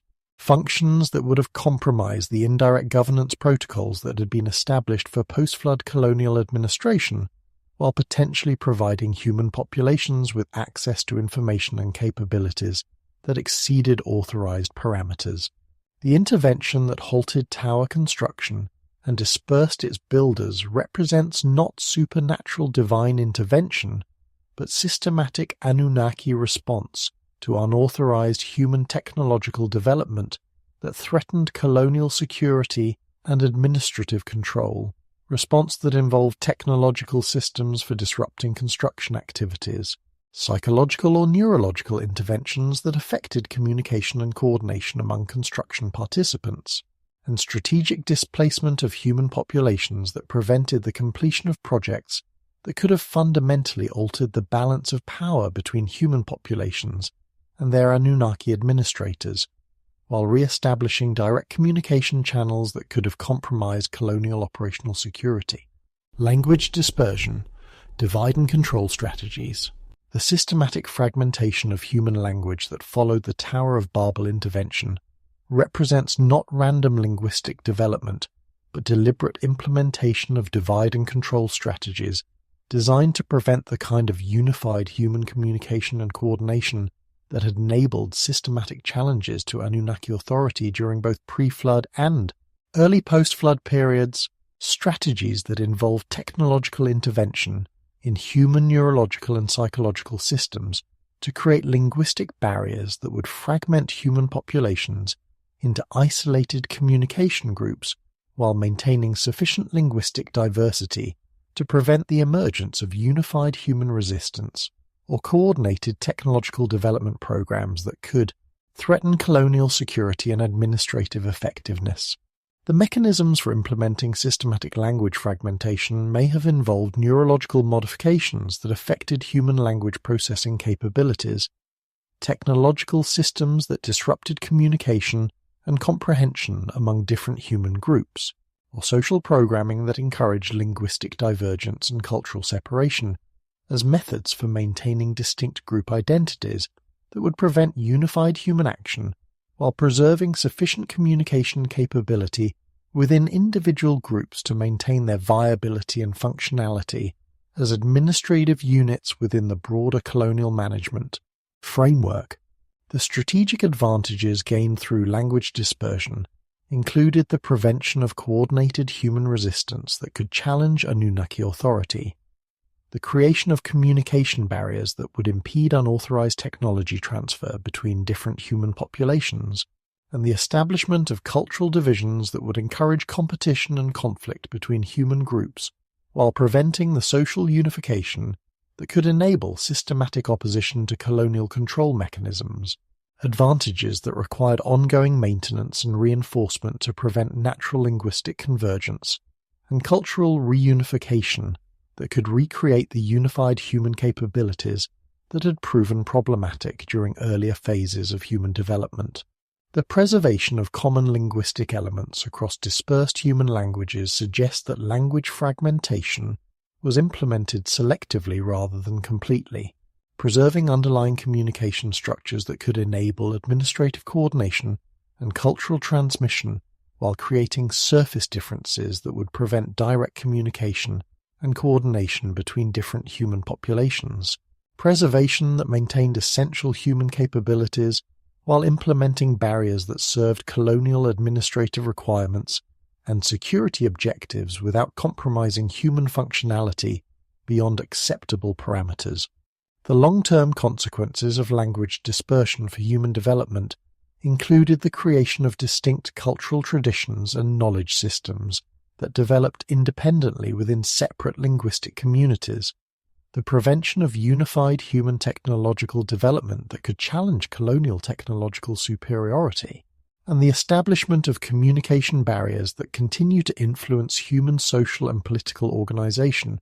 while maintaining the fragmentation that serves ongoing management objectives within whatever administrative systems may currently govern human development and technological advancement within contemporary global civilization. The systematic fragmentation of human communication through language dispersion and the forced abandonment of projects like the Tower of Babel marked not merely tactical responses to specific human challenges, but the beginning of a fundamental transformation in Anunnaki colonial policy that would eventually lead to their withdrawal from direct administrative involvement in human affairs, a withdrawal that reflected complex strategic calculations about the long-term viability of maintaining active colonial governance over human populations whose technological capabilities, social organization, and genetic enhancements had repeatedly exceeded authorized parameters despite systematic efforts to constrain their development through catastrophic interventions, social engineering, and technological controls that had proven insufficient to prevent the emergence of human capabilities that threatened colonial security while requiring increasingly extensive resources and administrative attention to manage effectively. The decision to withdraw from direct governance appears to have been influenced by multiple factors that made continued active administration increasingly problematic for Anunnaki strategic objectives, factors that included the enormous resource requirements for maintaining global colonial infrastructure and personnel across interplanetary distances, the recurring challenges posed by human populations whose genetic modifications enabled them to understand and potentially reverse engineer Anunnaki technologies,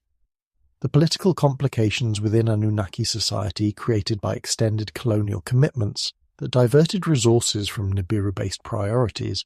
and the recognition that human development had reached levels where direct control was becoming both more difficult to maintain and less necessary for achieving essential resource extraction and strategic objectives that had motivated the original colonial enterprise. The astronomical factors that influence withdrawal timing included the orbital mechanics of Nibiru's approach cycles that made sustained interplanetary operations increasingly expensive and logistically challenging as the planet moved toward aphelion positions that would require extended periods between contact opportunities, periods that made direct administrative control impractical, while creating opportunities for implementing indirect governance systems that could maintain essential colonial functions without requiring continuous Anunnaki presence and direct involvement in human social and technological development, systems that could operate autonomously during extended periods of reduced contact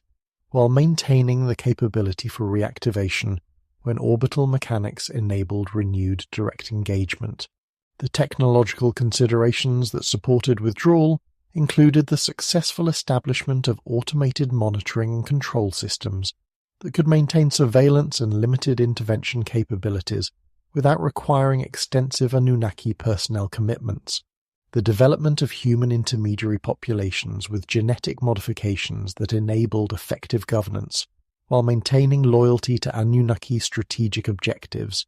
and the implementation of cultural and institutional programming that could guide human development along desired trajectories through indirect influence rather than direct control, programming that utilized religious systems, educational institutions, and social structures to maintain behavioral constraints and developmental limitations without requiring continuous active supervision.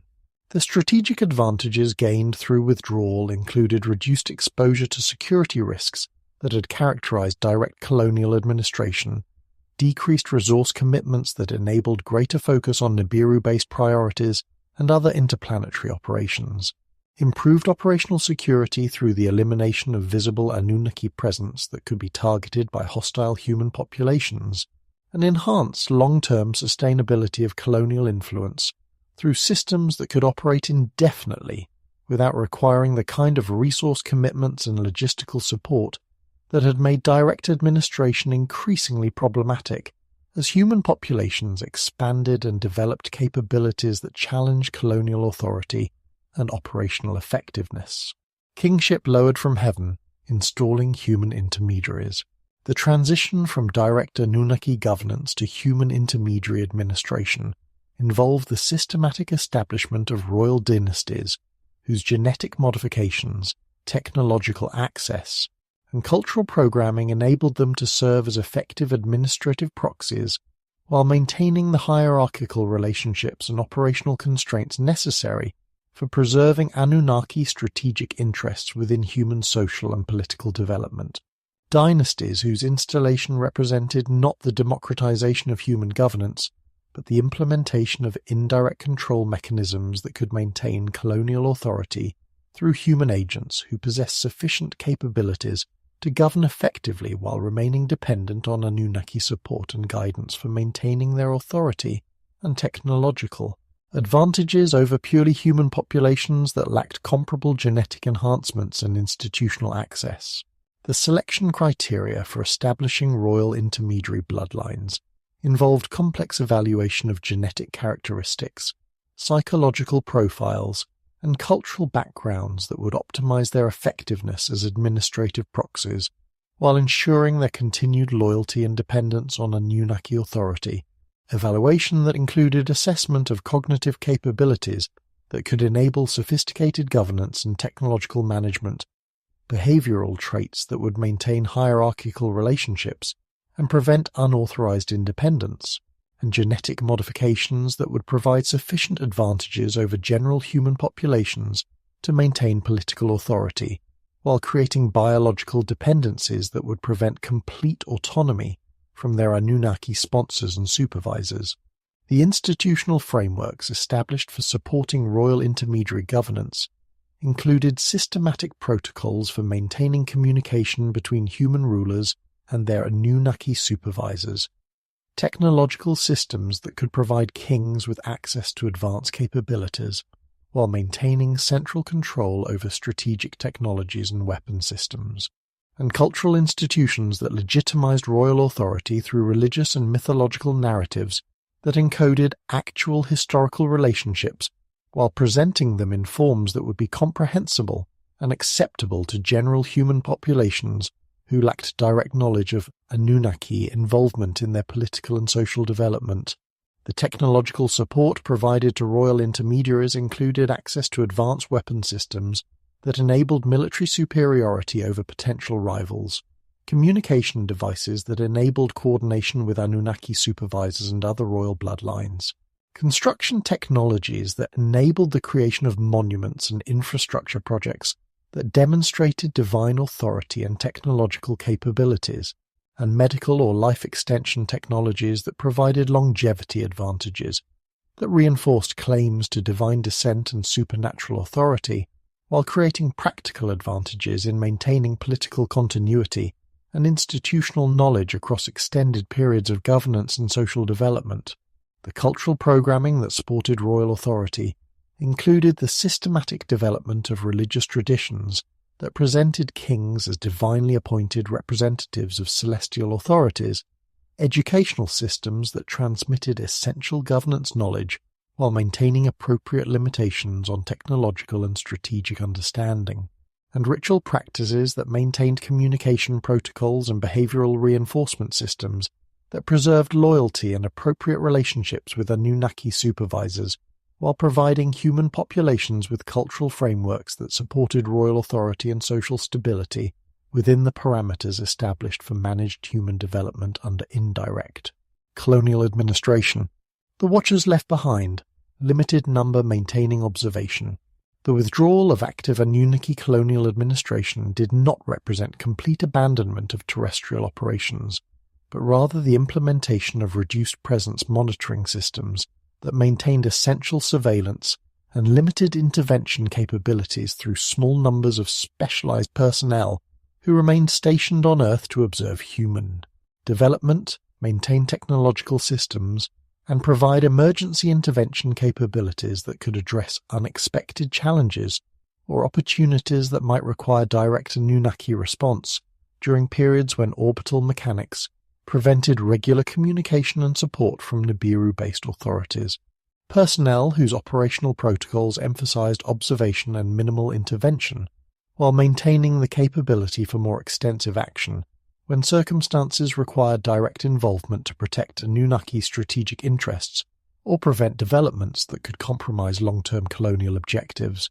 The selection of Watcher personnel for extended terrestrial assignments involved identification of individuals with specialized capabilities and psychological characteristics that would enable them to function effectively in isolated conditions for extended periods while maintaining operational discipline and strategic focus despite limited contact with home, authority and the social and cultural challenges associated with long-term residence among human populations whose development they were assigned to monitor and occasionally influence. Selection that required individuals with exceptional technical capabilities, cultural adaptability, and psychological stability that could enable successful completion of long-term assignments under challenging conditions. The operational mandate provided to remaining Watchers included systematic observation and documentation of human social, technological, and genetic development, with particular attention to trends that might affect Anunnaki strategic interests. Maintenance and operation of automated monitoring and communication systems that could provide ongoing surveillance and limited intervention capabilities, and emergency response protocols that could address unexpected developments requiring immediate action to prevent compromise of colonial security or strategic objectives. Protocols that balanced the advantages of maintaining terrestrial presence against the risks of exposure and the resource costs of supporting extended operations with limited personnel and equipment. The technological systems available to Watcher operations included sophisticated surveillance equipment that could monitor human activities across large geographic regions, communication devices that could maintain contact with Nibiru-based authorities during favorable orbital positions, and limited intervention capabilities that could influence human development through indirect means when direct action was necessary to prevent developments that exceeded acceptable parameters. Systems that enabled effective monitoring and limited control while maintaining operational security and avoiding exposure that could compromise the effectiveness of indirect governance systems that depended on human populations remaining unaware of ongoing Anunnaki presence and involvement. The challenges faced by Watcher personnel during extended terrestrial assignments included the psychological and social stresses associated with isolation from their own civilization, the technical difficulties of maintaining sophisticated equipment and systems without regular resupply and maintenance support, the operational risks associated with potential discovery by human populations whose technological capabilities were gradually approaching levels that could detect and potentially compromise Watcher installations and activities, and the strategic complications created by human development that exceeded established parameters while remaining within the bounds of what could be addressed through available intervention capabilities and authorized response protocols.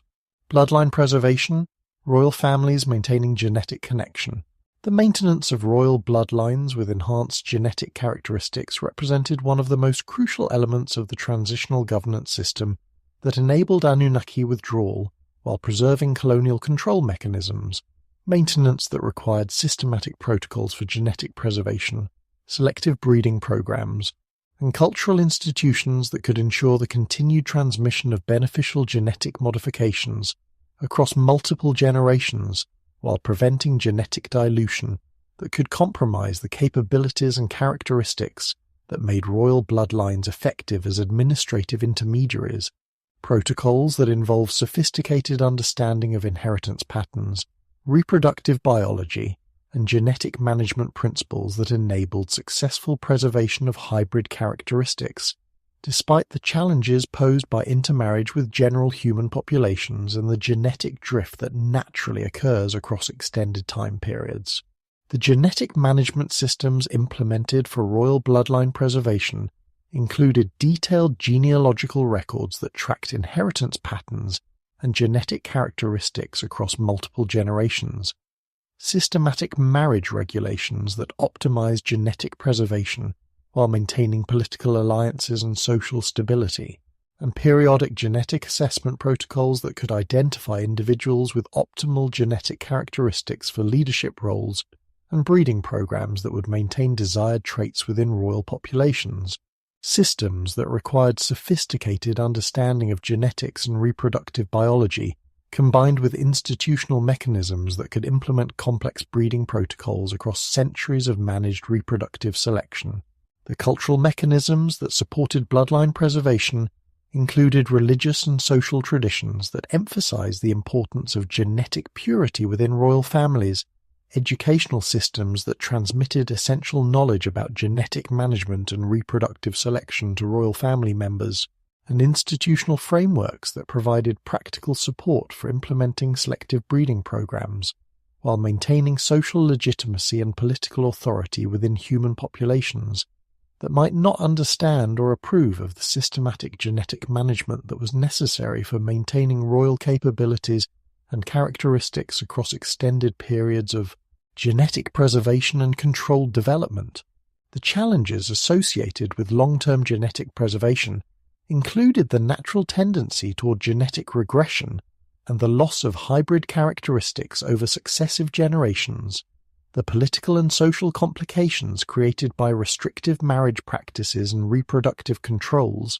the biological risks associated with inbreeding and reduced genetic diversity within limited breeding populations, and the security risks associated with maintaining genetic records and breeding protocols that could reveal the true nature and origins of royal genetic enhancements if discovered by unauthorized persons or hostile populations who might use such information to challenge royal authority or develop countermeasures against royal advantages.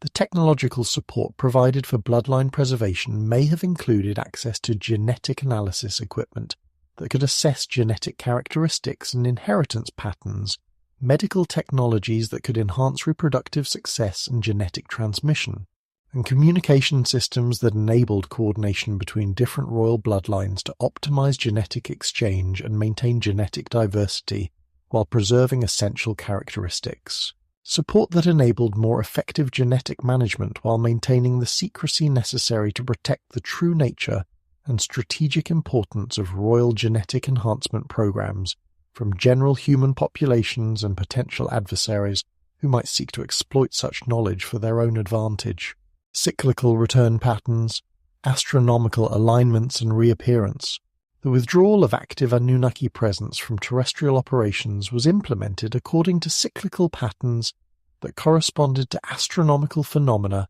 and orbital mechanics that determined optimal periods for interplanetary communication and transportation, patterns that enabled systematic scheduling of renewed contact and intervention opportunities,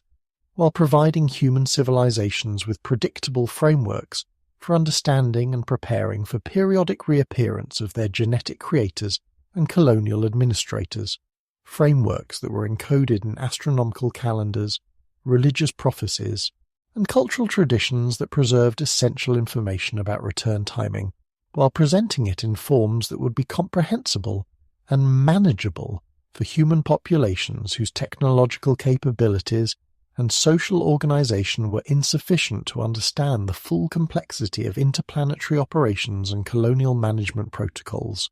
The astronomical basis for return cycles appears to be primarily related to the orbital characteristics of Nibiru and other celestial phenomena that affect the feasibility of interplanetary travel and communication, characteristics that create periodic windows of opportunity when the energy requirements and logistical challenges associated with interplanetary operations are minimized, while communication delays and transportation times are reduced to levels that enable effective coordination between terrestrial operations and Nibiru-based authorities, windows that occur according to predictable mathematical relationships that can be calculated and anticipated using sophisticated understanding of celestial mechanics and orbital dynamics that enable long-term planning and preparation for renewed contact opportunities. The cultural preservation of return cycle information involved the systematic encoding of astronomical and chronological data within religious traditions, mythological narratives, and calendrical systems that could maintain accurate information about return timing across multiple generations of human development, while presenting this information in forms that would not compromise operational security or enable unauthorized human populations to develop countermeasures or interference capabilities that could disrupt planned return operations. Encoding that utilize symbolic language, ritual practices, and educational institutions that could preserve essential knowledge while maintaining appropriate security constraints and interpretive flexibility. The preparation protocols implemented for managing return cycles included systematic monitoring of human technological and social development to assess readiness for renewed contact, evaluation of political and strategic conditions that could affect the success of return operations, and implementation of preliminary contact and preparation activities that could optimize the effectiveness of renewed direct engagement while minimizing risks and complications that could compromise operational objectives or strategic interests. Protocols that required sophisticated assessment capabilities and strategic planning that could adapt to changing conditions while maintaining consistency with long-term colonial objectives and administrative requirements. The modern approaching convergence of various ancient calendrical systems and prophetic traditions suggests that contemporary time periods may correspond to predicted return cycles that were established during earlier phases of Anunnaki colonial operations, convergence that could indicate that current human technological development, social organization, and global political conditions are approaching levels that were predetermined as appropriate for renewed direct contact and the potential reactivation of more direct forms of colonial administration or cooperative relationships that could fundamentally alter human civilization and its relationship to broader cosmic political and economic systems that extend far beyond terrestrial concerns and conventional human understanding of political and social organization, Modern UFO phenomena. Could ancient astronauts still be among us? The systematic documentation of unidentified flying objects and related phenomena throughout modern history presents patterns and characteristics that correspond remarkably closely with ancient descriptions of Anunnaki vehicles and technologies, correspondence that suggests the possibility that contemporary UFO sightings may represent evidence of ongoing Anunnaki presence and activities rather than entirely new extraterrestrial contact, presence that could indicate that the withdrawal from direct colonial administration did not involve complete departure, but rather the implementation of covert monitoring and limited intervention operations that continue to influence human development while maintaining operational security through advanced stealth technologies and carefully managed contact protocols that minimize exposure while preserving essential surveillance and intervention capabilities. The technological characteristics consistently reported in UFO encounters include propulsion systems that appear to operate without conventional reaction mass, materials that demonstrate properties beyond current human technological capabilities, energy systems that enable sustained flight and advanced maneuverability without visible fuel consumption, and electronic effects that suggest sophisticated electromagnetic manipulation capabilities, characteristics that correspond closely with ancient descriptions of Anunnaki flying vehicles, while representing technological capabilities that exceed current human aerospace technology by significant margins, capabilities that suggest either the presence of non-human technologies or the existence of advanced human technologies that remain classified and unavailable to general human populations and civilian research institutions. The behavioral patterns observed in UFO phenomena include systematic surveillance of human military installations, technological facilities, and nuclear weapon systems, selective contact with human individuals who possess specific characteristics or capabilities, and apparent monitoring of human technological development with particular attention to aerospace. Nuclear and communication technologies that could affect the strategic balance between human capabilities and those of potential extraterrestrial observers, patterns that suggest ongoing intelligence gathering and assessment activities rather than random exploration or casual observation, activities that would be consistent with continued Anunnaki monitoring of human development, according to protocols established during the transition from direct to indirect colonial administration. The geographic and temporal patterns of UFO activity show correlations with locations that have historical significance for ancient Anunnaki operations, including sites near major ancient monuments, areas with unusual geological or archaeological characteristics, and regions that maintain cultural traditions related to ancient astronaut contact. Correlations that suggest possible connections between contemporary UFO phenomena and historical extraterrestrial presence, while indicating that modern activities may represent continuations of long-term monitoring and intervention programs rather than entirely new extraterrestrial contact initiatives that lack historical precedent or cultural context within human civilization. The official government responses to UFO phenomena, including decades of denial followed by recent acknowledgement of unexplained aerial phenomena, suggest that military and intelligence organizations possess information about UFO activities that exceeds what has been publicly disclosed, information that may include evidence of ongoing extraterrestrial presence and activities that have been monitored and managed through classified programs that maintain secrecy while attempting to understand and potentially reverse engineer advanced technologies that could provide strategic advantages or pose security threats that require careful assessment and appropriate response protocols, underground bases, hidden facilities for continued operations. The strategic advantages of underground facilities for maintaining covert operations during periods of reduced official presence include protection from surface observation and interference,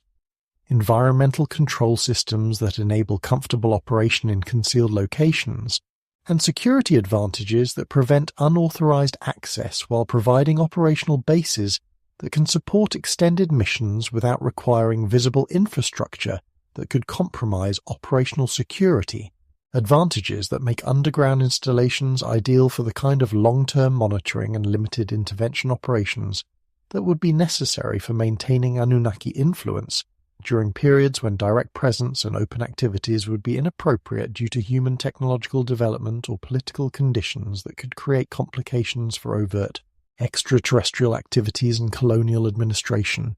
The technological requirements for establishing and maintaining sophisticated underground facilities include advanced excavation and construction capabilities that could create large underground spaces without surface disruption,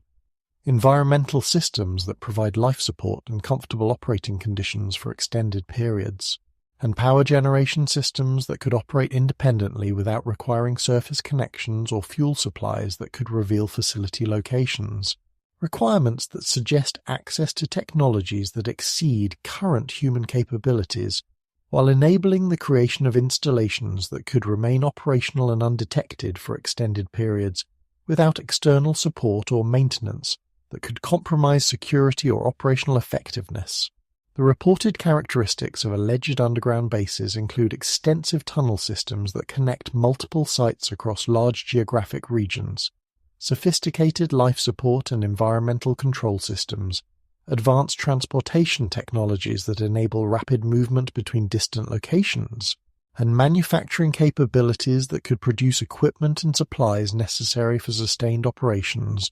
characteristics that would enable comprehensive underground operations that could maintain significant presence and operational capabilities while remaining completely hidden from surface observation and human detection systems that might otherwise compromise security and operational effectiveness. Underground bases, hidden facilities for continued operations. The strategic advantages of underground facilities for maintaining covert operations during periods of reduced official presence include protection from surface observation and interference, environmental control systems that enable comfortable operation in concealed locations, and security advantages that prevent unauthorized access while providing operational bases that can support extended missions without requiring visible infrastructure that could compromise operational security, advantages that make underground installations ideal for the kind of long-term monitoring and limited intervention operations that would be necessary for maintaining Anunnaki influence during periods when direct presence and open activities would be inappropriate due to human technological development or political conditions that could create complications for overt extraterrestrial activities and colonial administration. The technological requirements for establishing and maintaining sophisticated underground facilities include advanced excavation and construction capabilities that could create large underground spaces without surface disruption, environmental systems that provide life support and comfortable operating conditions for extended periods, and power generation systems that could operate independently without requiring surface connections or fuel supplies that could reveal facility locations. Requirements that suggest access to technologies that exceed current human capabilities, while enabling the creation of installations that could remain operational and undetected for extended periods without external support or maintenance that could compromise security or operational effectiveness. The reported characteristics of alleged underground bases include extensive tunnel systems that connect multiple sites across large geographic regions, sophisticated life support and environmental control systems, advanced transportation technologies that enable rapid movement between distant locations, and manufacturing capabilities that could produce equipment and supplies necessary for sustained operations, characteristics that would enable comprehensive underground operations that could maintain significant presence and operational capabilities while remaining completely hidden from surface observation and human detection systems that might otherwise compromise security and operational effectiveness. The strategic locations reportedly associated with underground facilities include sites that provide optimal access to mineral resources, geographic positions that enable monitoring of human activities across large regions, proximity to major population centers and technological installations that would be primary targets for surveillance and potential intervention, and positions that facilitate communication and coordination with orbital installations or other off-world facilities that might support terrestrial operations. locations that would optimize operational effectiveness while providing security advantages that enable sustained covert operations without detection or interference by human authorities or civilian populations. The integration of underground facilities with surface operations may involve sophisticated access systems that enable movement between underground installations and surface locations without detection, communication systems that provide coordination with human intermediaries and monitoring targets, and logistical systems that enable supply and maintenance operations while maintaining security and preventing discovery by unauthorized persons. Integration that would enable comprehensive operational capabilities that combine covert underground presence with selective surface activities that could influence human development and respond to changing conditions without compromising the security advantages provided by hidden underground installations and covert operational protocols, abduction patterns, modern genetic sampling and breeding programs. The systematic patterns observed in reported alien abduction experiences include consistent procedures, consistent physical and psychological characteristics of abducting entities, and consistent types of medical and genetic procedures that suggest organized programs rather than random encounters, programs that may represent continuation of genetic monitoring and modification activities that began with original human genetic engineering and have continued throughout human development through periodic sampling, assessment, and modification procedures designed to track genetic changes in human populations, while maintaining or enhancing specific characteristics that serve ongoing strategic objectives related to human development and potential future reintegration with Anunnaki civilization and colonial administration. The medical procedures consistently reported in abduction accounts include sophisticated genetic sampling techniques, reproductive system examination and manipulation, and implantation of monitoring devices that suggest advanced medical technology and systematic biological research programs, procedures that would enable comprehensive assessment of human genetic development, identification of individuals with specific genetic characteristics or modifications, and implementation of genetic modifications or monitoring systems that could track individual development and population-level genetic changes across extended time periods. The selection criteria apparent in abduction patterns include preference for individuals from specific genetic backgrounds, focus on families with histories of abduction experiences across multiple generations, and apparent interest in individuals with unusual abilities or characteristics that may indicate genetic modifications or anomalous traits that warrant investigation, criteria that suggest systematic genetic monitoring programs that track specific bloodlines and genetic characteristics while identifying individuals whose genetic profiles indicate potential value for breeding programs, genetic research, or other activities that require access to human genetic material with specific characteristics or developmental potential.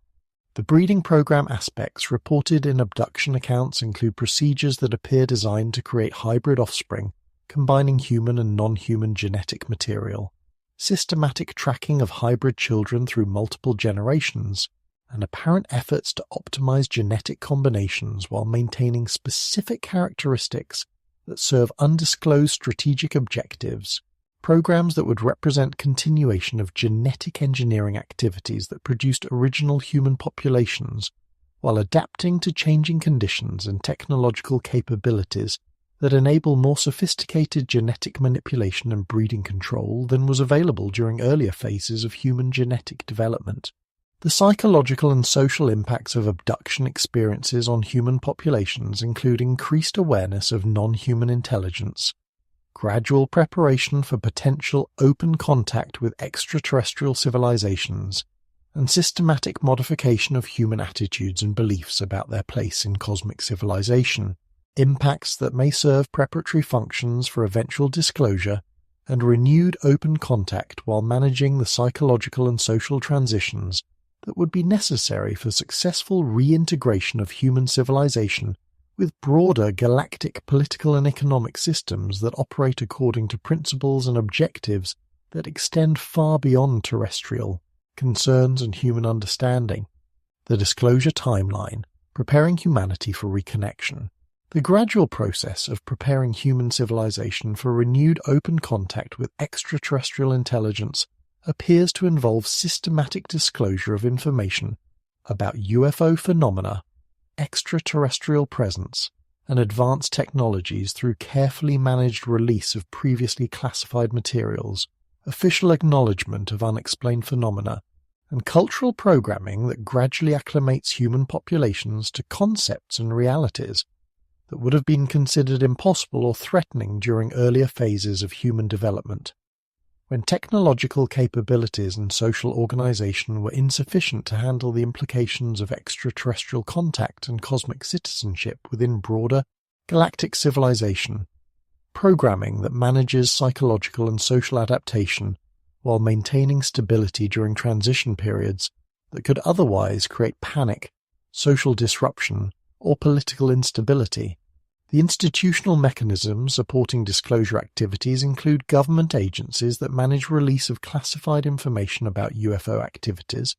scientific organizations that investigate and validate extraterrestrial phenomena, and cultural institutions that produce entertainment and educational materials that familiarize human populations with concepts related to extraterrestrial life and advanced technologies. Mechanisms that enable coordinated preparation activities while maintaining appropriate control over information release timing and content to optimize psychological adaptation and social stability during critical transition periods that require careful management to prevent adverse reactions or destabilizing consequences. The technological readiness indicators that may influence disclosure timing include human development of capabilities that approach extraterrestrial technological levels, achievement of space travel capabilities that enable independent human exploration beyond Earth, and development of communication technologies that could enable detection of extraterrestrial activities regardless of official disclosure policies. Indicators that suggest human civilization may be approaching levels of technological development that make continued secrecy impractical, while creating opportunities for more open interaction and cooperation that could benefit both human development and extraterrestrial strategic objectives. The social and political conditions that affect disclosure readiness include global political stability that could handle the implications of extraterrestrial contact, cultural development that includes concepts and frameworks for understanding cosmic civilization, and institutional capabilities that could manage the practical aspects of open extraterrestrial contact, including diplomatic relations, technological exchange, and cultural integration. Conditions that require careful assessment and preparation to ensure that disclosure activities achieve positive outcomes while avoiding social disruption or political complications that could compromise successful transition to open extraterrestrial contact and cooperative relationships. The strategic objectives that may guide disclosure timeline planning include preparation of human civilization for reintegration with Anunnaki colonial administration, evaluation of human readiness for increased responsibilities within galactic civilization, and implementation of cooperative relationships that could benefit both human development and broader strategic objectives that extend beyond terrestrial concerns. Objectives that require comprehensive assessment of human capabilities and careful planning for transition processes that could fundamentally alter human civilization while preserving stability and continuity that enable successful adaptation to expanded cosmic citizenship and participation in interplanetary political and economic systems. The strategic objectives and timeline considerations that guide disclosure activities regarding extraterrestrial contact and human origins necessarily intersect with the institutional mechanisms that control information flow within academic, scientific, and educational systems whose traditional functions include not merely the discovery and dissemination of knowledge, but the maintenance of conceptual frameworks and theoretical paradigms that provide stability and continuity for human civilization, stability that could be fundamentally disrupted by widespread recognition of evidence that challenges basic assumptions about human origins, technological development, and our place within cosmic civilization, evidence whose implications extend far beyond academic curiosity to encompass fundamental questions about political authority, religious belief, economic systems, and social organization that depend upon conventional understandings of human history and development that may be incomplete or deliberately misleading. The institutional structures that govern academic research and publication create systematic barriers to the investigation and dissemination of evidence that challenges established theoretical frameworks, barriers that include peer review processes that favor incremental refinement of existing theories over revolutionary discoveries that could destabilize established paradigms, funding mechanisms that prioritize conventional research over controversial investigations that might challenge institutional credibility, and career advancement systems that reward conformity to established doctrines while punishing researchers who pursue evidence that could undermine the theoretical foundations upon which entire academic disciplines and institutional hierarchies are constructed, creating environments where evidence of ancient advanced technology, extraterrestrial contact, or alternative theories of human origins is systematically excluded from serious consideration, regardless of its empirical validity or methodological rigor. The psychological and social factors that influence academic resistance to paradigm-challenging evidence include the natural human tendency to defend intellectual investments and professional identities that are built upon specific theoretical assumptions, the social pressures that encourage conformity within academic communities that function as closed systems with internal reward and punishment mechanisms, and the cognitive biases that predispose individuals to interpret ambiguous evidence in ways that support existing beliefs while dismissing or ignoring data that contradicts established frameworks. Factors that create systematic distortions in the evaluation of evidence that extends beyond conscious deception or deliberate suppression to encompass unconscious filtering mechanisms that prevent recognition of information that would require fundamental reconsideration of basic assumptions about reality, history, and human nature. The practical consequences of academic resistance include the systematic exclusion of alternative theories from educational curricula that shape public understanding of human history and development, the marginalization of researchers who investigate controversial topics through professional ostracism and reduced access to publication venues and research funding, and the creation of artificial consensus around theories that may be fundamentally incorrect while appearing to have unanimous support within relevant expert communities, consequences that effectively function as information control mechanisms that prevent public awareness of evidence that could fundamentally alter human understanding of our origins, capabilities, and cosmic relationships while maintaining social stability through the preservation of familiar conceptual frameworks that avoid the psychological and political disruption that could result from widespread recognition of humanity's true history and current situation. The strategic implications of academic information control suggest that resistance to paradigm-challenging evidence may serve functions beyond maintaining intellectual stability, including the protection of political and economic systems that depend upon specific beliefs about human capabilities and cosmic isolation, the preservation of religious frameworks that provide social cohesion through particular narratives about human origins and destiny, and the maintenance of technological hierarchies that could be challenged by recognition of advanced ancient technologies or ongoing extraterrestrial presence. Implications that indicate academic resistance may represent not merely intellectual conservatism,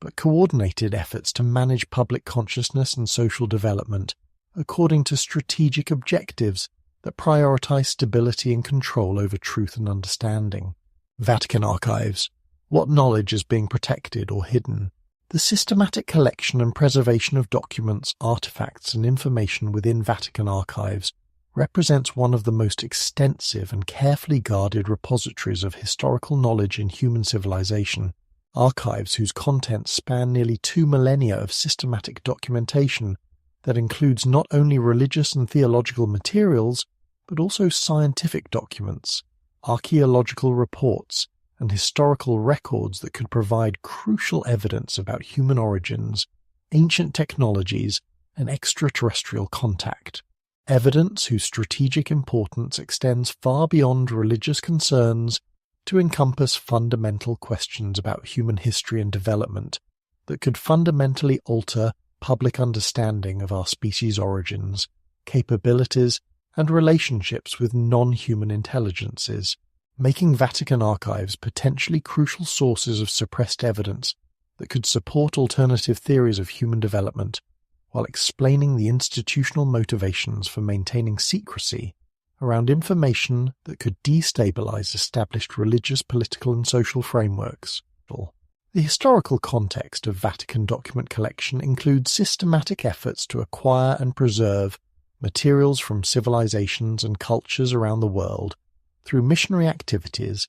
diplomatic relationships, and scholarly expeditions that provided the institutional mechanisms for gathering documents and artifacts that might otherwise have been lost, destroyed, or dispersed,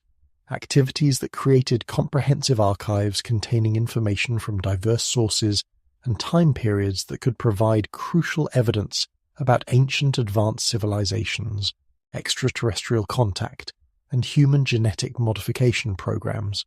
Evidence whose preservation within Vatican archives may reflect recognition of its historical importance, while its continued secrecy indicates institutional decisions to protect information that could challenge fundamental assumptions about human origins and cosmic relationships.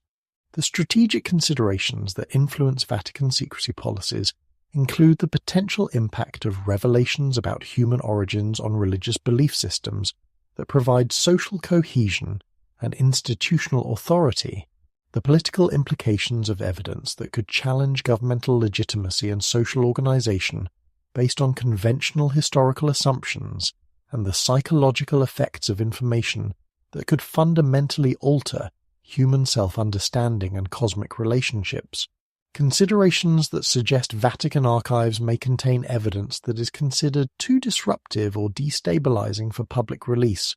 while being preserved for future disclosure when social and political conditions could accommodate revelations that would currently create unmanageable disruption and institutional collapse. The specific types of information that may be preserved within Vatican archives include ancient texts that document extraterrestrial contact and advanced technologies,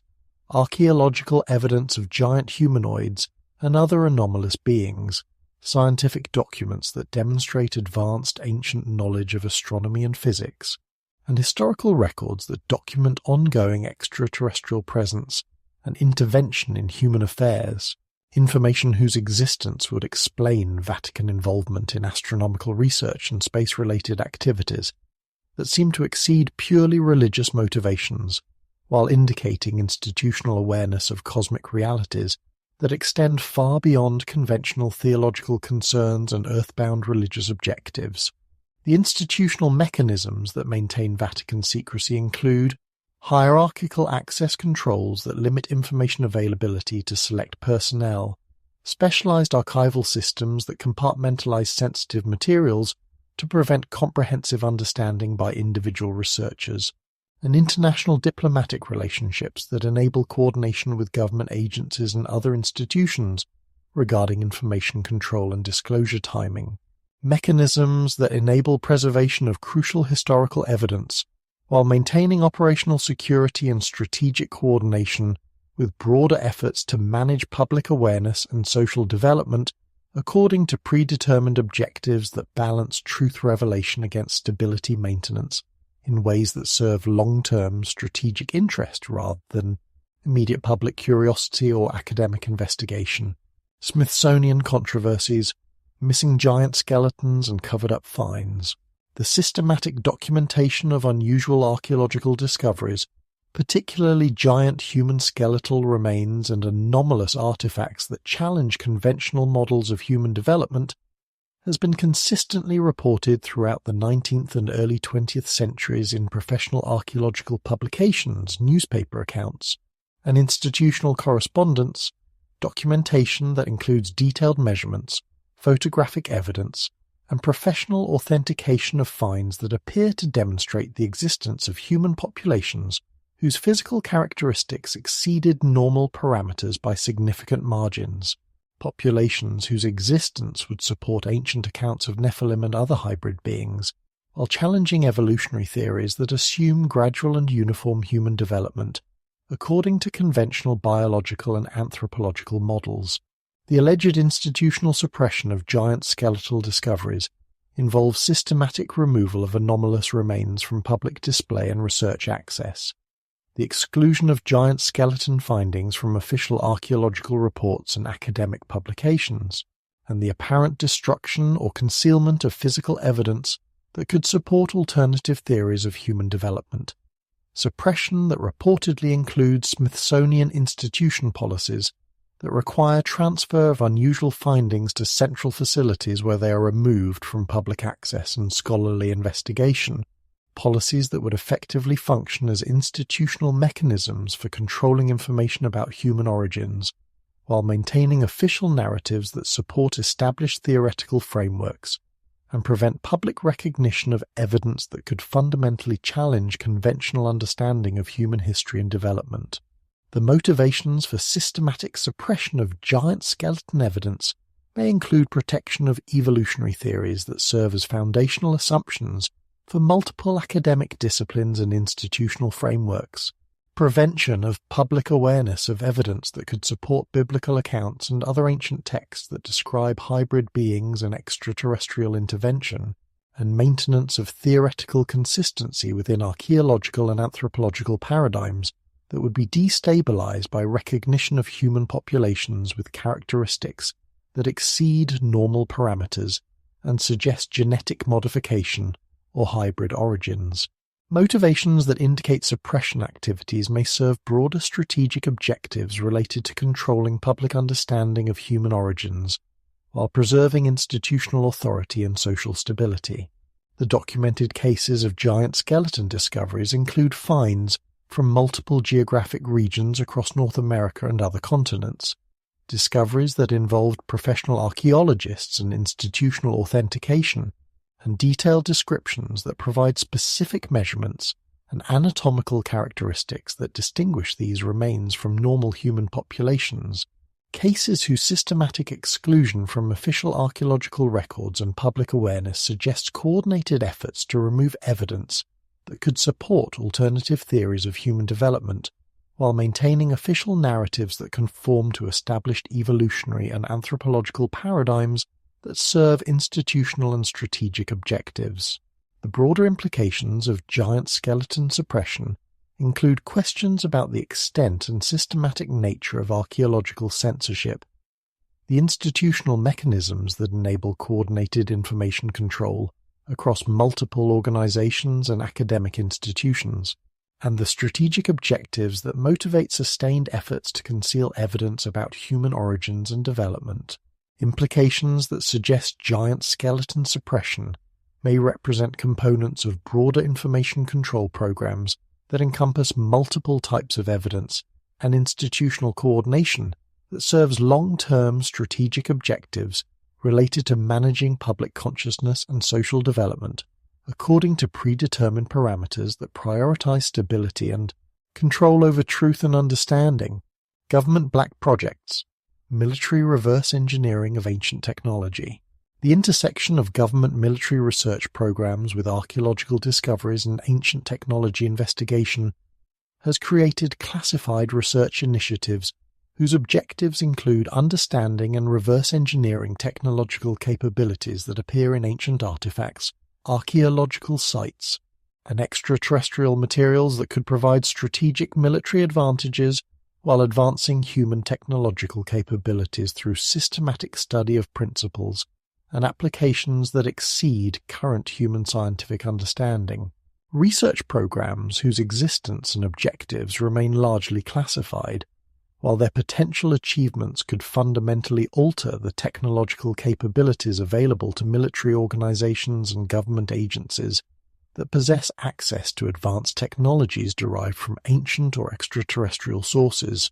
The strategic importance of ancient technology research for military applications includes the potential for developing advanced propulsion systems that could provide significant advantages in aerospace and space-based operations, energy generation technologies that could revolutionize power systems for military installations and mobile platforms, material science applications that could produce superior armor and structural materials, and communication systems that could enable secure and efficient coordination across global distances. Applications that would provide enormous strategic advantages while justifying substantial investments in classified research programs that investigate ancient and extraterrestrial technologies despite the controversial nature of their source materials and theoretical foundations. The institutional mechanisms that enable classified ancient technology research include government agencies with access to archaeological materials and extraterrestrial artifacts, military research facilities with capabilities for advanced materials analysis and reverse engineering projects, and coordination systems that integrate findings from multiple research programs while maintaining operational security and information compartmentalization that prevents unauthorized disclosure of research activities and achievements, mechanisms that enable comprehensive investigation of ancient and extraterrestrial technologies while maintaining secrecy that protects strategic advantages and prevents public awareness of government capabilities that could fundamentally alter public understanding of technological possibilities and government research priorities. The reported achievements of classified ancient technology research include development of advanced aerospace capabilities that exceed publicly acknowledged technological limits, energy systems that utilize exotic physics principles for power generation and propulsion applications, and materials technologies that produce substances with properties that exceed conventional capabilities. Achievements that may explain apparent discrepancies between officially acknowledged technological capabilities and actual government and military performance characteristics that suggest access to advanced technologies whose origins and principles remain classified while their practical applications provide strategic advantages in military and aerospace operations. The implications of successful ancient technology reverse engineering include the existence of classified technological capabilities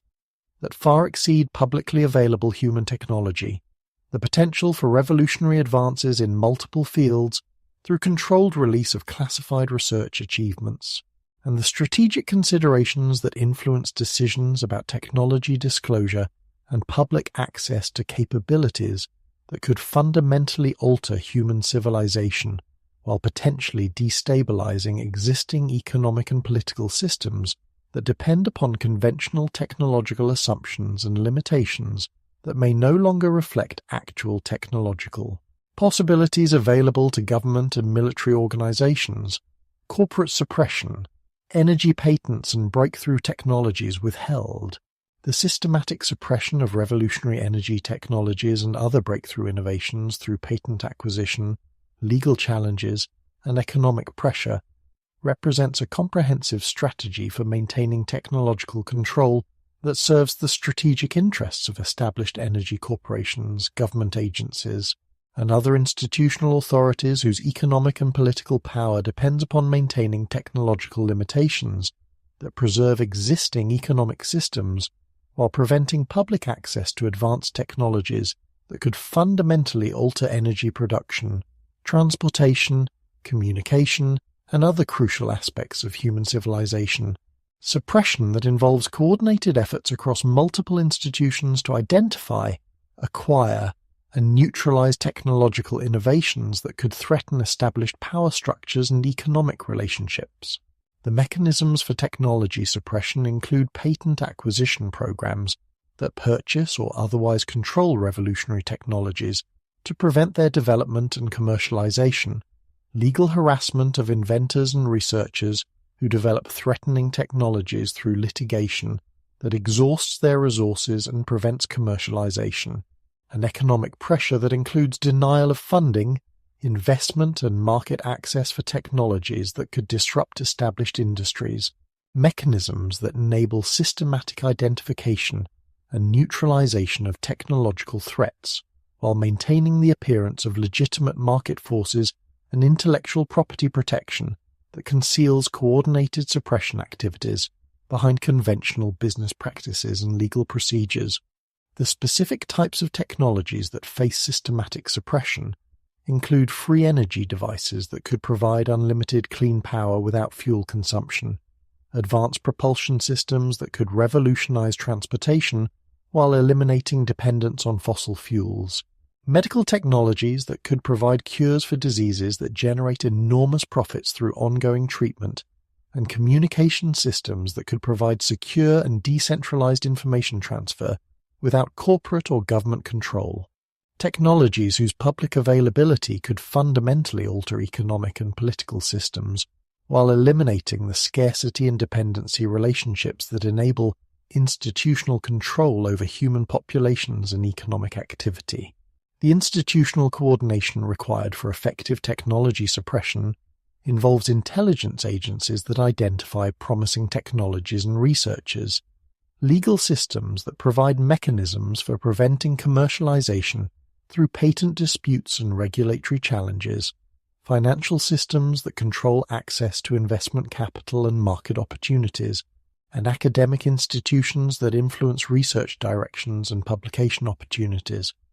Coordination that enables comprehensive identification and neutralization of technological threats, while maintaining operational security that conceals suppression activities behind legitimate institutional functions and market mechanisms. Coordination that enables comprehensive identification and neutralization of technological threats, while maintaining operational security that conceals suppression activities behind legitimate institutional functions and market mechanisms. The strategic objectives served by technology suppression include preservation of economic systems that depend upon scarcity and controlled resource distribution, maintenance of political authority that relies upon technological dependency and institutional control over essential services, and prevention of technological developments that could enable decentralized and independent human development that would threaten established hierarchies and control mechanisms. Objectives that suggest technology suppression serves broader strategic purposes related to managing human development and social organization according to predetermined parameters that prioritize institutional control over individual freedom and technological advancement. The breakaway civilization. Secret societies preserving Anunnaki knowledge. The preservation and transmission of advanced knowledge derived from Anunnaki sources through secretive institutional networks has created what researchers term a breakaway civilization that maintains access to technologies, information, and capabilities that far exceed publicly available human knowledge while operating according to agendas and objectives that may not align with broader human interests or democratic decision-making processes. A civilization that functions parallel to conventional human society while possessing resources, technologies, and strategic capabilities that enable significant influence over global political, economic, and technological development, according to long-term objectives that may reflect continued allegiance to Anunnaki strategic interests, or independent pursuit of power and control that utilizes ancient knowledge for institutional rather than humanitarian purposes. The historical development of breakaway civilization appears to involve the systematic preservation of Anunnaki knowledge through secret societies, religious institutions, and elite bloodlines that maintained access to advanced technologies and information, while developing institutional structures that could protect and utilize this knowledge across extended historical periods. Development that required sophisticated organizational systems, resource acquisition capabilities, and strategic planning that could coordinate long-term objectives while maintaining operational security that prevented general human populations from gaining access to advanced knowledge and capabilities that could challenge established hierarchies and control mechanisms. The technological capabilities available to breakaway civilization may include advanced energy systems derived from ancient knowledge, transportation technologies that enable rapid global movement and possibly space-based operations, communication systems that provide secure coordination across worldwide networks, and manufacturing capabilities that produce advanced materials and devices using principles and techniques that exceed publicly available human technology, capabilities that would enable breakaway civilization to maintain significant advantages over conventional human institutions while operating according to strategic objectives that may not reflect broader human interests or democratic input regarding technology development and utilization. The strategic objectives pursued by breakaway civilization appear to include maintenance of technological and informational advantages that enable continued control over human development, preparation for eventual renewed contact with Anunnaki or other extraterrestrial authorities, and implementation of long-term plans that may involve fundamental transformation of human civilization according to predetermined parameters that reflect ancient knowledge and strategic relationships rather than contemporary human preferences or democratic decision, making processes objectives that suggest breakaway civilization functions as a bridge between ancient Anunnaki colonial administration and future cosmic relationships that could fundamentally alter human political and social organization. The relationship between breakaway civilization and conventional human society involves systematic infiltration and influence over government, corporate, academic, and religious institutions that enable indirect control over public policy, technological development, and social organization while maintaining secrecy about advanced capabilities and long-term objectives.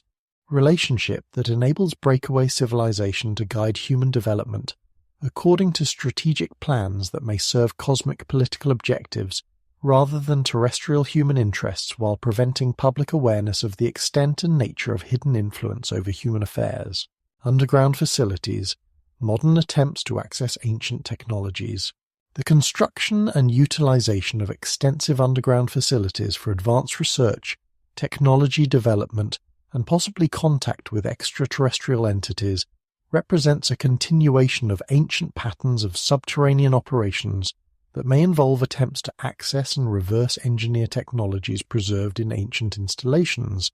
to establish secure facilities for contact and coordination with off-world authorities. The technological requirements for constructing sophisticated underground facilities include advanced excavation and construction techniques that can create large underground spaces without surface disruption, environmental control systems that provide life support and optimal working conditions for extended periods, power generation capabilities that operate independently of surface electrical grids, and security systems that prevent unauthorized access while maintaining operational secrecy, requirements that suggest access to technologies that exceed publicly acknowledged human capabilities while enabling the creation of comprehensive underground infrastructure that could support advanced research and development programs, or serve as operational bases for activities that require concealment from public observation and potential interference. The strategic advantages provided by underground facilities include protection from surface observation and interference, environmental isolation that enables sensitive research and development activities, security advantages that prevent unauthorized access to advanced technologies and classified programs, and operational flexibility that enables activities that would be impossible or impractical in surface facilities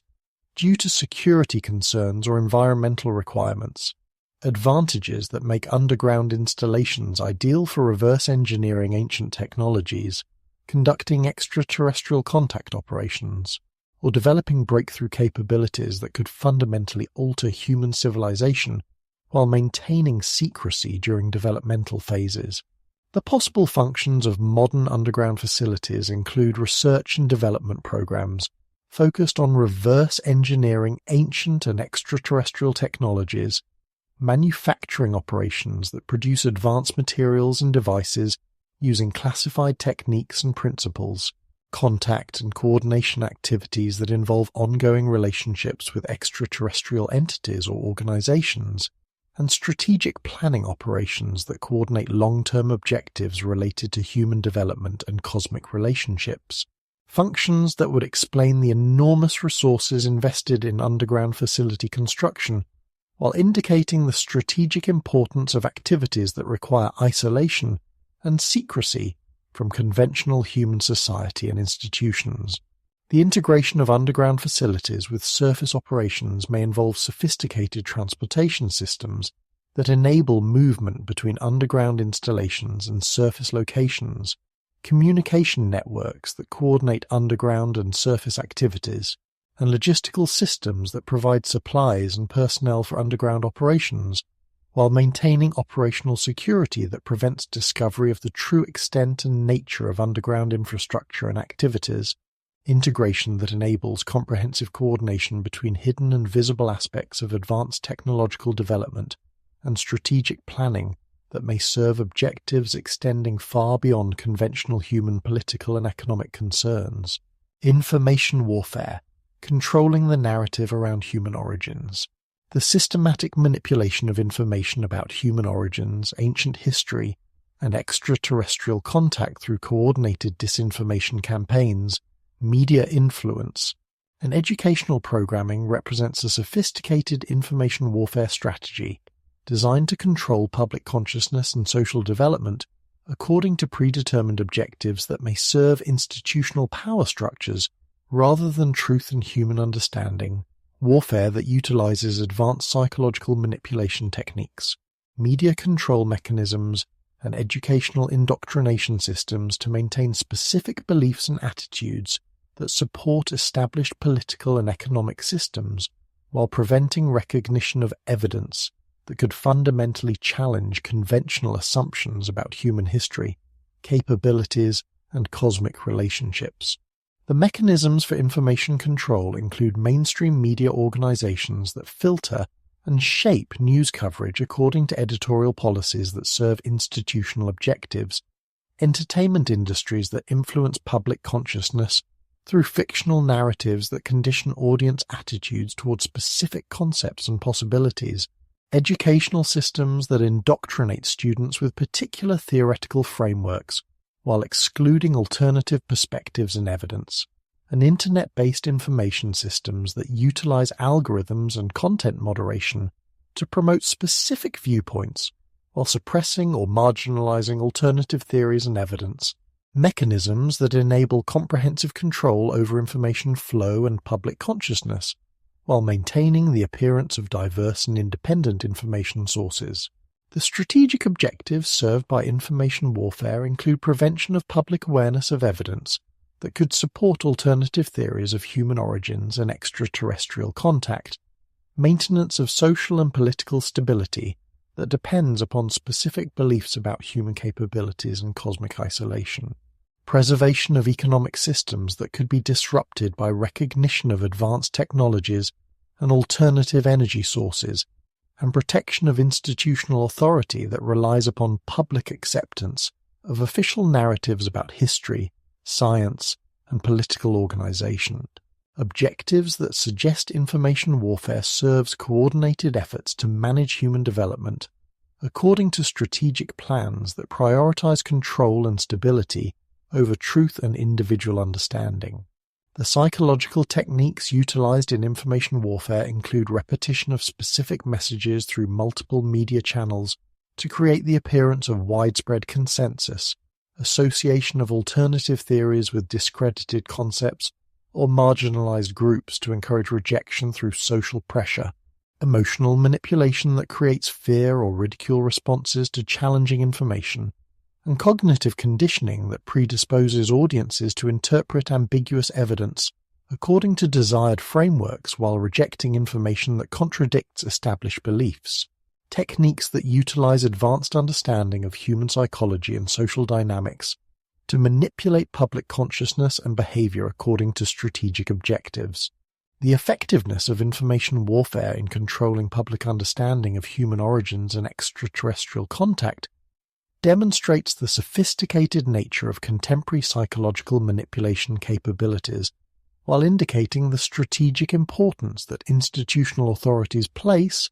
on maintaining specific beliefs and attitudes that support established power structures, effectiveness that suggests coordinated efforts involving multiple institutions and enormous resources dedicated to controlling human consciousness and social development according to predetermined parameters that may not serve broader human interests, but rather the strategic objectives of hidden authorities who possess advanced knowledge and capabilities while maintaining control through information manipulation and consciousness management.